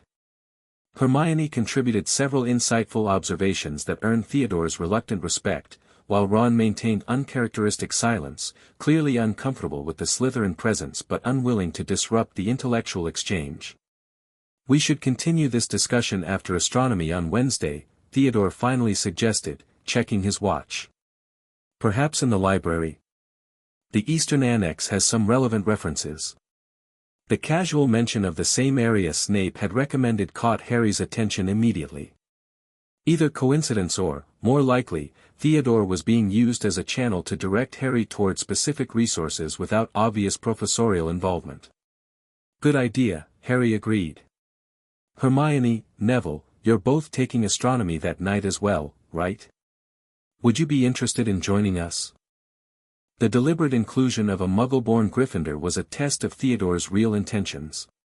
To his credit, the Slytherin boy merely nodded, though his eyes flickered briefly to assess Hermione with new calculation. "I should find some additional references before then," Hermione said, already mentally compiling a research list. "The lunar influence on potency duration versus initial power is particularly underdocumented in our textbook." As the group dispersed for dinner, Harry and Daphne lingered slightly behind, creating a moment for private conversation. "Theodore is testing the waters," Daphne murmured. "His father maintains formal alliance with Malfoy's faction, but Theodore himself seems less convinced of pureblood supremacy doctrines." Snape suggested researching curse scars in the Eastern Annex, Harry replied equally quietly. "The same location Theodore just proposed for our astronomy research." Daphne's eyebrows rose fractionally, her version of extreme surprise. "Interesting convergence. Snape must consider Theodore trustworthy to use him, knowingly or unknowingly, as a secondary channel." She glanced ahead to where Theodore walked alone, maintaining careful distance from both Malfoy's group and the Gryffindor students. "We should include him carefully. Limited information initially." Harry nodded agreement, once again appreciating his sister's political instincts. Their conversation shifted to more mundane matters as they entered the Great Hall, where they separated to their respective tables with the understanding that they would connect via their communication mirrors before curfew to discuss the day's developments more thoroughly. The Ravenclaw table was abuzz with conversation about the upcoming weekend, plans for exploring the castle, organizing study groups, and speculation about Quidditch team tryouts that would begin in a few weeks for second years and above. Potter Greengrass, called Robert Hilliard, the fifth-year prefect, as Harry took his seat. "Professor Flitwick asked me to give you this." He handed over a small sealed note. Harry opened it to find Flitwick's tiny, precise handwriting. "Mr. Potter Greengrass, please attend a brief meeting in my office tomorrow at 10 a.m. Nothing concerning, merely a routine check-in with students adapting to new circumstances. Feel free to bring any questions about Ravenclaw House or academic matters. Professor F. Flitwick." "A summons already," teased Padma, who had been reading over his shoulder unabashedly. "What did you do, correct his charms theory?" Harry smiled, tucking the note away. "Just a routine check-in, apparently. Probably because of my unique background." "You mean being the boy who lived adopted by the Greengrasses after defeating you-know-who as a baby?" Terry Boot asked with characteristic bluntness. "Yeah, that might warrant a check-in." What might have been awkward from anyone else somehow worked coming from Terry, whose straightforward manner lacked malice. Harry had come to appreciate his dormmate's refreshing lack of political calculation, even if it occasionally led to social missteps. "Among other things," Harry acknowledged. "Though I'm hoping to discuss some advanced charms theory as well." Lady Greengrass mentioned Professor Flitwick might be willing to recommend additional reading for independent study.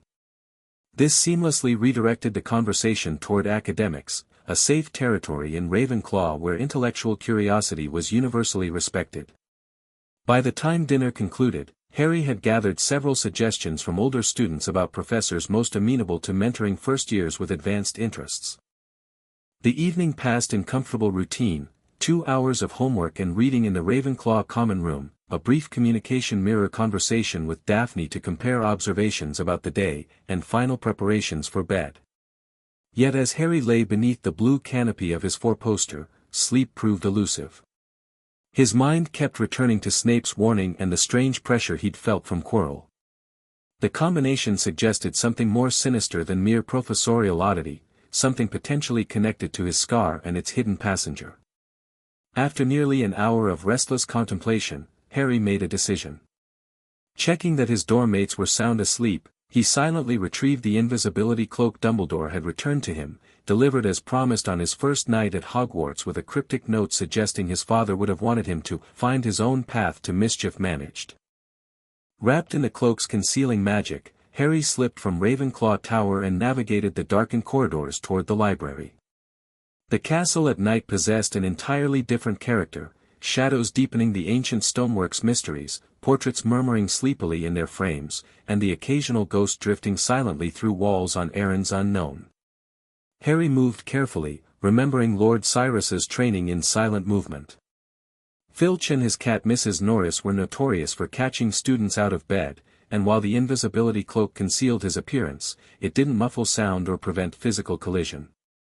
The library doors were locked, of course, but Harry had anticipated this. During his preliminary magical education, Lady Isabella had insisted he learn simple unlocking charms despite their absence from the standard first-year curriculum. Alohomora, he whispered, directing his wand at the lock with precise focus. The mechanism clicked softly, allowing him to ease the door open just enough to slip inside. The library after hours was both eerie and enthralling, towering bookshelves casting long shadows in the faint moonlight filtering through high windows, the accumulated magical knowledge of centuries sleeping in leather bindings and ancient scrolls. Harry lit his wand with a murmured "Lumos," keeping the illumination minimal as he navigated toward the eastern annex.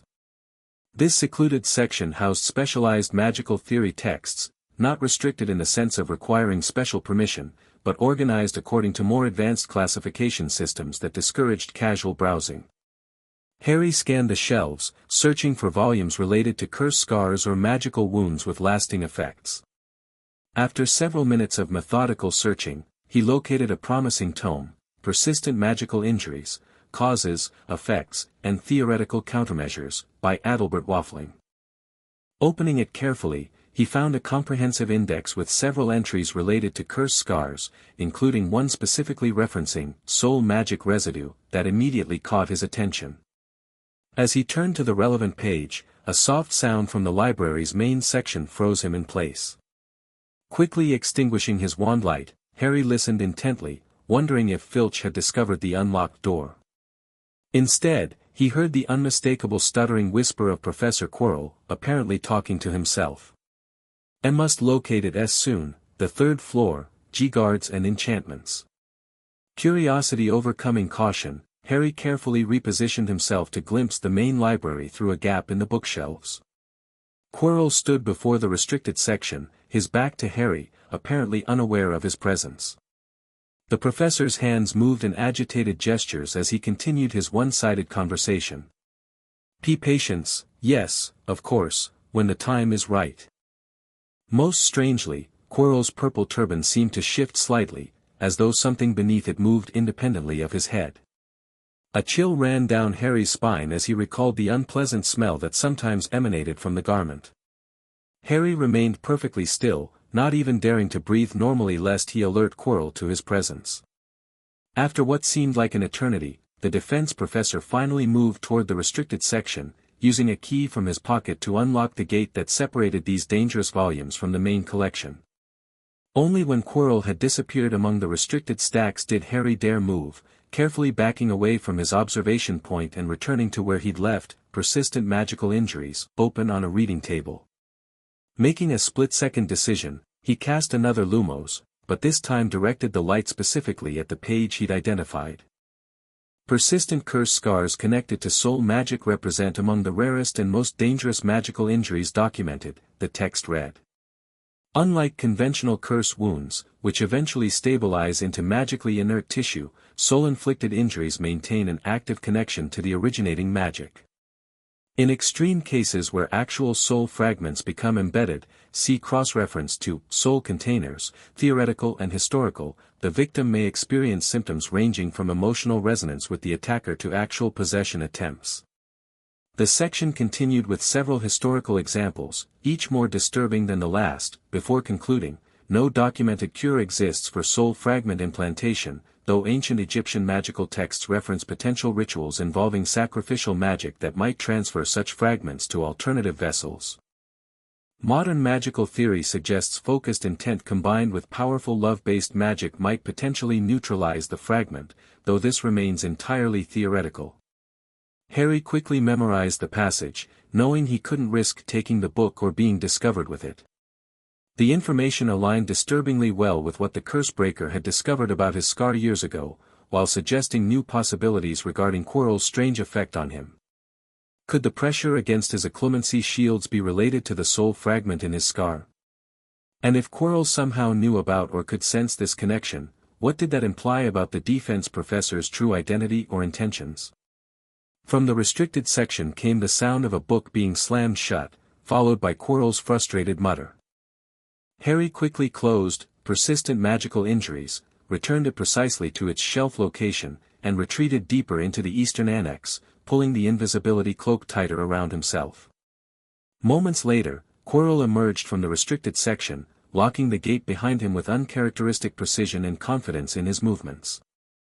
As he passed near Harry's hiding place, the pressure against Harry's occlumency shield suddenly intensified, becoming almost painful. Harry froze, focusing all his concentration on maintaining his mental barriers just as Lady Isabella had taught him.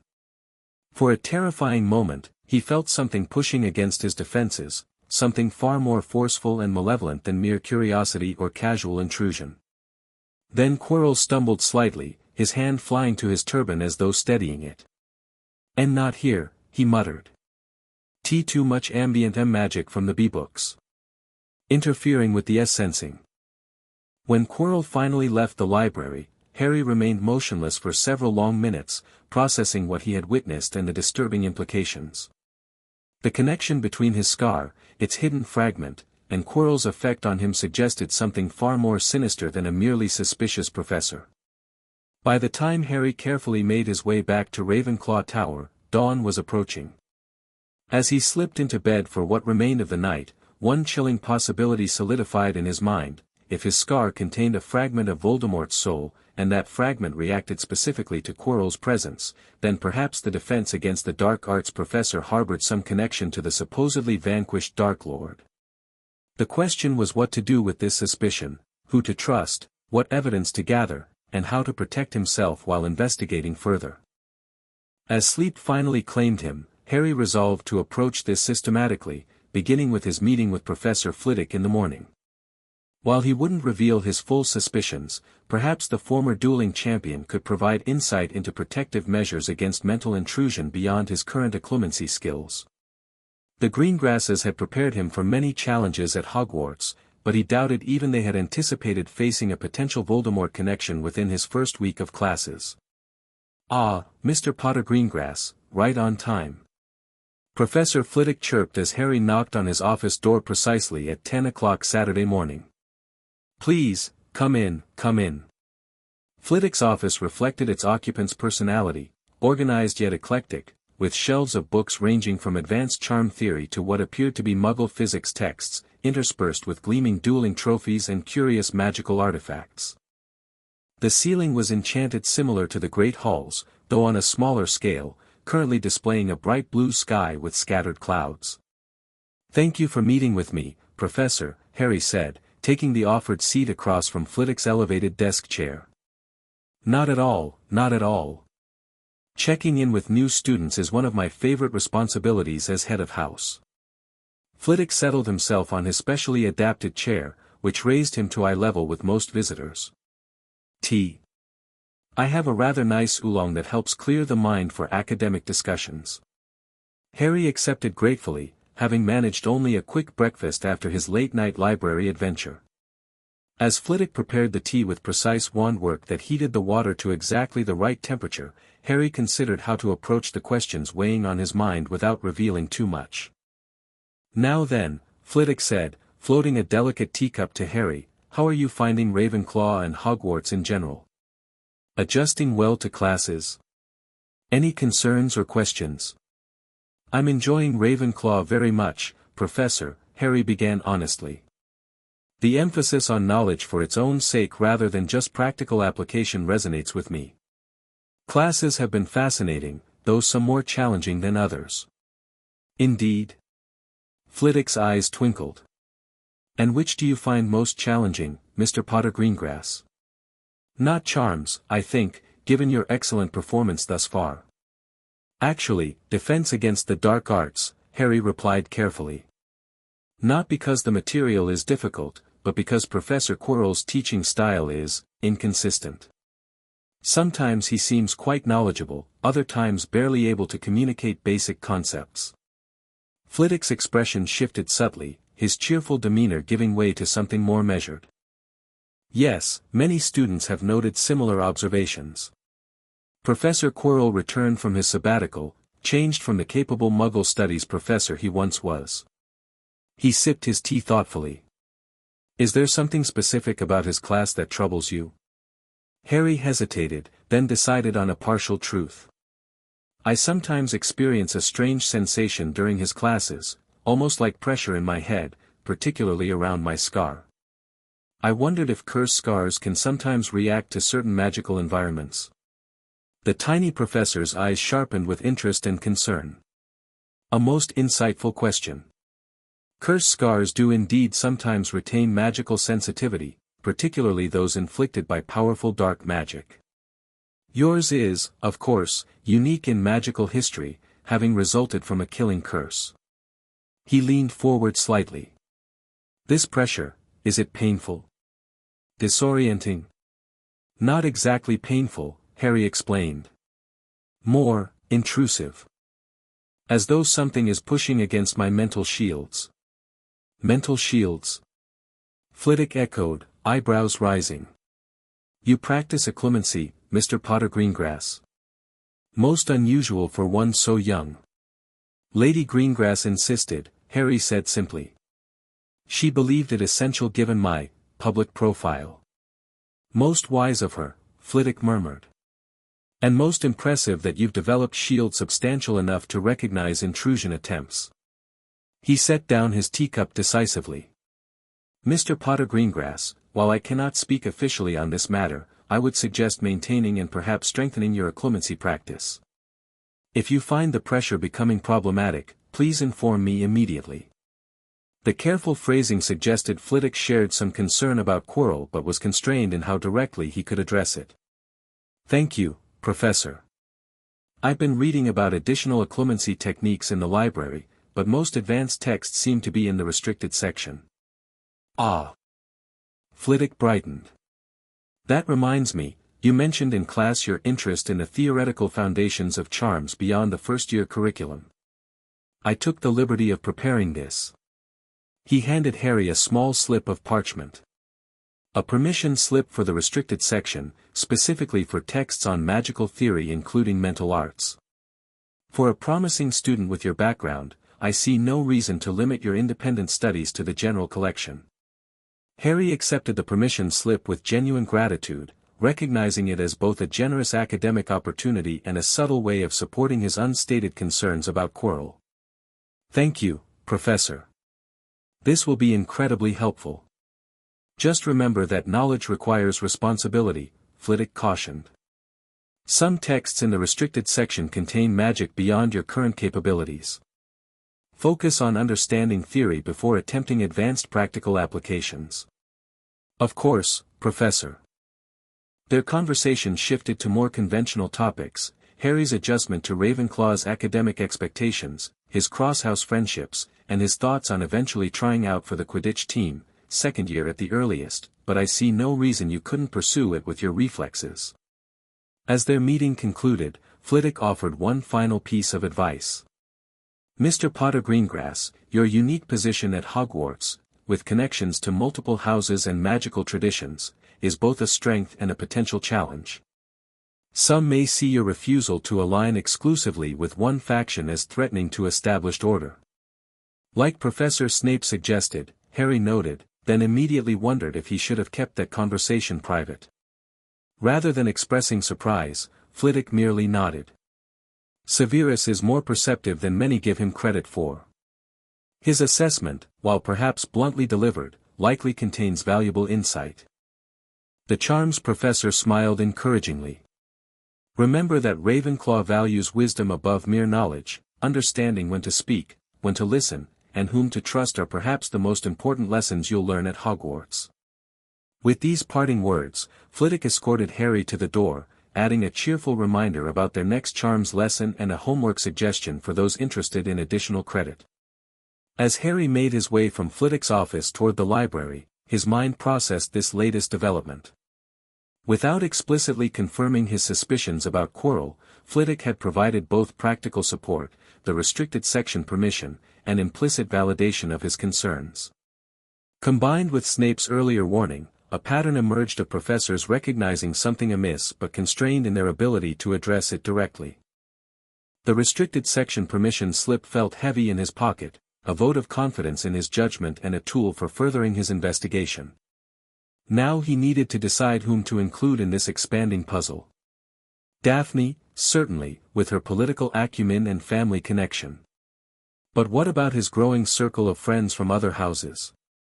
Hermione's analytical mind would be valuable, while Neville's quiet loyalty might provide emotional ballast for what promised to be a disturbing investigation. These considerations occupied Harry as he entered the library, nodding a greeting to Madame Pants as he passed her desk. To his surprise, he found Hermione already ensconced at what had become their usual table, surrounded by books on magical theory and history. "Harry," she exclaimed, then immediately lowered her voice at Madame Pants's sharp glare. "I was hoping to see you today.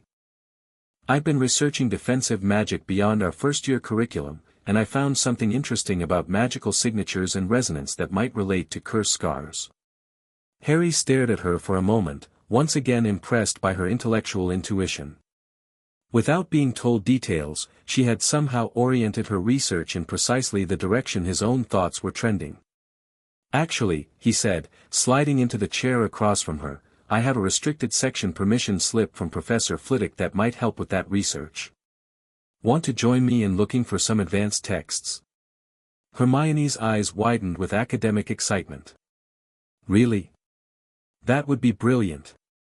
She hesitated, then added more seriously, "This isn't just theoretical curiosity anymore, is it, Harry? There's something wrong with Professor Quirrell, and it's somehow connected to you." Her perceptiveness deserved honesty. "Yes," he acknowledged quietly. "But it's complicated, potentially dangerous, and not something I fully understand yet. Before I explain more, I need to gather information and decide whom I can trust completely."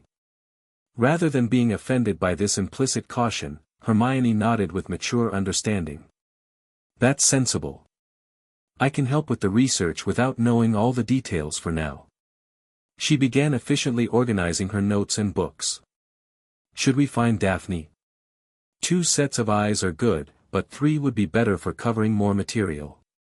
"3 sets of eyes for what?" came Neville's voice as he approached their table, looking more comfortable and confident than he had on the train just a week ago. "If you're studying, could I join? Herbology homework is done, and I could use help with the transfiguration essay." Harry exchanged a quick glance with Hermione, making a split-second decision. "Actually, Neville, we're researching something a bit unofficial. Related to defensive magic and certain magical artifacts." Neville's expression turned serious as he caught Harry's tone. "Is this about whatever made you leave the dormitory last night?" At Harry's startled look, he explained, "I wake up easily, Gran says I sleep like a weasel, always alert. I saw you leave under some kind of invisibility cloak." This revelation forced Harry to recalibrate. Neville was more observant than he had realized, and had chosen to mention this discovery privately rather than publicly, a sign of discretion and loyalty that shouldn't be dismissed. "Yes," Harry admitted. "I discovered something concerning that I'm trying to understand better before deciding how to proceed." Neville nodded, his expression resolute. "Then I want to help. My parents fought against dark wizards. If something's not right at Hogwarts, I should do my part too. The simple courage in this declaration, coming from a boy many underestimated, solidified Harry's decision. All right. Both of you, come with me to the restricted section. I have permission from Flitwick, and there's a lot to explain while we search. As the unlikely trio made their way toward the restricted section, a Ravenclaw, a Gryffindor born to heroes, and a Muggle-born witch with exceptional intelligence, Harry reflected on how different this scenario was from what anyone might have predicted for the boy who lives first week at Hogwarts. Not aligned exclusively with any faction, not following Dumbledore's implied path, not isolated despite his unique status, instead, he was building his own network of relationships based on compatibility and trust rather than traditional alliances. It was, he realized, exactly what Lord and Lady Greengrass had prepared him for during those 4 transformative years at Greengrass Manor. The ability to forge his own path while honoring both his Potter heritage and his Greengrass upbringing. To assess people based on character rather than background. To recognize threats and opportunities with clear-eyed pragmatism while maintaining core principles. Whatever connection existed between his scar, Quirrell, and the possible return of Voldemort, Harry would face it not as the isolated, ignorant child he might have been without Daphne's intervention all those years ago, but as Harry Potter Greengrass, heir to 2 proud traditions and architect of his own destiny. As Madame Pants examined his permission slip with suspicious scrutiny before reluctantly unlocking the restricted section gate, Harry felt the weight of the Potter heir ring on his right hand and the Greengrass heir ring on his left. Balanced between worlds, belonging fully to both yet bound by neither. Ready? He asked his companions as they stepped into the restricted section, books shifting restlessly on their shelves as though sensing unfamiliar presence. Ready, Hermione confirmed, her academic excitement tempered by the seriousness of their purpose. Always, Neville added quietly, his natural timidity overcome by determination. The path ahead would undoubtedly grow more complex and dangerous, but Harry knew with absolute certainty that he wouldn't face it alone. 4 years ago, Daphne Greengrass had found a frightened, neglected boy in a Muggle department store and changed his life forever.